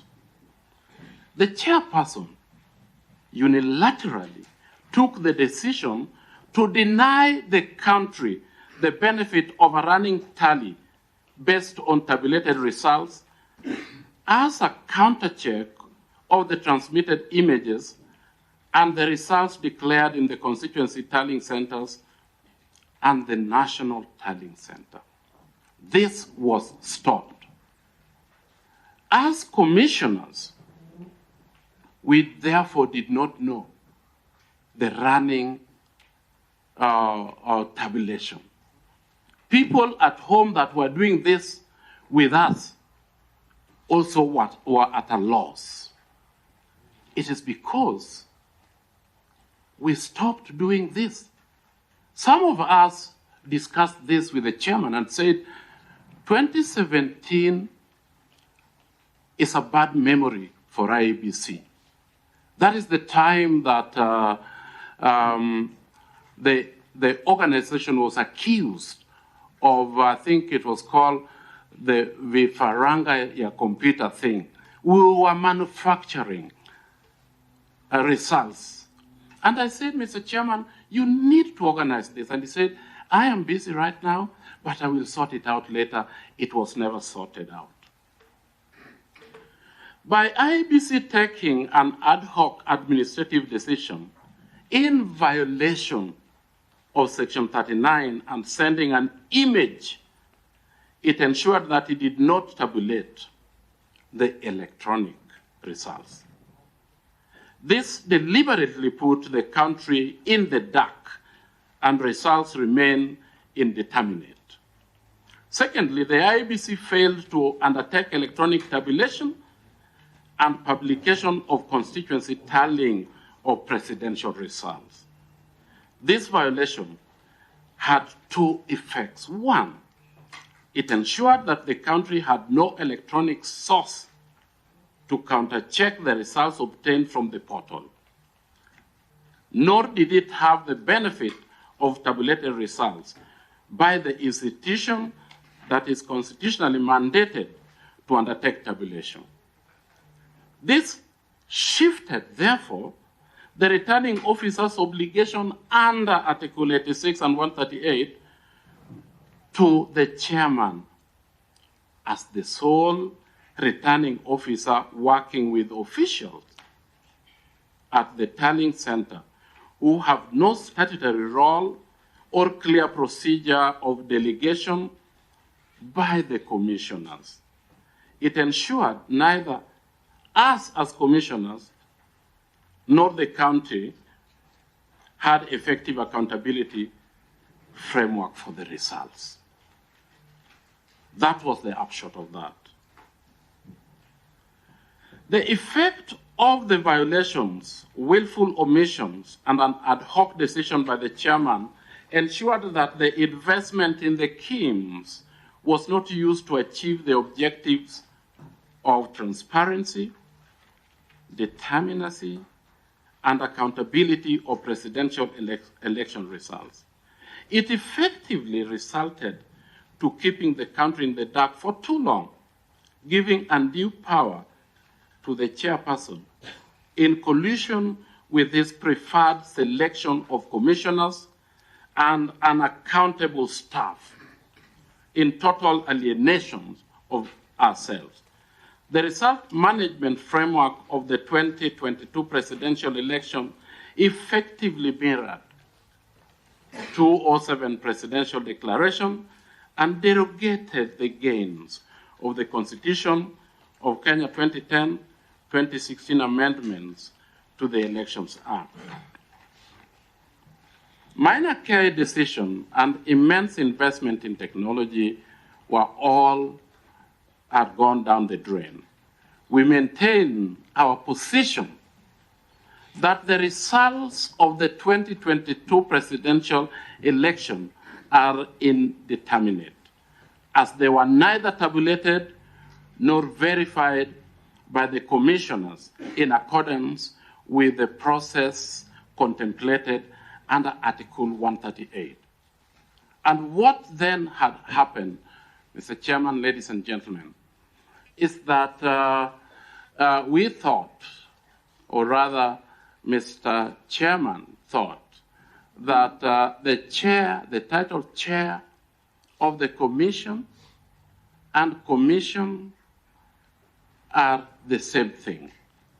So if he was acting on behalf of the commission as the chair, then commissioners need not have to be there.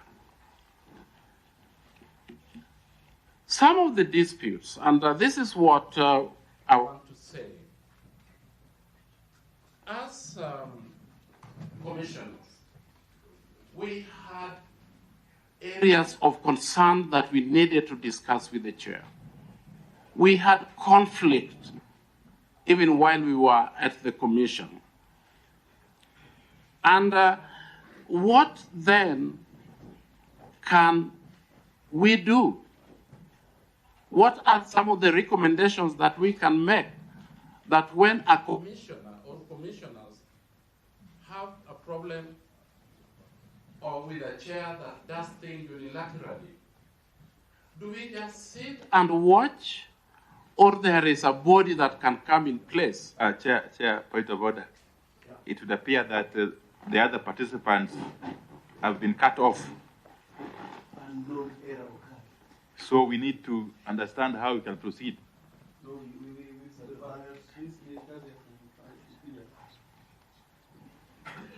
I suggest we pause. And are you certain, Secretariat, that they can hear us?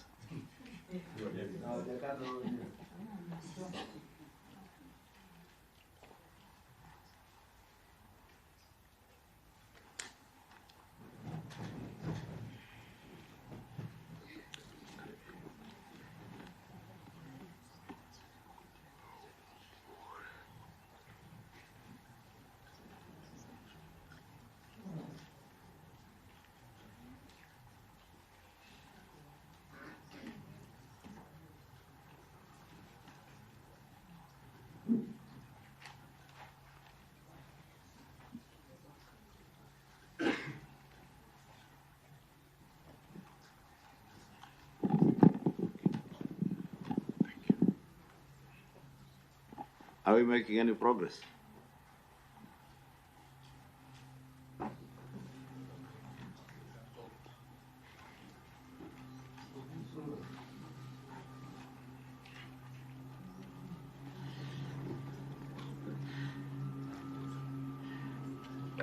Probably Nyangai will ask you as you resume to try and be a bit quick if we still have to hear them.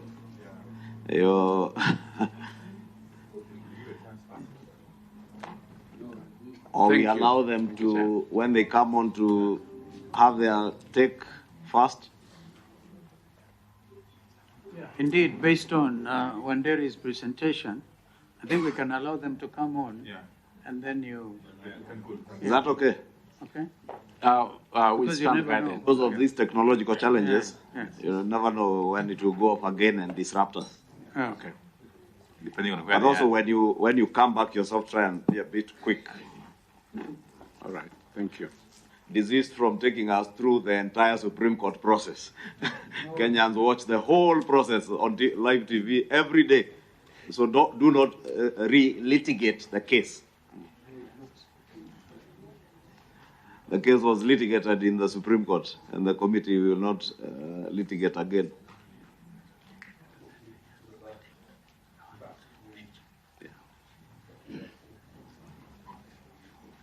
Are they back?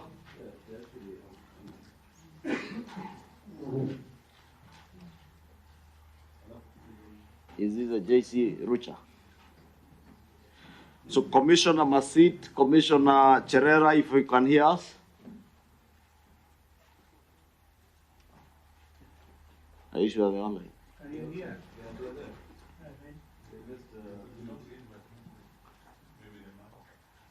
They've muted. Or you have muted. Yes. Oh, yes. Okay, very good. Commissioners Masit and Commissioner Cherera, can you hear us? Confirm? Yes, I can hear you. Thank you and welcome. I'm certain you may know all the members of this National Dialogue Committee, so we'll not go back to the introductions. If anything, we did that, and I'm sure you are following us. We have just changed the model. Before Commissioner Nyang'aya finishes, we hear from you because of the technological challenges that may keep popping up. So we'll ask you in a few minutes to have your take, then we'll resume to what was. Is Commissioner Masit on?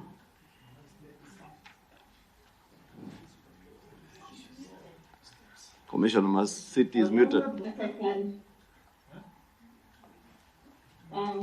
Thank you, co-chairs and the Honorable Committee. Thank you for the opportunity to be invited to give our recommendations. Sorry, I'm on, eh? Sorry, my other channel. Tell them I'm on. Sorry, thank you. Karibu, Commissioner Masit. Cherera, you may continue. Thank you. We did submit a written memorandum to the committee, and we stand by that. We only want the good of the commission and our country. What we, as the 4 commissioners, were taken through is not something that we wish any other commissioner, when appointed, to be taken through what we went through. So, in the good faith of our country, we want the next generation of commissioners at IBC be people that will be handled with integrity that it deserves. And their voice will not be shut down because as commissioners, we were there in the kitchen. We know what happened. Some of these things need to be spoken in a safe space. Commissioners, past and every generational commissions, and even to make it wider, the constitutional commissions that are there, they have something to give back to our country. Having commissioners and chasing them away, we lose a lot of the investment that the country puts on them. We only wish that we can have a safe space to talk about these things. Recording in progress.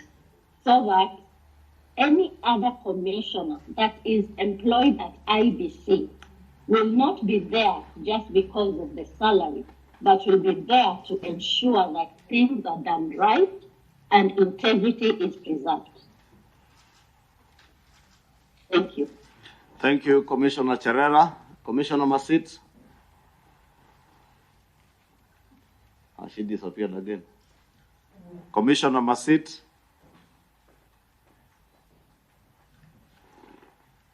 Is she the one in steps? Yes. She muted again. Text her if she's somewhere. Okay. Hello? Can we ask you a question before you disappear? Maybe you hear Commissioner Masit. I think Masit is back. Yeah. Can you hear me, please? We can hear you now, We can hear Masit. you, Masit. You can hear me? We can hear you. If you don't mind, if you can touch your video icon. Thank you so much.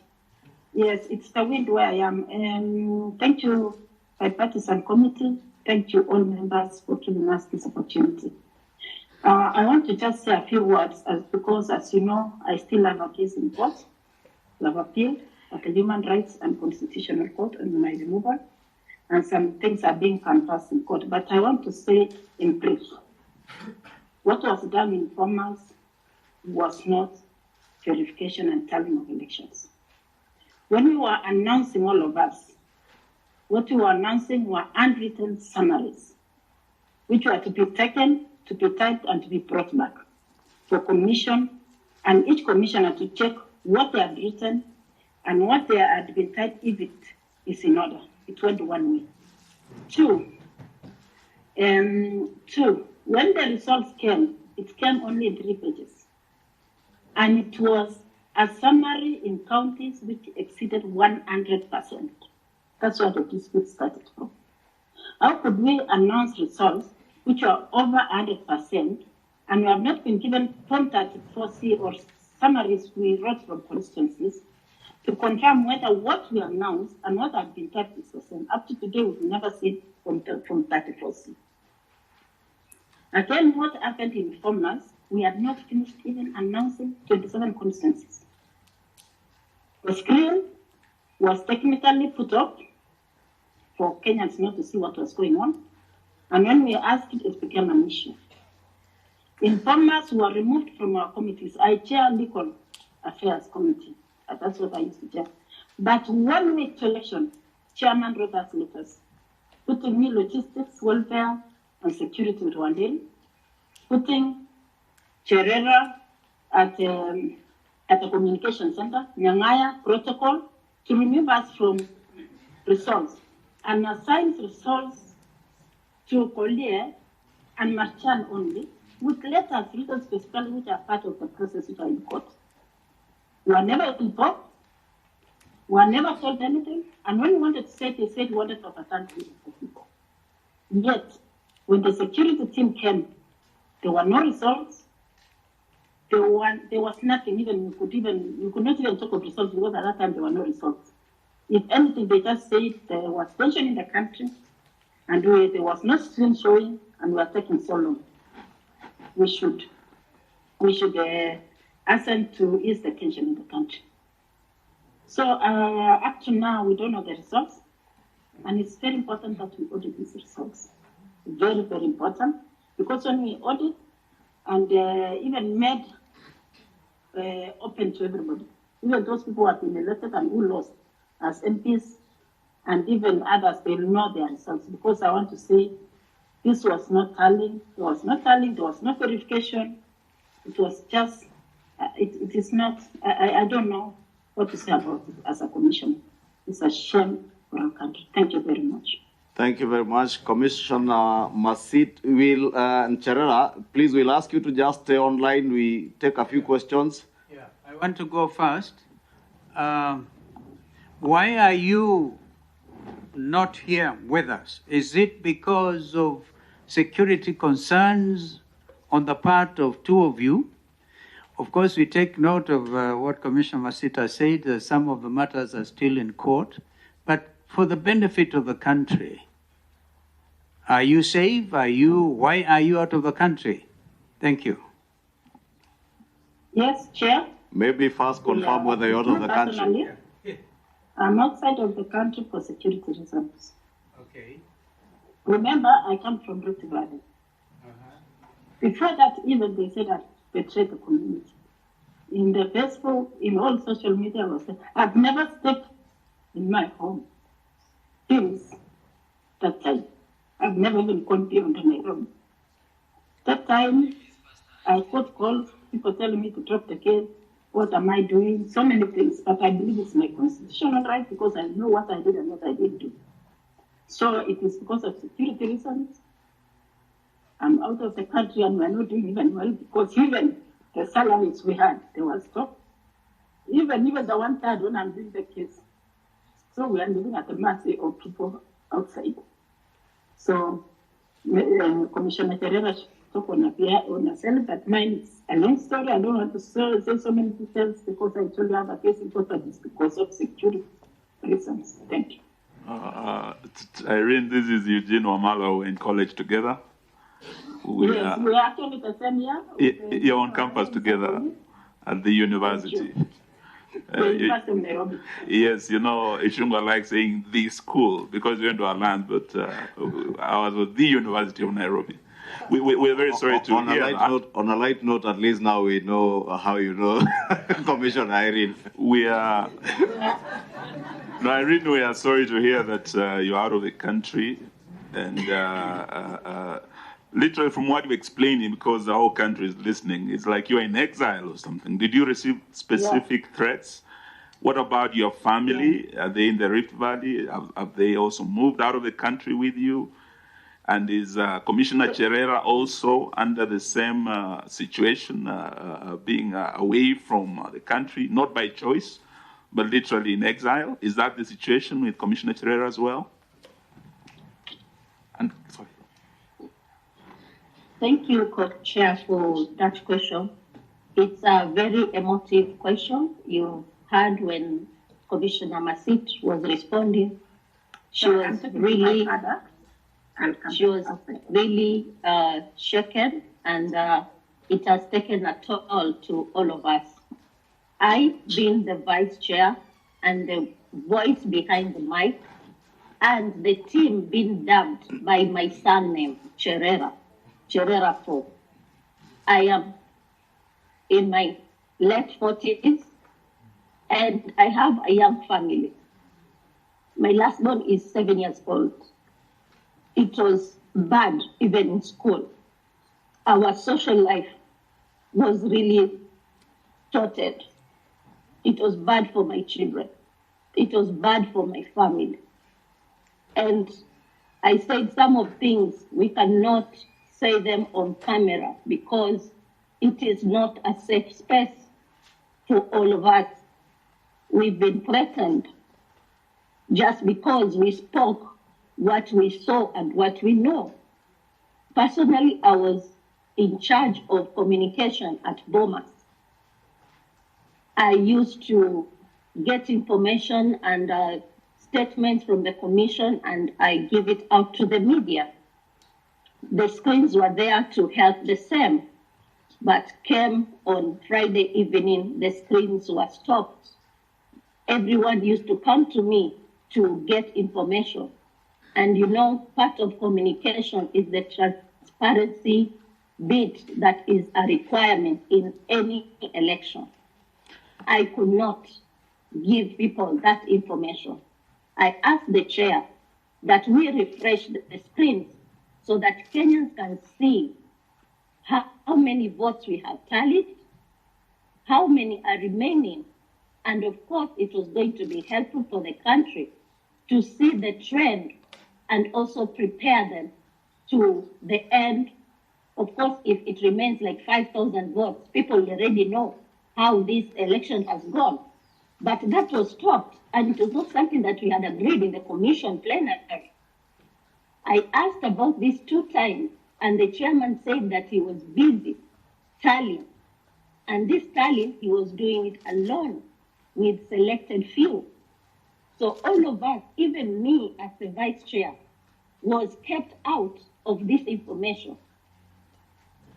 And that's why, even today, we will stand by our word that we disown this election presidential result because it was tallied by a few and it was not verified. as we were reading the constituency results, there were queries that were coming on our desk. We needed to get to know how these queries have been resolved to come to the final tally, but all that was not forthcoming.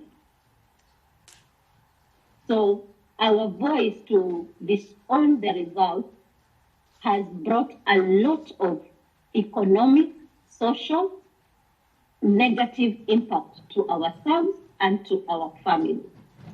When the security was withdrawn, it was withdrawn from our homes and our personal security. And at that time, mandamanos were almost starting. And let me be very clear with the committee. It was said on that faithful Sunday when people gathered in a church somewhere, I can't remember, and after the sermon was just Cherera 4 should resign, Cherera 4 should resign. And after that, the opposition started saying that they will go to the street because of Cherera 4, they should not resign.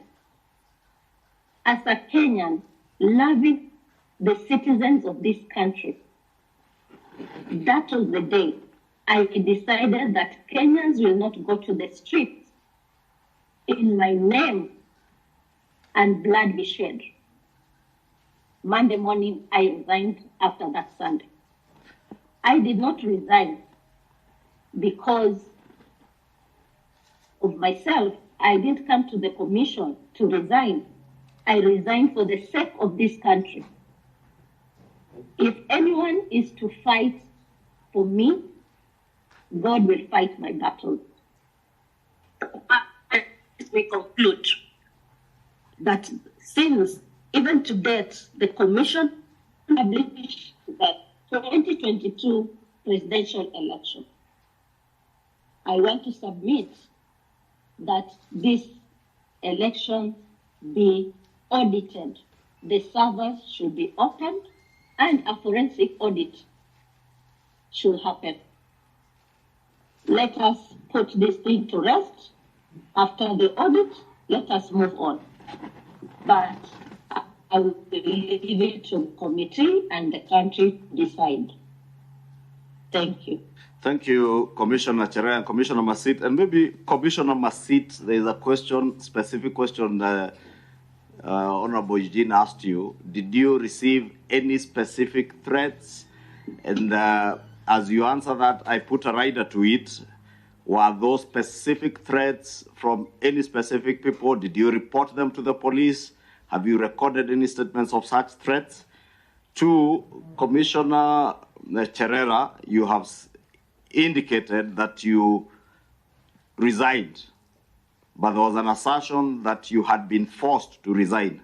From what you have said, it looks like circumstances around the calls for demonstrations and calls for your resignation is what made you resign, and you have asserted that you resigned to save the country from bloodshed and people dying in your name.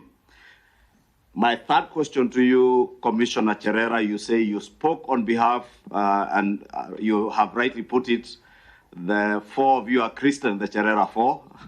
Maybe Kenyans liked you more than, liked your face more than, because you are more on TV, being in charge of communication, and that's why they were Christian, the Cherera 4.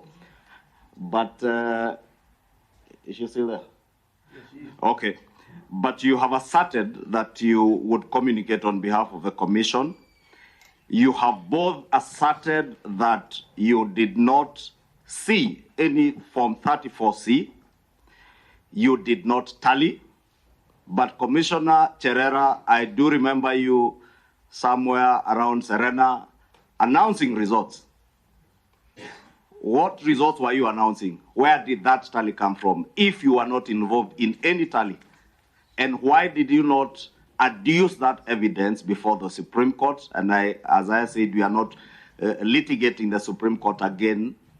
But why did you not adduce evidence before the Supreme Court that not a single 34C was seen by yourselves? You did not adduce any single form that differed from the forms that were on the portal. The Supreme Court verified those results that were in the portal, and you did not. Why did you not then? Did you not trust? Because there are things you are saying you cannot tell us. Did you not also trust the Supreme Court of this republic?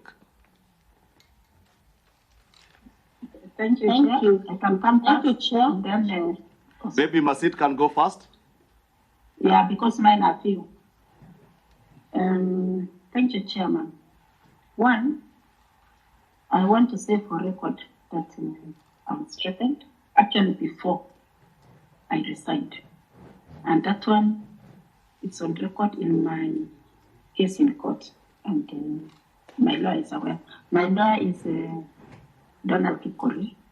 And I think if you want to hear more, maybe you can invite him to shed more light, because that is in court. But I was threatened that time, that one I said, but this one, it was urgent. I could not do it because I could not report because people followed me. I ignored for some time. But that night on Saturday, going to Sunday morning, people came to around my gate, and I had to sneak actually with pajamas through the back door gate, took a motorbike, went to, let me disclose the committee in confidence, went to Nanaya because I could not trust them. Commissioner. Yes. I would just beg you answer the question straight up. Did you report to the police? Because that was more of the direct question.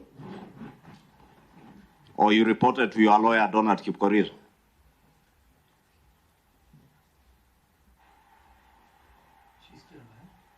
Are you still online?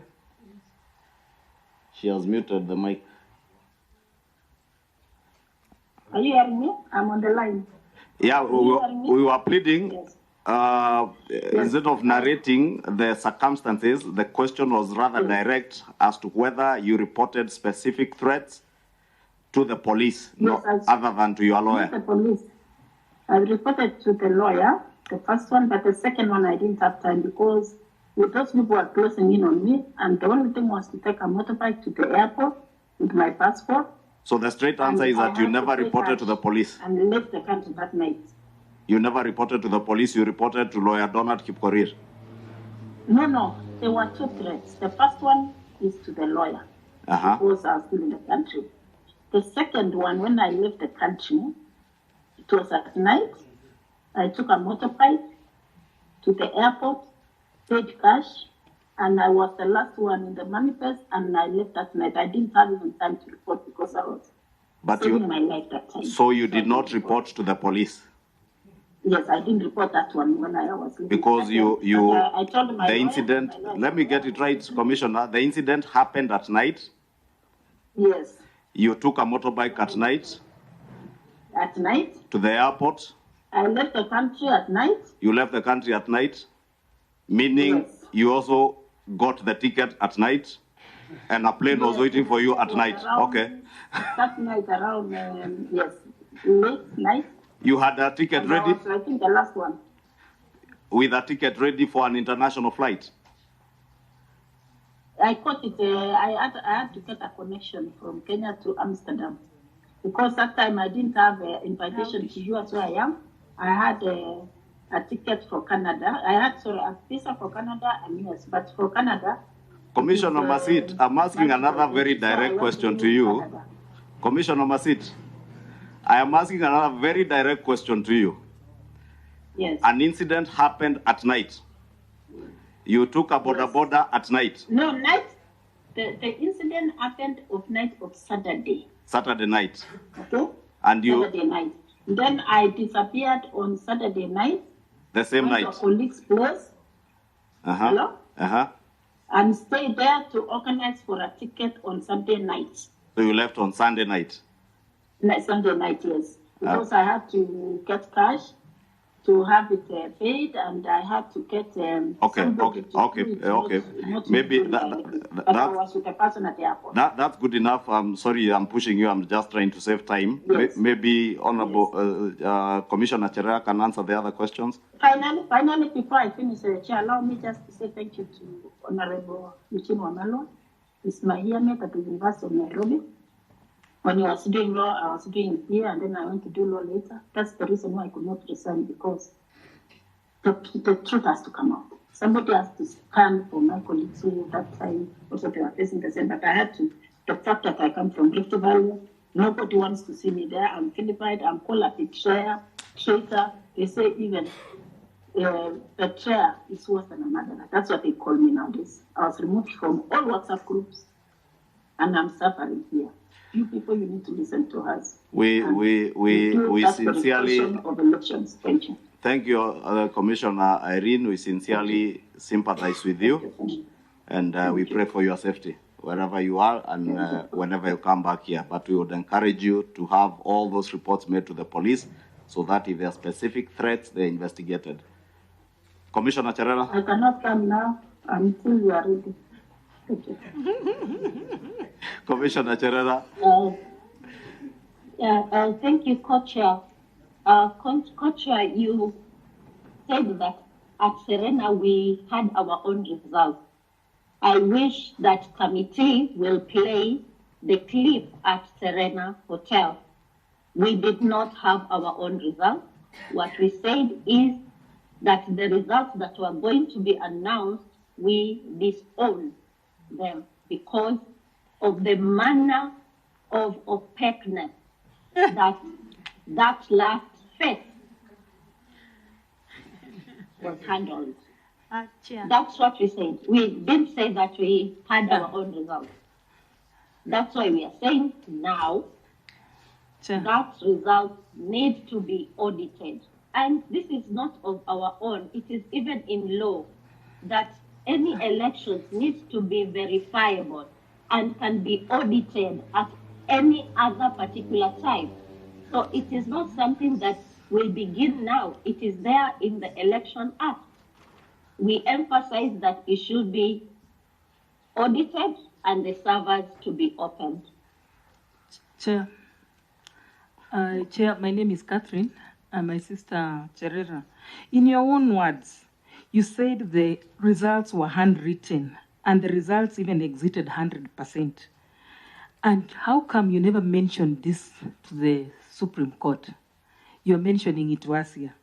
And those you brought as even the substantiators of the same never brought it and never, substantiated anything. In your own words, surely. Honorable Committee, I will also invite you to my affidavit to the Supreme Court. Whatever we are saying now, it is in our affidavit that we filed at the Supreme Court. Unfortunately, it's like nothing or not everything was read through.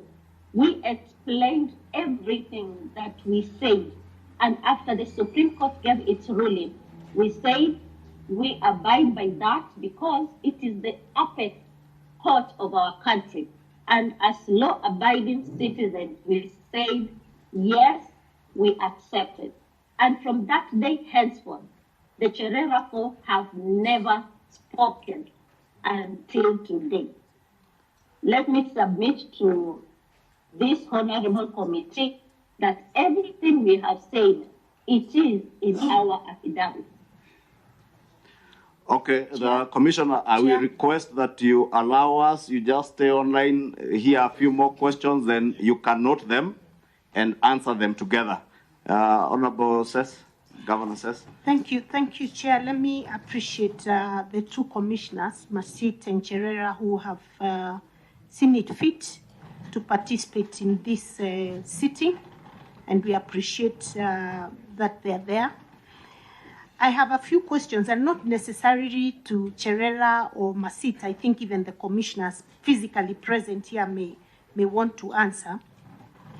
Number one, the law has been that the final announcement of the presidential vote is actually what is announced at the polling station. And that is what is called the Form 34A. And we have 46,229 polling stations, that I need no mention. But I'm just wondering, when Commissioner Wanderi, Wanderi says that they were not tallying as commissioners. Did you actually think that the 7 commissioners had the capacity to physically tally the 46,229 forms and be able to give the results within 7 days as the law states? Number 2, the matter went before the Supreme Court as a petition. Would you say that the results declared by the chairman were inconsistent in any way with those that were declared at the polling stations? And that brings me to the final statement by Cherera, where she says she wants the server to be opened. And that has been the language, open the server. The secretariat was here, the IEBC secretariat was here. And I remember I personally asked the question of the server because I thought we need to understand what's in the server. And the ICT director said, whatever is in the server is exactly what is in the public portal. That any Form 34A is what they have stored in the server. There's no difference. So what is it you want the server to produce if there was no inconsistency?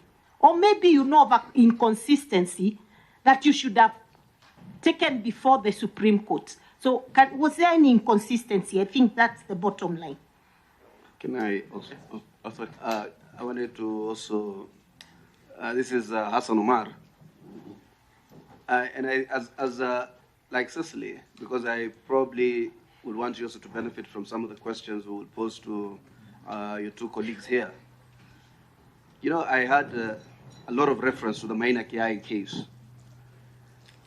But the true import of the decision of the Maina Kiai case is that what is declared at the polling station is the actual result of that election. This tallying you're talking about is simply arithmetic. In fact, today I look up to God and say, the systems were so foolproof that our elections cannot be decided by 4 or 7 people. The whole world was monitoring. And in fact, this idea of the server is almost an idea to try and camouflage the fact that there was a result which was verified and those forms that were tallied. Not a single one of you came up with a challenge to meet up, as suggested by Justice Smoking Wanjala, to show one single form signed by your returning officers or agents or anybody that differs with those that have been put onto that server.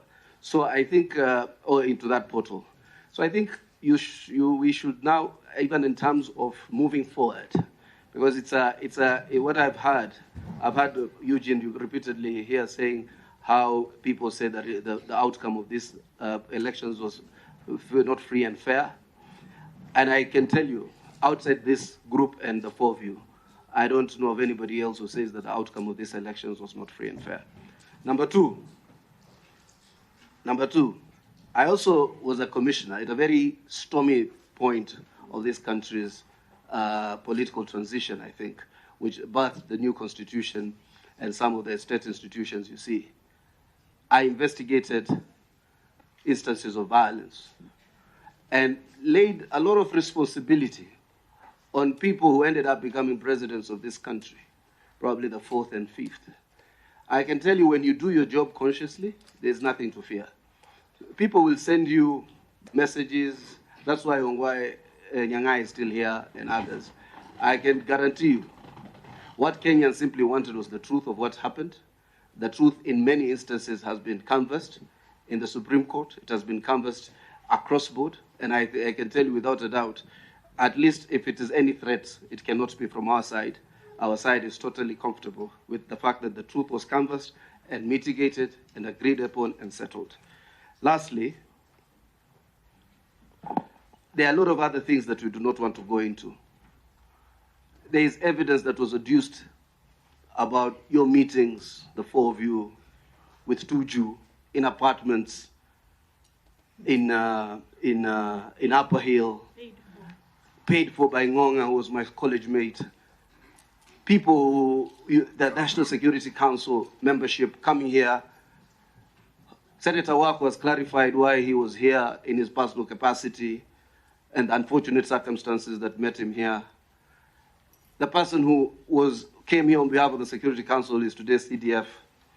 Trust me, the evidence, if we were to pursue the attempt to sabotage this election, would have been overwhelming. That's why we are saying sometimes, let it rest. Let it rest. I can tell you without a doubt, these matters have been canvassed and settled. I can tell you without a doubt, the truth is in public play. I can tell you without a doubt, some of these lies are no longer holding. They are just a few of you who continue to believe in that narrative, and they'll continue to perpetuate it. But every submission that has come here has actually given credibility to the elections. Honorable Eugene? Yes, I just wanted to mention something that I think it was Cherera or Commissioner Masik mentioned, that when the security team came, at that point there were no results yet, because there had been an attempt to taint the name of a very distinguished professional career soldier, General Francis Ogola. I think my colleague Omar has referred to that. Thank God, due to the Tonje rules, he is now the CDF. I am happy that you have mentioned that when that team came, they did not come to threaten anyone or to change the results or to overturn. I think for the record it is important, because that was something that went towards tainting a distinguished career of a career soldier of our country. The second issue is the issue of whether you, the commissioners, tallied these results or not. I think listening to the four of you, you have said you did not. We were hoping Chebukati would be here, the chair, and he has denied the country the opportunity to hear both sides of the story in a very arrogant manner. We'll be dealing with that matter shortly. The tone of his letter, the arrogance, is something we will deal with. And I think I would say high-handedness with which you are talking about. And you're not the first commissioners he has differed with. He differed with Commissioner Kombe, differed with the other three commissioners in 2017, with the four of you, with Chiloba. It cannot be that the four commissioners, three commissioners, Commissioner Kombe, Chiloba are all wrong, and only one man called Chebukati is right. There must be something about his personality which goes to the root of the problem, because Article 138 is very clear, and the matter came up before the commission, before the Supreme Court. Looking at the ruling, particularly clause 48 of that ruling, the chairperson had submitted that the issue of verifying and tallying was his exclusive authority. The Supreme Court differed with him. In the paragraph 49, they were very categorical, and if I may read that, we find that the chairperson cannot arrogate to himself the power to verify and to tally the results of the presidential election to the exclusion of the other members of the commission, meaning yourselves. And indeed, Article 138.10, this is what he's been relying on, because he's saying as a returning officer, it was his prerogative. And they said, indeed, Article 138.10 of the Constitution, although the power to declare the results of a presidential election after verification and tallying is vested in the chairperson, he does so only as a delegate of the commission, one of you having sat, tallied, verified, and you announced. I do remember, and Irene Masit will remember, Isaac Hassan was also our classmate at the university. When he was faced with a similar situation, in the previous election, the declaration of the results was delayed for almost 7 hours. When Isaac Hassan sat with his colleagues, they were able to build consensus. And when they came out as a united commission to make that declaration. Now, the concern of this team is that going into the future, having listened from you, you are sidelined, given peripheral roles, and your co-mandate you're not given the opportunity to exercise it. In future, there's a danger of a rogue chairman. You are 7, this chairman had 2 only, minority supporting him. The majority of you, up to today, have not owned those results, which still casts the shadow on the legitimacy. Even if we say the Supreme Court's ruling was final, many Kenyans, half of this country, did not vote for this president. The majority of that commission did not agree with these results. That shadow can never go away. We are saying those servers be opened, and I'm happy to hear from Terera, you have the view that the servers be opened. Many Kenyans want the audit to be done and the truth to be known. We are very grateful. You have time to appear before us, and like your arrogant chair, who but I don't think it is fair for you to have constantly. It is also not fair for him to have constantly gone on the vestiges of the character of a person, but of people who are here. But when you start casting aspersion on people who are not here, and to try and derogate their characters because you do not like what he did or what he decided, it's not fair. And if you make your point, no, the guilty are afraid. Maybe there's something is afraid. Honorable Omar and Honorable Eugene must stop. Honorable Omar, we've heard you, and maybe we'll just like we protected. I was actually going to deal with the more serious matters rather than this emotional outburst. In fact, Vice Chair, I was going to say just like Omar. It's okay. Omar. Fair enough. I was only saying just like we protected Honorable Eugene from a very lethal attack by a stakeholder, we must equally protect Honorable Chebukati, Commissioner Chebukati, from unwarranted attacks since he's not here to defend himself. Fair enough, Co-Chair.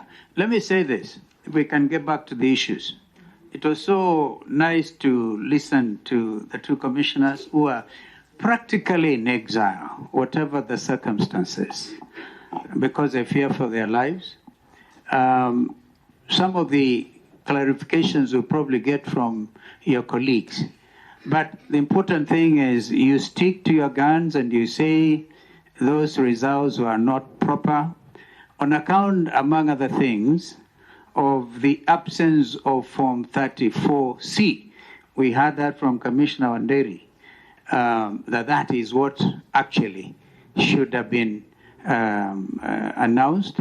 And even then, and I think actually, come to think of it, these commissioners have afforded us an opportunity as a committee to even do an audit, come to think of it.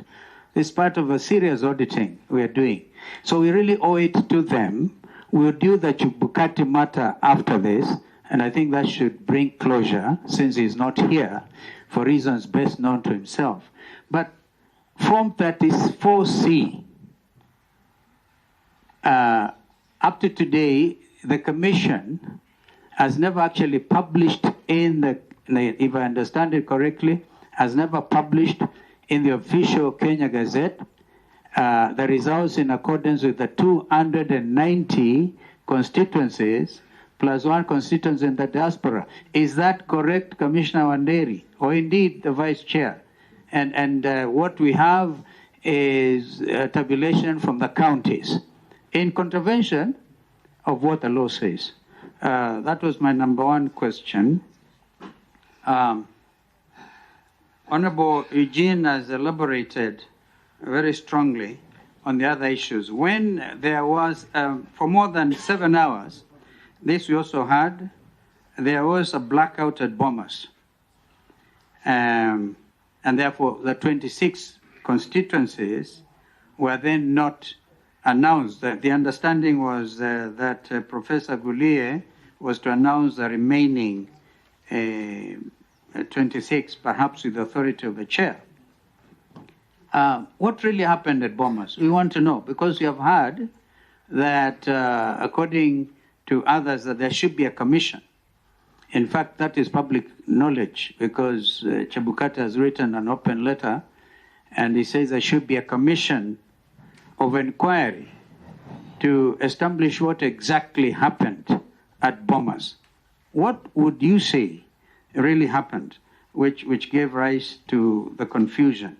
And then, of course, the Supreme Court in its ruling also said that, and I wanted your comment on the Secretariat itself, even as presently constituted. Would you recommend that this committee looks at the work, the composition, the competences, the heads of those other directorships or directorates? And by the way, were you guys present? I'm sorry, that's unparliamentary. The four of you, did you have any idea whatsoever on the printing? And did any of you go to inspect the printing by this Greek company, which had won? One day you were part of the procurement. Indeed, that was your responsibility. What would you advise the committee with regard to transparency when it comes to printing of election materials? Because we also have it on record that some commission materials were apprehended at the airport. So at that point, you're all acting together. Was it the negligence on the part of the commission as it then was? Yeah, because we have the legal position, which is very clear, the ruling by the Supreme Court, nobody is contesting that. But we have the issue of legitimacy, which is part of the reason I think this committee was constituted. We want your comments, because the Supreme Court said that what Chebukati had formed with that team, which was advising him as a chair, which gave him the results to announce, even the Supreme Court in its ruling, in its finding, announced that, they were able to pronounce themselves on that as an illegal group. So what would you say to all this? And I want to urge that we desist from emotions and emotional outbursts even between the commissioners, because it's beautiful. We are doing the audit. We must continue to thank the media. I'm quite sure this is one subject that is of great interest to the country. Thank you. Yeah, that is. It's not. There are no emotional outbursts. People are protesting where there is somebody's character. No, but we're dealing with lives of Kenyans. We have to, when you want to get a proper cure. Kenyan's life. Yeah. Okay, thank you. Thank you. Let me just say and go for his character. One thing. I'll be very brief. Let's have some. Yeah, I'm happy that now we are back to our senses. Mine is very, very brief, and I want to thank the four commissioners for having taken their time to come and shed more light on the issues surrounding these elections. And I also want to thank the host country for giving the two commissioners political asylum. And I hope they are safe. I just wanted to find out before they muted whether the threats they received whilst in Kenya have continued to follow them even in the country of asylum. If you could clarify whether you are still facing these threats in your asylum. 2, I want to know from the commissioners, now all of you, in the final analysis, having said all that you have said, what, in your opinion, could have been the reason for Mr. Wafula Chebukati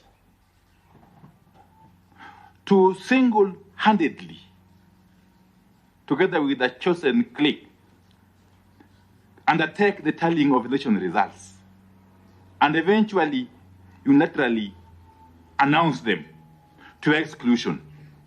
What could have been the motivation? Because that is important. We could speak until the cows come back. But what could have been the motivation for Chebukati to exclude all of you, at least the four of you, from this very vital process, at this very vital moment in the electoral process? 3, and finally, actually, we were told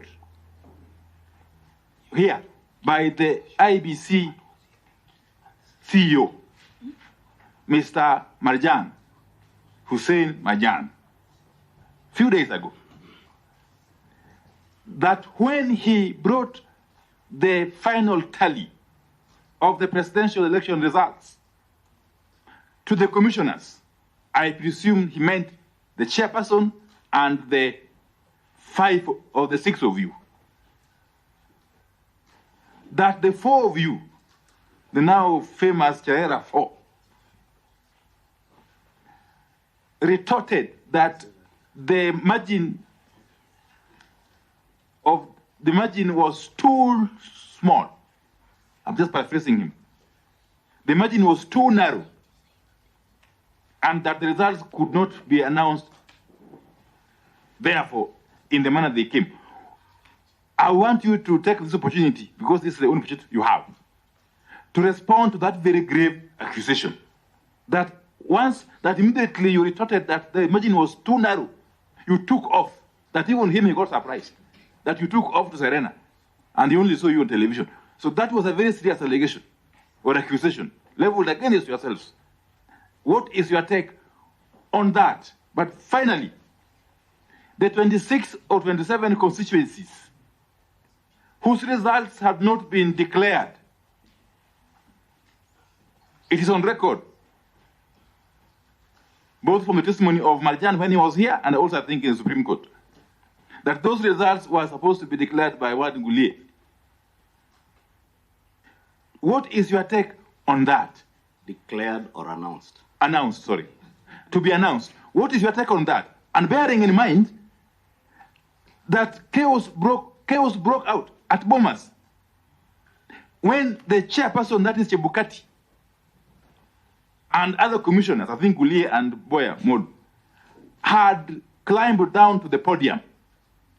So, in your view, was that the moment when these 27 constituency results were going to be announced? Or what was it? Thank you. Chair, I'd like to... Yeah. Because he's not had something, then says, Omogeni says, Catherine, in that order. Okay. Yeah, thank you, commissioners. Can I have one go? You know, we are here because this is for posterity. We just want to know the truth. Chairs. Yes. There are so many questions. I wish you let us respond to some, then we move to others. I guess this is the final one. Probably. By the some could be related. Yeah. Yeah, just not so that the ones that are related, you don't have to answer me and answer Opio if we ask the same thing. Answer generally. Yeah, you know, this we are not in court one day. This is for historians to record. That's why we are undertaking this process. I remember in 1937 in the U.S. during the reign of Franklin Roosevelt, the fight to defend the Supreme Court of the United States of America. When Roosevelt wanted to add 6 justices to water it down, one senator was so emotional, fought for Roosevelt so hard that in the evening he just collapsed in his room and died, and the president lost the fight. Now, as we want to know the truth from you, the trial of O.J. Simpson, the gloves were given to him, and the jury said, if they fit, you murdered. If they don't, you didn't. The question in the room is how to apply Article 138(3)(c). The Supreme Court has said in paragraph 49 that the chairman cannot arrogate himself the power to receive the result from the polling station, as Commissioner Omar says. The Supreme Court says you receive the results, and the chairman and you, the six of you, supervise and oversight the tallying.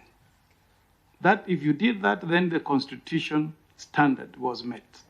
The question I am asking, did the four of you participate in a graphic form? Did you participate in receiving results? Just give me like a returning officer has come from Borabu to Bomas. He has the results Senator Omar is referring to. They arrive at Bomas, and you are supposed to verify and tally the results. Did you collectively, in compliance with the Constitution, jointly verify those results and tally? If you did not, you tell us it goes on record. You did not, we know that was only the chairman. Therefore, that will be contrary to the provisions of Article 138 and the findings of the Supreme Court. I wish I can hear that from each one of you, the four of you. Then number two and final. You know, this Constitution that we all say the supreme law of the land, in Article 86, obligated you as commissioners. It says that that is voting. In every election, you as IBC will ensure that whatever voting method and the system that you deploy, you as commissioners, must be simple, accurate, verifiable, secure, and accountable. If we wanted to verify the results that were announced today, if we want to do a verification, is the system that you put in place secure? Is it verifiable? Can we open and see what is in those servers? In your own word, you are the people who put it in place. Can we verify the results that was announced by the chairman? If you could answer those two questions, it will give me some comfort. And then finally, I just wanted to know, there is a finding by the Supreme Court in paragraph, I think, 59, okay? And they have made a very far-reaching finding on the integrity of the entire process. What could you describe was the role of the CEO? And maybe what he told us was a committee of I think, verifying and doing the tallying of the results. What role did they play? If you compare your role as commissioners vis-a-vis the CEO, who would you describe as the person who was very central in the tallying of the presidential results? Thank you. Catherine? Thank you, Chair. Mine is just one specific question. The Form 34s kept on streaming in, and we were seeing it live. You continuously filled these forms by yourselves, especially, okay, I'm sorry to call you the Cherera 4, but the four of you were seen on record. 6 days, 6 nights, you are announcing the results day and night. Which results were you announcing? And which results were you reading if there was no verification? Are you sure you are announcing your own stories, or that was even hot air now? Thank you. Chair, I think very related to Mheshimiwa Catherine's question. Actually, the question is, out of 46,229 stations, you actually announced results of 46,202 polling stations, because the last ones that were not announced due to the skirmishes that were happening there were 27. So which results are these of 46 207 polling stations that you people announced for the last 6 days, 6 nights. Who tallied them before you came to announce to Kenyans when you did? And why was it a problem that the last 27 polling stations were disputed? 27 constituencies. What happened that they were not announced? Maybe you tell us exactly how it is that Ngulia could not even make an announcement of the results in the 27 constituencies.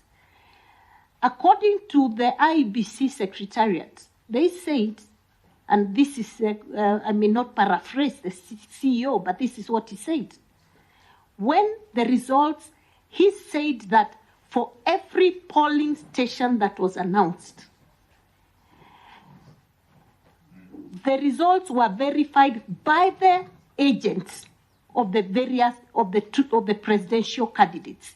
They would verify the results based on what they had received themselves from the ground, and once they were satisfied, the results would be announced. Now, why is it that you're trying to create a narrative that these results were not true, yet you announced them yourself for the past 6 days?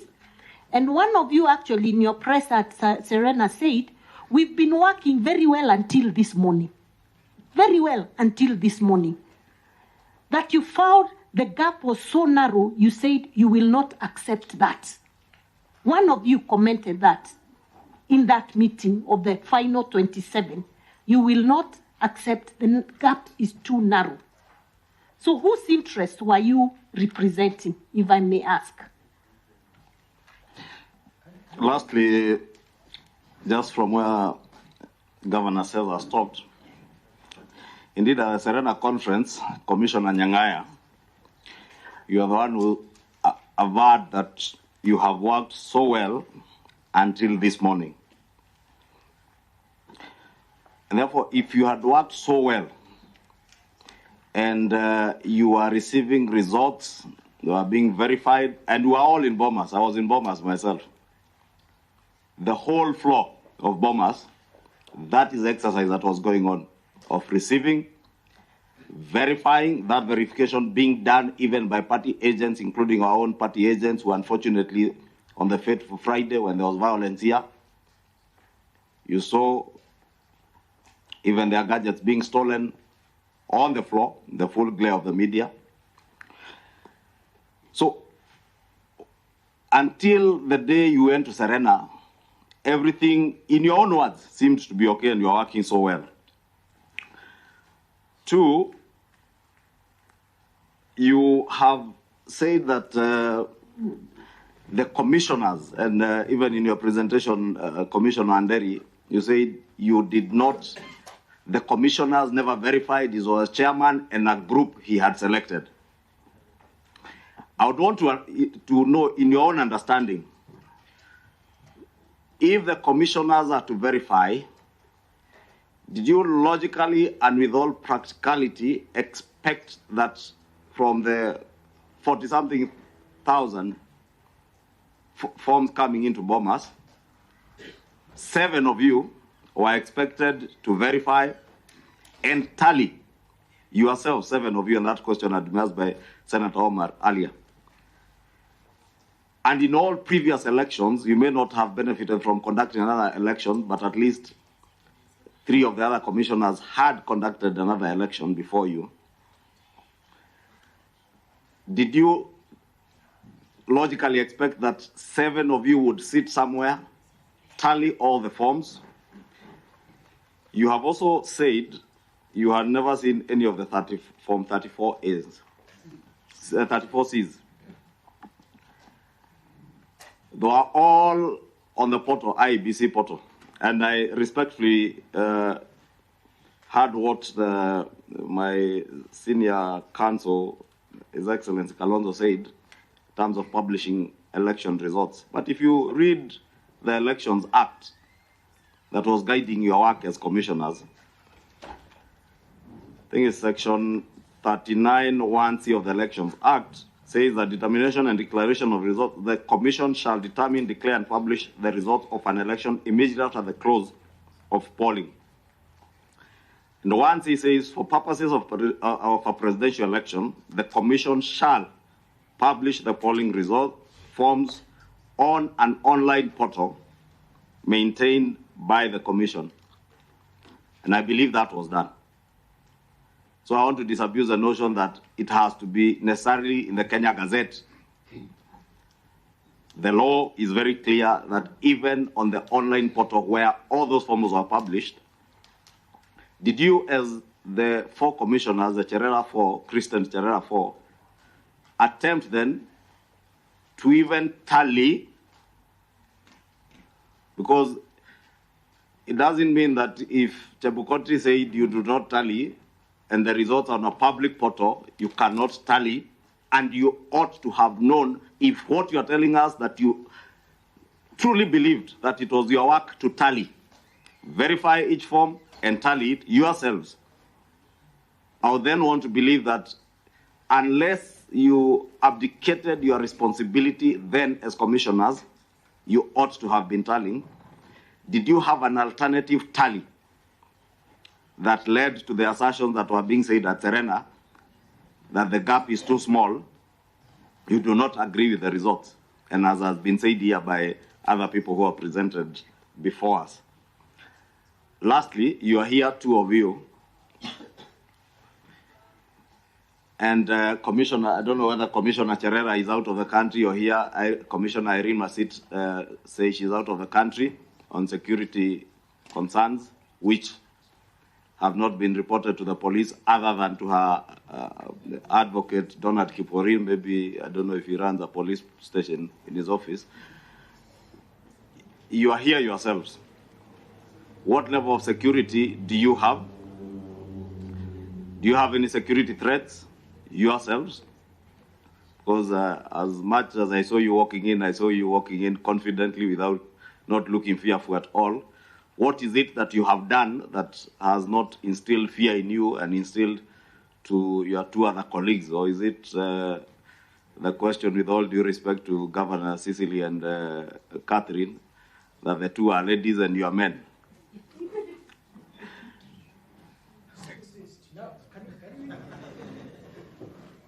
On a light note. Yes. Go ahead, Commissioner. Was that Masit? Commissioner Masit? Yes. Yes, I want you to allow me to. And I don't know why you didn't. Did you want us to see you, Commissioner? I don't put a lot of time. Commissioner, are you able to unmute your video icon so that we are able to see you, to be certain we are speaking to you? Actually, I'm having challenge. It's my phone. Okay. I'm trying okay, go ahead. But go ahead. Me, I'll do it after. When I'm through, I'll do it when the others are speaking so that you can see me. Okay, so that I take time to open it. Go ahead. Okay. What I'm asking is to pause where I am. I need to go somewhere, so I want to finish and then I just follow because of anything. One, the issue of Kulia not announcing the 27th. Actually, when we had met and agreed at 10 a.m., that day 10 a.m., Kulia was to go and announce. So to say that he was to announce and then the fracas started, it's a lie. He should have announced before even the chairman could announce the results at 4 p.m. So the reason why he said he wanted to announce and the reason why he didn't announce, he knows the reason why, because he kept them personal and never announced. So he delayed, it was from 10 he was to announce, but he didn't do it. The reasons, I don't know. Two, somebody said, why were we left out in the tallying process? Actually, when we joined the commission, they called us green-ons. They started isolating us. We have plenary minutes on issues. One, it was on tender process, which we didn't agree. It's on record in plenary. Cutting returning officers in consensus, they did alone. The three of them, they said we were green-ons. It's on record on plenary records in the commission and other issues. So it's not something which started in Bomas. It had been there, but we thought for the sake of the country, we needed to work together as a team. My threats were in two phases. My first threat was on to resign as a commissioner. And that one I did. But the second one, now, which made me run away, was to remove the case. Why am I having a case when all the others have resigned? And due to make it worse, you're spoiling for our province or our region or our community. So it's good to be on record. The second threat was to remove and do away with the case. So, and I could not do it. I could not. The tribunal, it is them who brought the tribunal. So if it is to withdraw the case, it's them to withdraw, not me. So that was the reason. Another thing somebody mentioned about Tuchu, that we are seeing with Tuchu. I want to deny that one, especially me personally, because Tuchu and Chupili took me to court. That time when I was appointed as a commissioner and said I was unreadable. So how could I work with Tuchu when already I was having a case to be removed? So in that case, it is I cannot buy that one in. It is just it was just to tarnish some of us to show that we were with Asimil. So that one I cannot buy it in. Whoever said it. The issue of ballot papers. One of the chairmen mentioned that we went to Greece and they want to know what happened. On my side, we went earlier with Nyangaya, with Kulia. And I want to be on record that when we were in Greece, we didn't even know that there were two ballot papers. Ballot paper 1 of 1 and ballot paper 1 of 2. And that's why we are saying we should open the servers, include even ballot boxes, because we don't know if all the ballot papers, the two sets were used or not. Because when the issue came out, it was agreed in Bomas with all political parties that ballot paper 1 of 2 should not be used and should be kept. And ballot paper 1 of 1 only was to be used. So that's the issue which I discovered myself after the second group went, and then the political party said, how come we have two types of ballot papers? But we were to have only ballot 1 of 1. How ballot 1 of 2 came out, it was not discussed at the commission, and it is not even on plenary or on record. So that's another issue. When we open the ballot papers and do the auditing, that issue needs to come up. When Merchant said that we refused the tallying because the margin was too small, I want to say first, there were no results which had come out. The dispute was on the 100%. It was 100.001. We were saying in counties, how come results go beyond 100? And I want to say that every vote counts, even if it's 1 vote. So even if that's why they say 50 plus 1, meaning even if 1 vote, it counts. So we should not say because the margin was so small that some votes should not count. And I want also to say, when we were announcing the results, we had a team, we had done elaborate, that's why we were working all together nicely. The returning officers were to come to the down of Bomas, sit with political parties agents and give us a summary to announce. So what we were announcing was summary. And that summary was to be taken to be typed and to be brought now, and each commissioner to check what they announced if it's matching with the typed work. But I want to tell this committee, the summaries went one way until today. We've not seen them. We've not seen what we announced, if it's matching what was typed. And while I was at the tribunal, we asked for those results, including from 34C. And it is on record and unanswered. Chebukati answered that all the results we pulled down because it was very expensive to maintain the system. So, one, we could not verify or check what was there because we were told the system had been removed and it was very expensive to maintain. And that one is even in the answered report of the Mujamile Tribunal.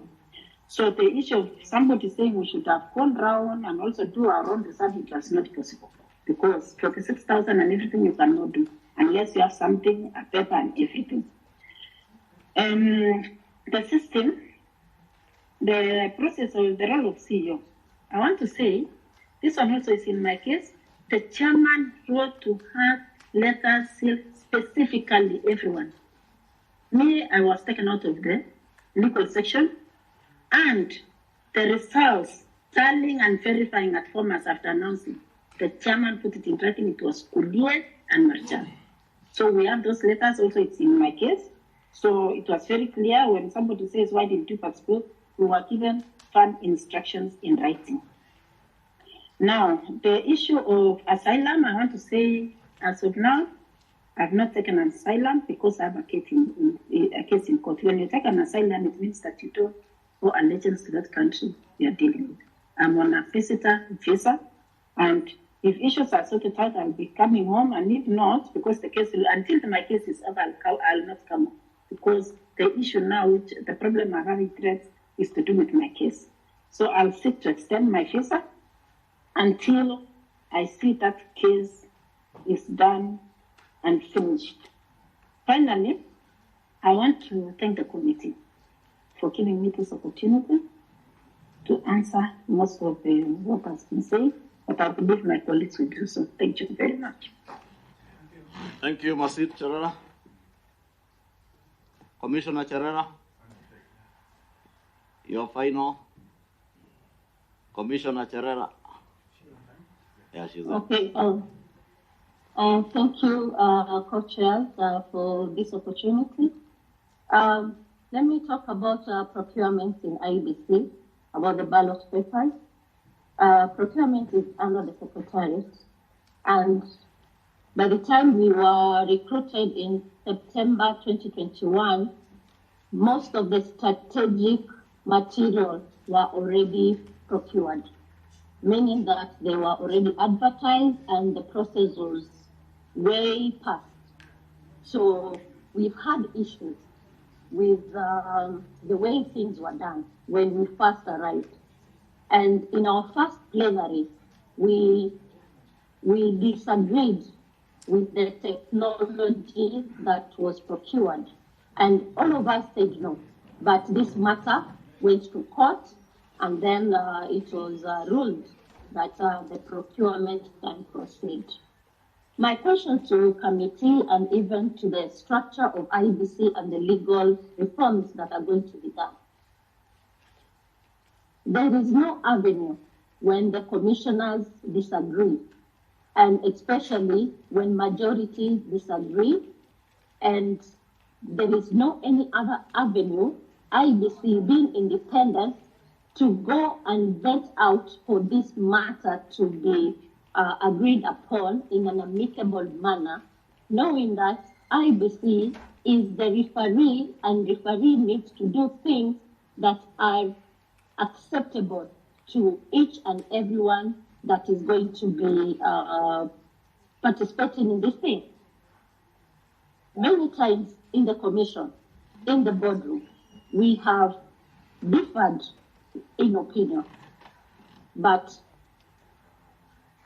for the sake of the country having an election in August the 9th, all these matters were quickly agreed upon and some put under the table so that we can have the election. As the commissioners, we have always had conflict. So this was not the first one, as was insinuated by the Supreme Court. It's only that there is no any other avenue. And I will propose something. In the future, can there be an ad hoc, can there be a neutral body that oversees IBC apart from JLAC? In that body should be like this bipartisan committee, so that things that the commissioners have already clashed about can be resolved, and then the commission moves ahead. The procurement of ballot papers was already done, and I will jog your minds back in July. I can't remember the specific date, but the newspapers in the country were all awash with news that ballot papers were coming from Uganda. And a honorable member was mentioned, whether it was data press or not. Funny enough, the night of that day, the chairman called me and said that tomorrow we are receiving our legit ballot papers from the airport. As the vice chair, I was shocked why this is happening as if we didn't have a plan. Nonetheless, the next day, the chairman plus a few commissioners went to the airport to receive our ballot papers, and the rest remained because we had a function with Kenya Private Sector Alliance. That day, there was a clear departure of the commission not working together. But for the sake of the country, we stood and we told the country that everything is in order. It was just communication breakdown between the secretariat and the commissioners. That should not have happened in a civilized country like ours. That is something that breaks the trust, because if the secretariat will do something and they will not inform the commissioner, that is wrong. Let me submit to the committee that after that, the chairman proposed to the stakeholders that we will go to Greece to oversee the printing of the presidential ballot papers, because by then, papers had already started coming to the country. So the presidential ballot papers were the last in the schedule to be printed. So the stakeholders, I am a chair of the partners, so the stakeholders gave their names and we started the process of getting visa to Greece. The process took a little bit longer than expected. We had to get people intervene on behalf of the team. By the time we left the country to Greece, the presidential ballot papers were already printed, and were just doing the final bit of areas that had court cases that were slowly being concluded by the court. Say, for example, the Mombasa gubernatorial, that those were the last bits that were going to go into the printing. Our mandate was to check the presidential ballot papers and the printing of the same. Cherera, sorry to cut you short. Did the work. Commissioner, sorry to cut you short. Yes. You said by the time you got to Greece, the presidential, all the other ballot papers by the time you left for Greece were here. But then you have mixed up yourself. You were talking about getting there and they were done, except cases in areas where there were cases like in Mombasa. But the presidential ballot paper is printed, one ballot paper for the entire country. It doesn't matter whether it's a case or not. Yes, the ballot papers for presidential did have issues, because remember, we were printing the ballot papers for each voter for the whole country, and it is still the same, the content is the same for the whole country. So that one was already done. Would you also probably talk about Smartmatic? Because when some of these materials were intercepted at the airport, it was then alleged that they were working for the commission. Were you guys aware? No. That happened when we guys were in Greece, when the materials were intercepted by DCI at the airport. So the chairman and the few commissioners that were on the ground were handling that matter. But apparently, I also submit to the committee that the chairman was issuing press statements alone, without consulting and bringing all the commissioners to speed on what was happening on the ground. So that was something else that another commissioner was on the ground. That was on the matter of smart. For Commissioner. Yeah. That was on Smartmatic, the pronouncements by the chair. That's what the co-chair wants to establish. Yeah, I want to establish the commission chair issued a statement on Smartmatic, or whatever they are called, without your involvement. But if we remember well, DCI is actually DCI. Are you aware what DCI did with that matter if they were actually not commission staff? Because it was actually in the news, and the commission indeed issued a statement. Do you know then what happened with DCI on that matter? If, as you aver, they were not working for the commission.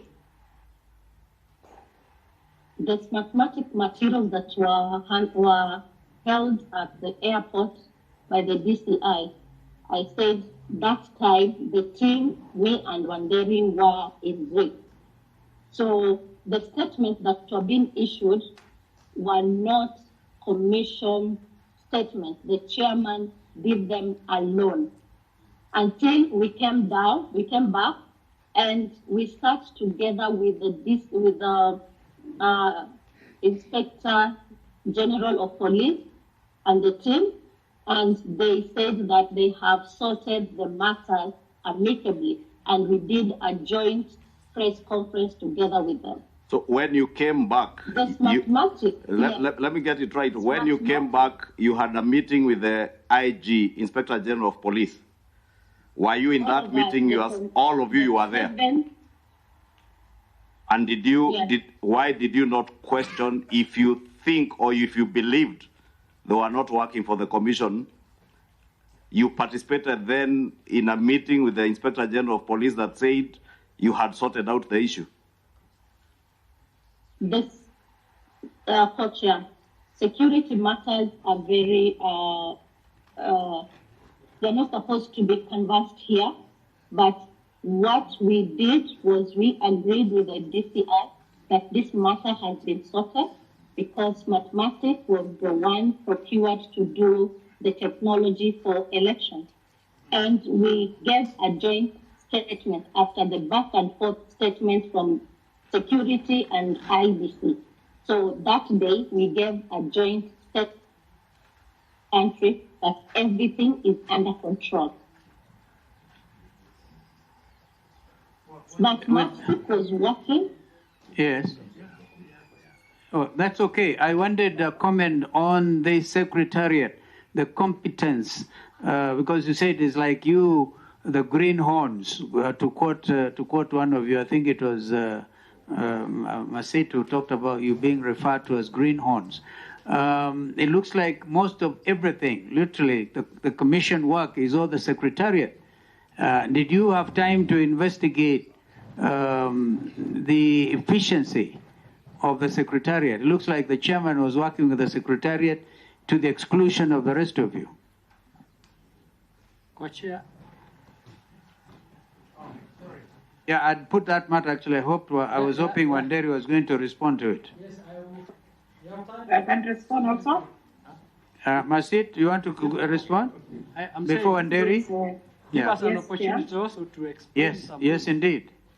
Because maybe because we had hoped that as a co-chairs that we'll finish with them, because you never know with technology, it's mathematic type could cut them off. And co-chair, we have maybe we. Yes, Chair.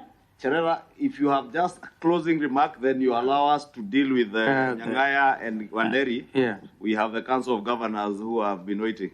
Okay. Okay, let me say something small because what has been asked about Secretariat and the Commission. One, I want to make a proposal that at IPC we should have a Commission Secretary and then a CEO. At IPC, Commission Secretary and the CEO is one and the same. And you know, in most organizations, Commission Secretary is a lawyer or somebody who has done law. So most of the runnings of IPC, it was Chebukati and Marchal. In fact, before anything comes to plenary, they had to have a meeting before a meeting. And the other commissioners. So that when they are coming, what they are coming to present to us are things which have already been decided. So as us to endorse, but we said, for the sake of this country, we knew we will have time after elections. We said, let's focus on elections so that after elections we can look at these issues with Taylor. But it never came to pass. So it's true It's a one-man show of the chairman and the CEO, and the two other commissioners who are there. Thank you. Thank you, Commissioners Cherera and Masit. You could Yeah. listen. Yes, Chair. You could continue listening. My final remarks. Okay, in half a minute. Okay, thank you, Chairs, the co-chairs of this committee. I want to submit to the committee that I was the vice chair and I was in the kitchen. Kindly, let's allow an in-depth closure to this matter, because only then the country can move forward. We wish to have a very independent and strong commission. If it is not for us, it will be for the generations to come. You asked whether I am in the country or out of the country. I am out of the country because of matters in security, being the vice chair and having taken a stand. I will not give details to this because it is very emotive, but if given a safe space, these things are going to come to light. Thank you. Thank you. We can then hear, Wanderi, the issues that we have been canvassed here. Some of them have been dealt by your colleagues out there. You don't need to repeat, right? But the issues that have not been dealt with, please, and be brief. Actually, you know, we had our rules that we give you 20 minutes. You have taken the whole afternoon. So be kind also to the work, and we consider the importance of your contribution, and that's why I've been flexible. So please. Thank you, Co-Chair. We thought we have been forgotten because the leaders in the US have taken almost all the time. I just want, first of all, to respond to the issue raised by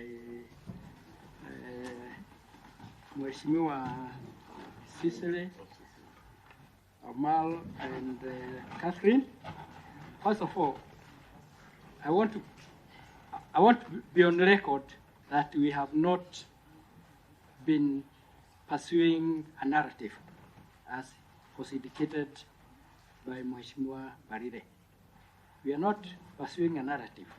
And for me to prove that, let me give you one thing. I want to explain how the results were done. It was not possible for sure for the 7 commissioners to verify and tally 46,229 polling stations. We are talking from inside. So what happens when you cast your vote at the closure of the time of the polling station, there is the presiding officer at that polling station will count the votes. They will fill the form, the result form, and that is the form that Masit is talking about. It is actually not the ballot papers.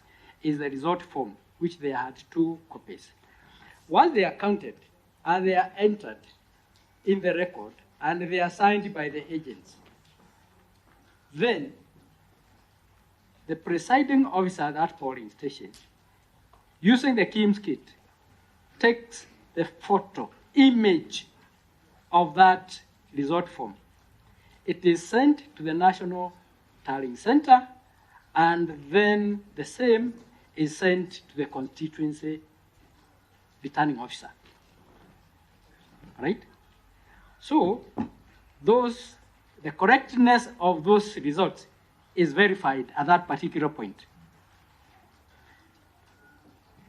After that, according to the information we had from the Smartmatic who are providing the technology, it is that image that was, when it comes to the National Tallying Center, the same image is supposed to have been sent to the public portal, right? This is an issue which we need to address, because what happened? When the image went, you know, you cannot change the image. The image was converted from the image, picture image, to PDF. And what you are seeing in the public photo is the PDF. And that was not part of what was the result path. It is the same image that was supposed to appear as the public photo. That is important to note.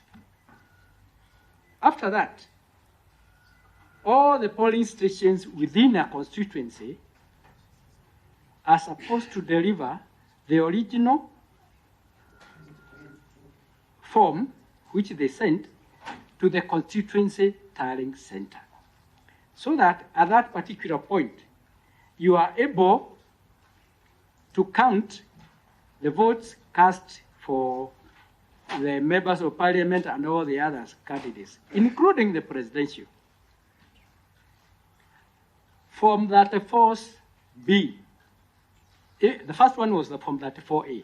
Form 34A was done at the polling station. Form 34B is done at the constituency, right? That is supposed to fill all the results, and at that particular point, the returning officer announces the presidential results in that constituency for each candidate. And they fills the form 34B, right? It is filled at the constituency. And at that particular point, he will announce who are the winners. So what we are saying is, and that is what Mainakia said, the results are returned for the presidential candidate are returned at the constituency. Now, once you fill Form 34B, you come, you set the image, then you come with the original to the National Tallying Center. And that is why all the 290 constituencies... Wanderi, just so that we don't go through the whole process, the specific questions were not on the process, because the process, all these people are political players, they know the process. They don't know because of Omar. What Omar said. The question, I'm just paraphrasing the question for you, because yes. I also had a related question. Yes. Because if we take the route you are taking, we may be here up to tomorrow. Okay. The question was, now the 34B that is used to declare results at the constituency, the four of you, did you have a single 34B that was different with the results against the results that were declared and on the public portal? Whether it was PDF, whether it was photograph, did you have one single form that showed or that you can show different results other than the declared results? That was just a straight question. That question cannot be answered that simply. Let me explain why. Because Form 34B, when they were coming to the Bomas here at the National Tallying Center, all the Form 34Bs, after verification on the floor of the Bomas, and I saw you there, after verification by the agents, we were given to go and announce the results that has been verified at the floor of Bomas. That is what you saw us announcing, right? After we announced, the results were given to the chairman who went to tally. So the question is this, because they were not tallied before they were announced, they were announced after verification and they given to the chairman, and when the chairman went to tally, again, he did listen. Again, Wanderi, just to quicken the process, you did have a problem. It's important to understand that the chairman did that one without the commissioners. That's what I'm trying to help you. The problem you had was at the point of announcement by the chairman for tallying, isn't it? Not at the point the form comes to Bomas, we verify as party agents, it goes to the chairman now, then the chairman has his own system at the corner to tally. That is a corner you have a problem with, isn't it? Yes, because we were not part of it. Fine, that is a problem, that's where you have the problem. So our question was, you have a problem with that corner. Since you had forms being verified on the floor, and you announced some of those forms, do you have a single of those forms that you think you announced or was verified on the floor, but then the chairman used a different form or different results to tally? Mheshimiwa, it was not possible for anybody to know the results, that the number that the chairman tallied. If I announced 2,000 votes for you as a presidential candidate, and after that, I hand over the form, because we were not supposed to handle. Those are the results that was surrendered to the chairman, and he signed, he has received them. If he entered in the tallying 2,500, how would I know? So you never system. Maybe that's what you never. Sorry. I just wanted to be clear. Just hold on. You hear from Omogeni? It is important. I just wanted to be clear. You asked a question and I'm answering that question. Yes, I wanted to be We were clear. not involved In tallying and verification. And verification. In the entire presidential result. Verification was done by the card agents, and we were supervising that. Yes. But the tallying, we were not involved, and that is the responsibility of the commissioners. So the results could have been changed after verification, before and before the final announcement upon the tallying. And that is the darkest area we are talking about. Thank you very much. Until the announcement. A question to that assertion. Yes, Cicely. You know, Commissioner Wanderi, Omar, what order. you're saying is not a small matter. It is not a small You have a matter. whole And that is nation why to we are deal here. with here. Yes. How come you are not able to prove to the Supreme Court, show any evidence where what the chairman announced and what was verified was invariance? Why didn't you prove that to the highest court of the land? Then you come to bring it here. Wanderi, I'll just You had an plead with you. opportunity, Just Commissioner Wanderi. You had listen. an opportunity. Cicely. No, Commissioner. you know, he's making some very, very clear, serious allegations. Commissioner. And the question is, why were you unable to prove that what you're saying right now before the Supreme Court? That was your moment. That was your moment as commissioners. Excuse me. Then you bring it here where we cannot verify what you're saying. Can I, but Chairman. Just hold on.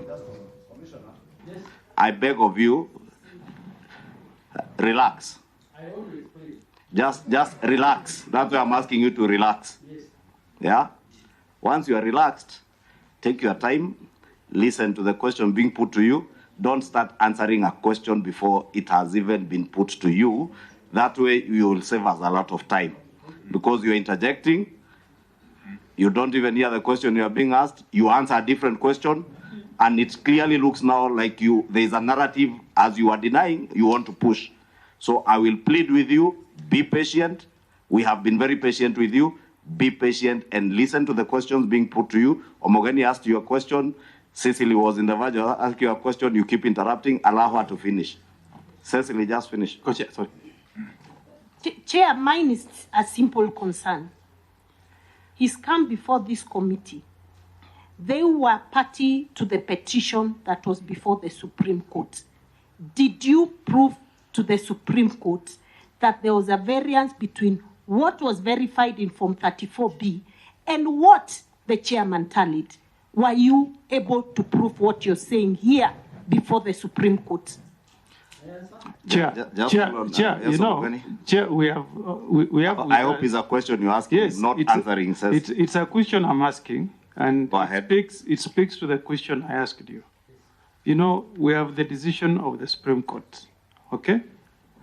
And if you read paragraph 55,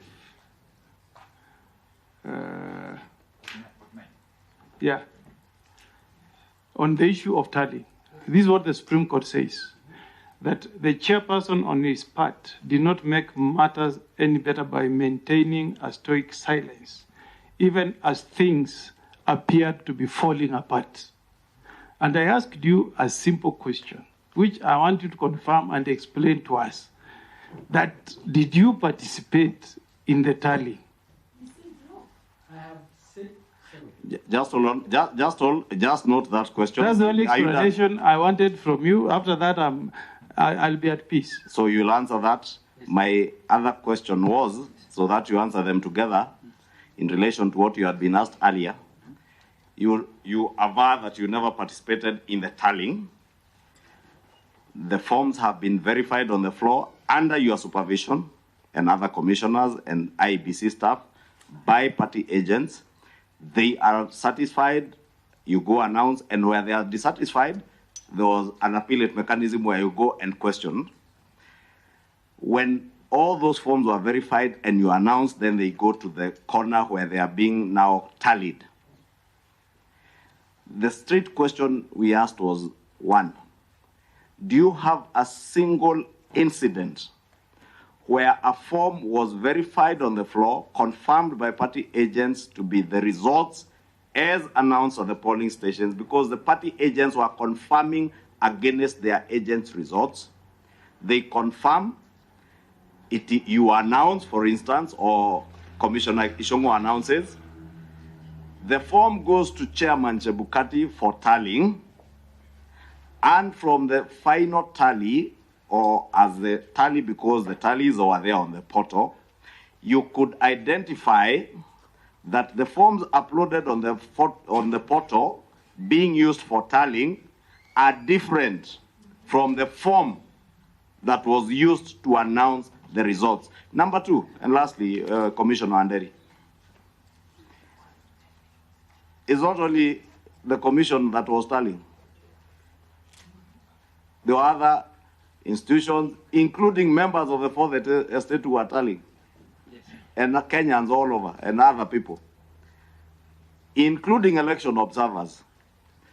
Are you here today telling us that the country can only believe the Cherera 4 commissioners, not everybody else who was in Bomas, not the election observers, not the Supreme Court? The country should only take Wanderi, Nyang'aya, Cherera, Masit as what they say is a gospel truth. Lastly, Commissioner Masit or Cherera, one of them said you are called greenhorns. I would want a confirmation from you as to whether that is true. You are greenhorns, whether you are referred to as greenhorns, and do you think you, having been seen as greenhorns, influence the other commissioners maybe to have the divisions that you have? Because that is what is important to this dialogue committee, to inform us on the process of appointing commissioners. We are not here to reevaluate or to reevaluate the Supreme Court decision or other state organs' decisions. We are here to look for solutions. Do you think the manner through which the four of you are appointed as commissioners had a bearing to the divisions that ended up with the commission? That, to me, is what would be guiding and helping this commission. So that next, when we appoint a new commission, we must know how do we appoint a commission that will not end up being dysfunctional, as you are telling us yours was. Thank you. Just very finally, can you also just confirm, for record purposes, that even though you are party to the announcement of results as verified, okay, you had no capacity to know whether what you announced ended up in the final tally, okay, upon handling by the chairperson of the commission, upon exclusive handling by the chairperson of the commission? Okay. Yes. Can I answer first and foremost? Yeah, go ahead now and answer those ones. Okay. Yeah. First and foremost, I want to answer the question. Okay. Yes. No, please let's also have some time. I want to confirm, contrary to the Constitution and the Election Act, the commissioners, particularly the four of us, were not involved in the tally. That is simple. And therefore, we cannot be able to say that what we announced was the same that was in the final tally. Fair enough, Commissioner, since you also did clarify that it is not practical for all commissioners to do that work themselves. So, fair enough. Not finished. I want to answer Mheshimiwa Ishungwa. We are really here to help in We are really here to help in the Constitution and the IBC in future. Yes. We are not here to justify what we did or to question what the Supreme Court decision. We are not, and we do not want to go that route. We are looking at the future and saying, arising out of what is happening here, we are going to have a better commission. And that is why he gave those recommendations.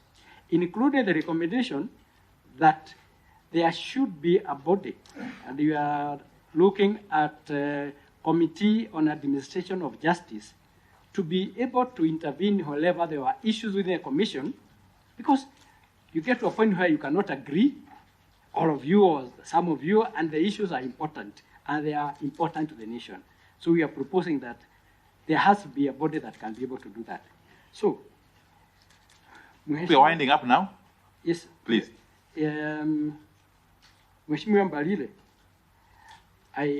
with due respect, we are not saying we were right and everybody else was wrong. We are just explaining the procedure the way it happened. Where there are flaws within that procedure, let the committee recommend the legal action to be taken. That's what we are here for.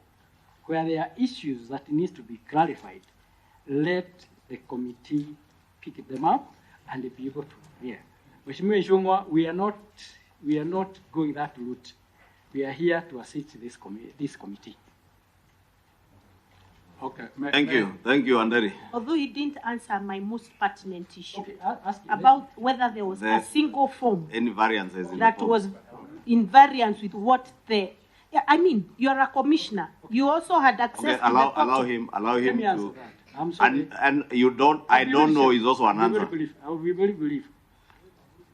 All the forms were surrendered to the chairman. No commissioner was having any form, and for that reason, there's nothing. Yeah. There was nothing to produce because the whole document, after we announced, you do not know. We do not know. What very good. After that. That is Commissioner Nyangaya.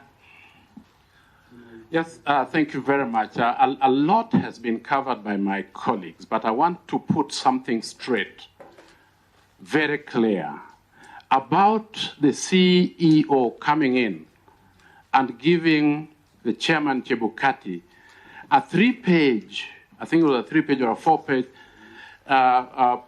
paper document. And he gives him, they didn't talk. He looked at this paper and he said, oh, we have a winner. And then we are now trying to see who is the winner. And then he says it is the deputy president.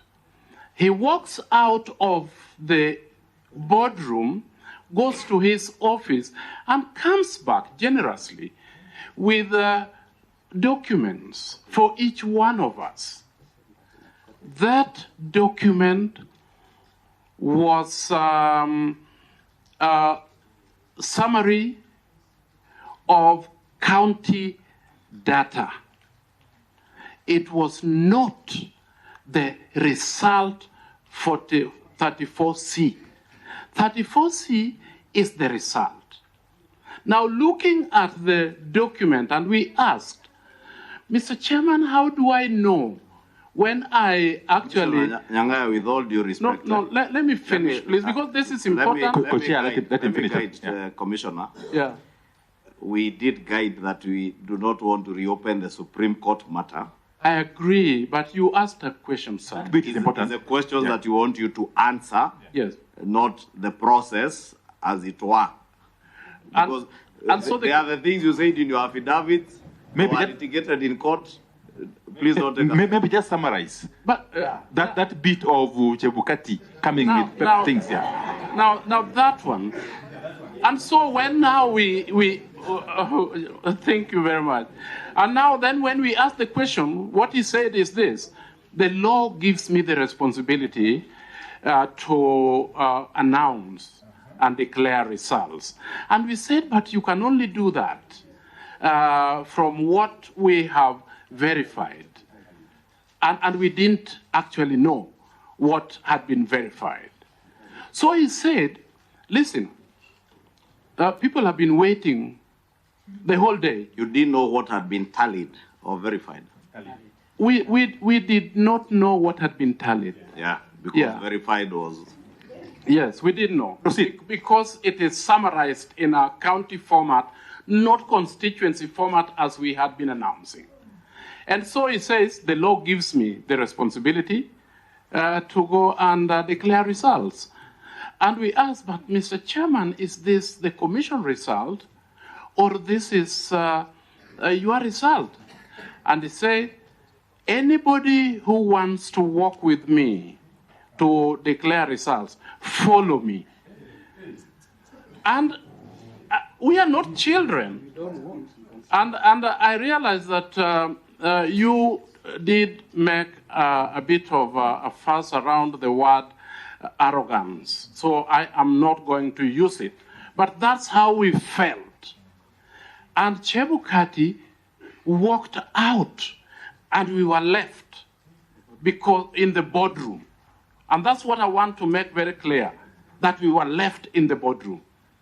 Amongst us, therefore, we say... Allow me, Nyangaya, now that you have gone into the details, was that before or after the National Security Advisory Council set foot in Bomas? It was at 4:30. The National Security had come at about 2 o'clock. Okay. We had finished with... And just also by way of follow-up, so by the time Chebukati walked out to go to the main stage, that's what he was doing, isn't it? When he said, like, those who want to announce the results, follow me. So he was coming to the main auditorium. I suspect that's what he was doing. So between that time, the time he was just getting to the main auditorium to announce the results, that's the time you left for Serena? Or because that was great speed? No, we stayed to consult. We said, what do we need to do right now? And we realized that we need to go and tell the country that we are not working together with Chebukati to the state to announce. So what then do we have to do? And we decided that we'll go to the press center, which is just out here. And we decided that we'll go there. And somebody said, no. Here, people will fight. It is dangerous. Can we go somewhere else? And we agreed that we'll go somewhere else. Okay, just to be quick. So you left, Chebukati left you in the boardroom, he walked into the auditorium. No, we don't know where he went. He left. He said, those who want to follow me. Yeah. You are left seated in the boardroom. Absolutely. Yeah. Then as he announced, maybe that's when you went to Serena? No. Because your announcement came before we were looking, there was a split screen. The announcement came before Chebukati. The time doesn't reconcile. We were not in control of what Chebukati was doing after he had left the room. Yes, but Chair. Whether he had gone to the toilet or gone to the kitchen. But Chair.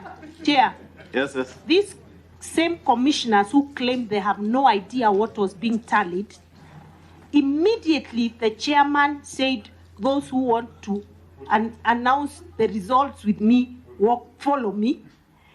They don't know what has been tallied, quickly ran to Serena, and Cherera's words were that the votes have been, the announcement is 100.01%. Which is 231. Which is 142,000 votes more than what has been tallied.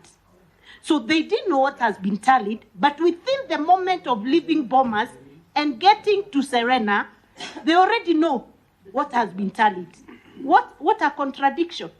People who know nothing suddenly know the figure, even including 0.01. That's the first statement.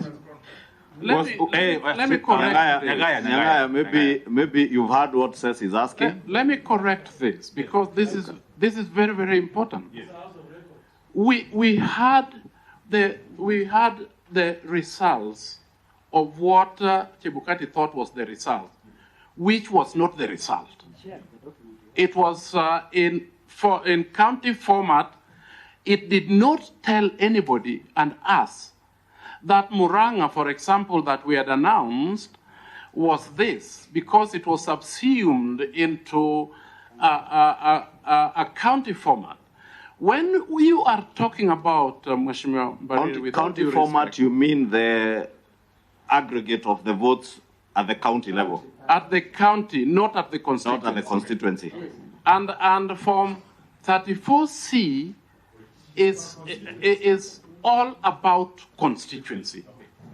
So let me ask, are you saying that you never populated the results per constituency in Form C? No, we didn't. You never? What was given to us was on the county. We never did that. You confirm. We were hoping that we'll get that. So as we speak today, can I get it clear? As we speak today, do we have Form 34C that has results from 290 constituencies? We have never seen that. We never saw it on the day that Chebukati brought the results. You do not have. You have not seen good answer. But let me just pick it up from there as you go back to Sicily. Were those matters canvassed in your affidavits at the Supreme Court? Yes, they were. Thank you. And we did indicate we are not reopening the case. Answer says. Yes, now, let me just answer. The 152 that you said, 142 that you said that we knew about, we did not. It is at the Supreme Court. After we had sat down, we sat down and computed that. We never said. But you know, I have my. Commissioner Nyangaya, that is absolutely not true. On my phone, I have the video of your statement. It's absolutely not true, Commissioner. Serena. Cherera maybe you play it. Actually referred to the 100.01%, which he said translates into 142. That was the second press conference. And that, Wanderi. The first press conference. That was the first day. Yes. When you went to Selena. Yes. We said we will give a statement later. Tomorrow. Yes. That is a statement that contained what Mheshimiwa Mbarire is saying. All right? Okay, Nyangaya, please conclude. Yes. So, as I conclude, please. As I conclude, we have goodwill for this committee and for the country. And we need to soberly examine all these things that people say, because it will come back and bite us one day.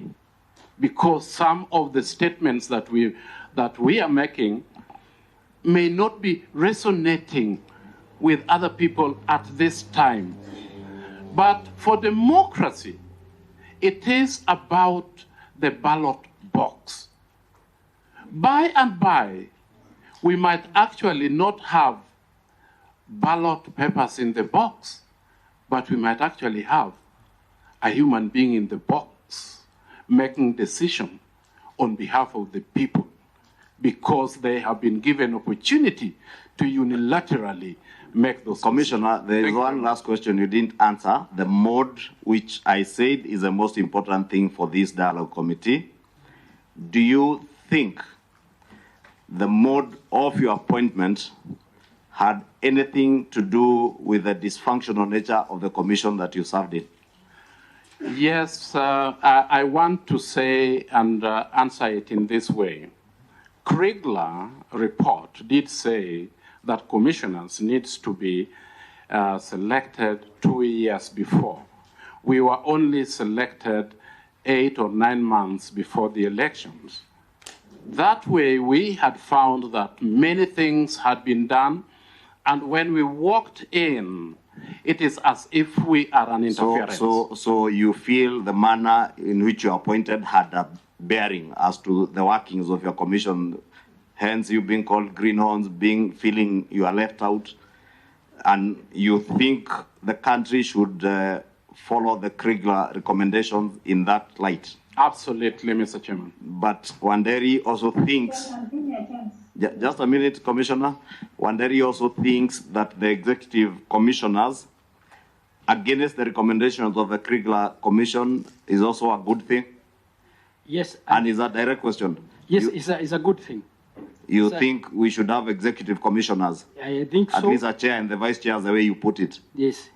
Thank you. Thank you very much. Is there a chance, Chair, also, and let's, we be honest because we want to make things better, that whoever appointed you or proposed your name influenced the decisions you made in that commission? And therefore, the division that was there, because all these people came from somewhere, proposed by certain politicians. Maybe any one of you can answer that question. That really helps us in the way forward for the commission. I can. I wonder, let us allow, is that... Does the current system allow for politicians to appoint people? No, that's what I was going to say. I thought you applied. In paper, it doesn't. In practice, in the last four commissioners were actually appointees through certain politicians. That's a fact. In actual fact, Commissioner Wanderi, and I will allow Commissioner Wanderi, then Commissioner Masit to close in answering that question, and I would want you to draw reference to the High Court decision that invalidated the manner in which you are appointed by having the Parliamentary Service Commission having 4 panelists, and it was largely felt that it was unconstitutional by the court. The court declared that particular act that led to your appointment as having been unconstitutional and said it was unfair for one institution to appoint 4 panelists. And that's why I asked you that particular question. And it's also common knowledge that then it was only 2 political players that participated in that process. Can I say that the perception... Hold on, Masit. Allow Wanderi 1 minute, then we'll close with you 1 minute. I want to say this is perception. I attended an interview and I qualified for the position of the commissioner. I was not aware there was politicians that were behind that. Correct.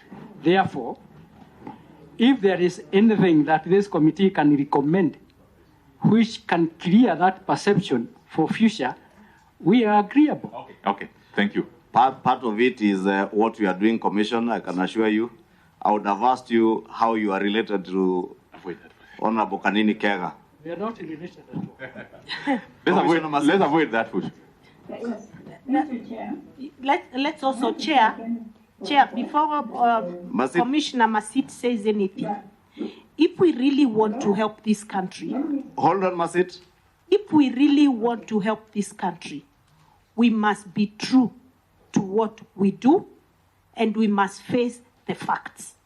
The facts are commissioners were proposed by certain politicians. If I was asked to substantiate, unfortunately, I don't want to go that route, I would. And they know the truth, except they want us to believe they just found themselves on a table for interview. And so if we want to help the future, we must stop politicizing the IEBC Commission by making sure the people who go there do not go there to protect the interests of certain politicians. We hear you, Governor says, and that's why I cautioned Commissioner Wanderi that indeed the High Court agreed in the case filed by Omtata that the process through which you are appointed was unconstitutional because one institution was overbearing over all other stakeholders in an electoral process. Commissioner Masit, you are closing for us in half a minute. Thank you. And I hope it's to answer a question, not a lecture. Yes, I want to talk on the issue of appointment, and I want to say for record that I'm a career public servant. I served in CKRC as deputy of the member. I served in IPPRC for boundaries. And the CDF board. And I was also a director of CDF and now as a commissioner. So I want to say I was qualified for the job. I was not pushed by anybody, but I did an interview and qualified like anybody. That's why I was taken to court. Thank you very much. to say that I was an Udamon just because I came from this. Okay. Thank you. So, Chair, Yes. In finalizing, I want us to say that the procedure was canvassed, announcing, and then verification, and then declaration. So, announcing came before verification and declaration of results. So that's where we missed verification, but declaration was the chairman. And finally, on the issue of Tutu, I think Tutu should be called. He said some commissioners went to meetings, and he mentioned names. Okay. So I think also that issue should Thank you, Commissioner Masit. Thank you very much. We wish you all the best. Asante, asante. I think we close it there. Yes, I think now we shall excuse you, commissioners, Wanderi and Nyangaya. Do we take lunch? I must confess that Nyangaya is a personal friend. Council of Governors. Okay, I'm a personal let's bring in the Council of Governors. COG. Thank you very much, COG. Cherera and Yes, if you have any documents you would want to leave with us, we will be happy. And if you want to make any further submissions in writing, we're also happy to receive, including Commissioner Masit and Commissioner Cherera.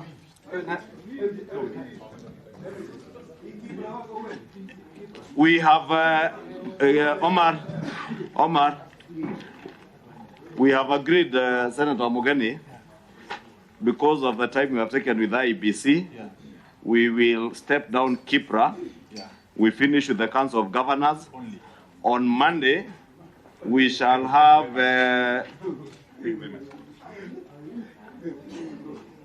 now, can we have order? Please, Nyangaya and Wanderi. Please excuse us so that we're able to continue. I know you're very popular people, but for now, allow us to continue with the meeting. Continue with our work. We have finished with you, but we are here to finish with our work.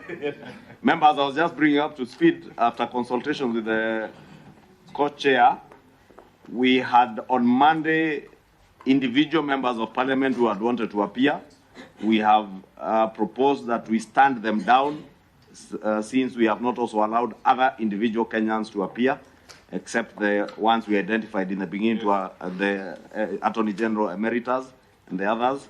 So we have asked the Secretary, we step down this if you are in agreement. In their place, we have the Kenya Institute of Public Policy, KIPRA. Agreed? Mogani?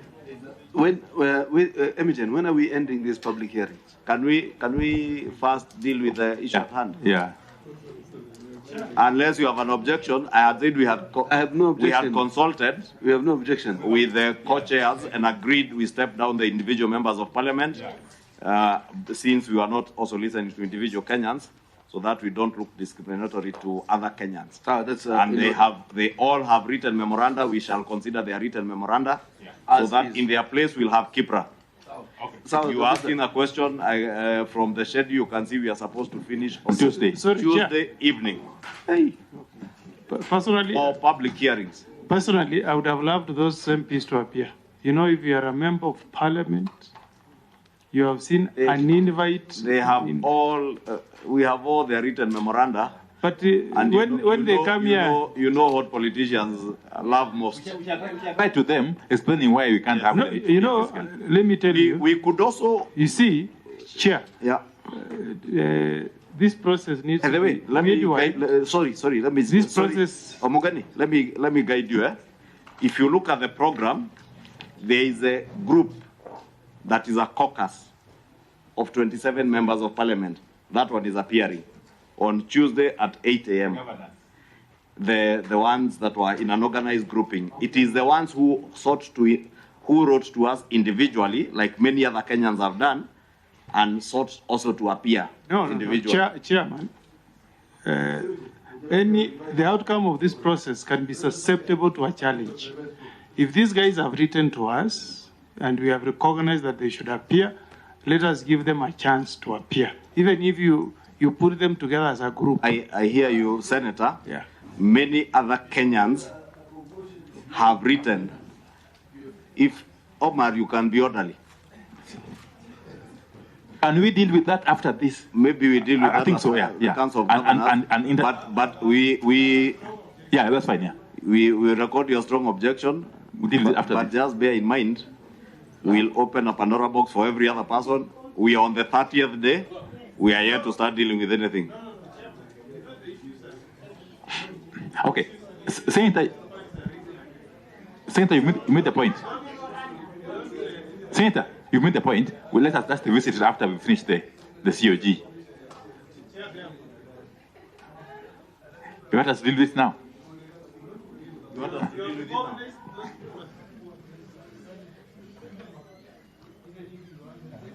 To be fair, they had only been granted that on account of being members of parliament. And why don't you give me 1 second?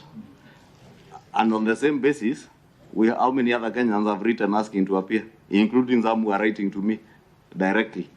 So what stops this committee from listening to all other Kenyans individually, and then we can go to parliament and seek for more time? Then we take another 1 month.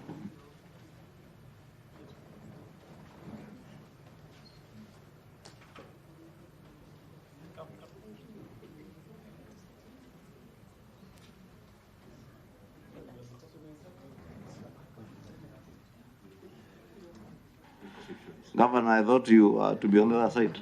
Sir.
Council of Governors.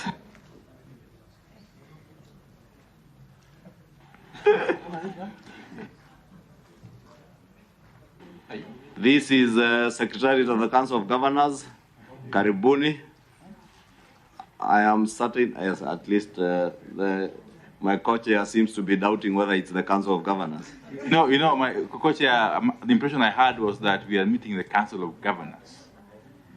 And I thought the definition of Council of Governors is such that it encompasses the sitting governors, not... And particularly, through you, Chair, when you are requested to push the meeting forward on the basis that we are meeting with the Deputy President as governors. So anyway, but we can still proceed and listen.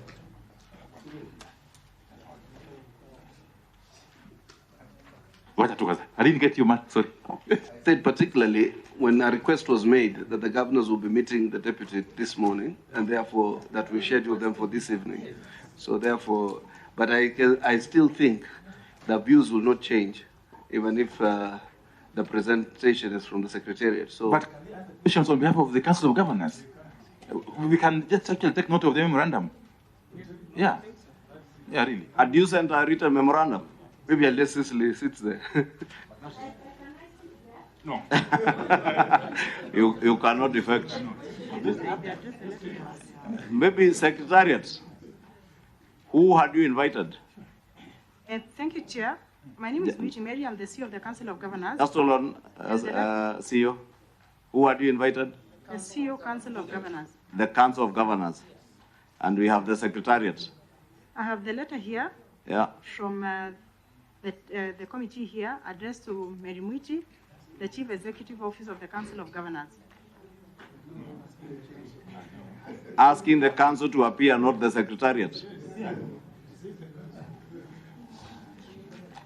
I think we will take note of your appearance, and we will want to engage with the Council of Governors. If they wish to appear, you can communicate to them if they wish to appear. Sasa, but thank you for coming. If you have, as Kenyans, if you have memoranda that you had sent, we shall take note of it. Would Yes, request the CEO. indulgence of the committee to allow the Secretary actually to present the memorandum. And I You want to shall confirm- present to the Secretariat the memorandum. We shall listen to the Council of Governors if they wish to come, but not the Secretariat. We are sorry. Thank you very much. We shall excuse you for now. Yeah. Members, which are adjourned now until Monday 9 a.m. Yeah. Chair, may I kindly request something? While I agree clearly, I think the way the letter was written may have made, because I know there has been a lot of consultations between the governors as we're trying to develop our memorandum. May I kindly request then you allow us to come as governors next week? Yes. Yeah, so that and I don't think they came because they thought they can fit in. I think they came because the letter was written to the CEO, and I know she's been consulting us, and we've been giving, and there has been a small technical team with our Chair of Legal Affairs, Mutula Kilonzo. So, but we will ask that we be allowed next week. We come, even if it's for 30 minutes, yet to see mambo mingi, and then they can make a presentation. Thank you very much, Honorable Governor. Yeah. So we will schedule, Secretary, you schedule a time next week for the Council of Governors. And you can come with them, really. Yes, you can accompany the Council of Governors. Chair, Monday might be a good day because I know we have the Council of Governors meeting. They could come What later time do you in the propose? day, but I'll consult the chair and come back to you. Maybe can- around 4 or 5. Yeah. After our meeting at the Senate, of the Council. 3:30 to 4 p.m. Monday. Mary, did you hear that? 3:30 to 4 p.m. on Monday, so that you can come as many governors as possible. That is in order. Okay. Thank you. So as we are saying, meeting adjourned to Monday, 9 a.m.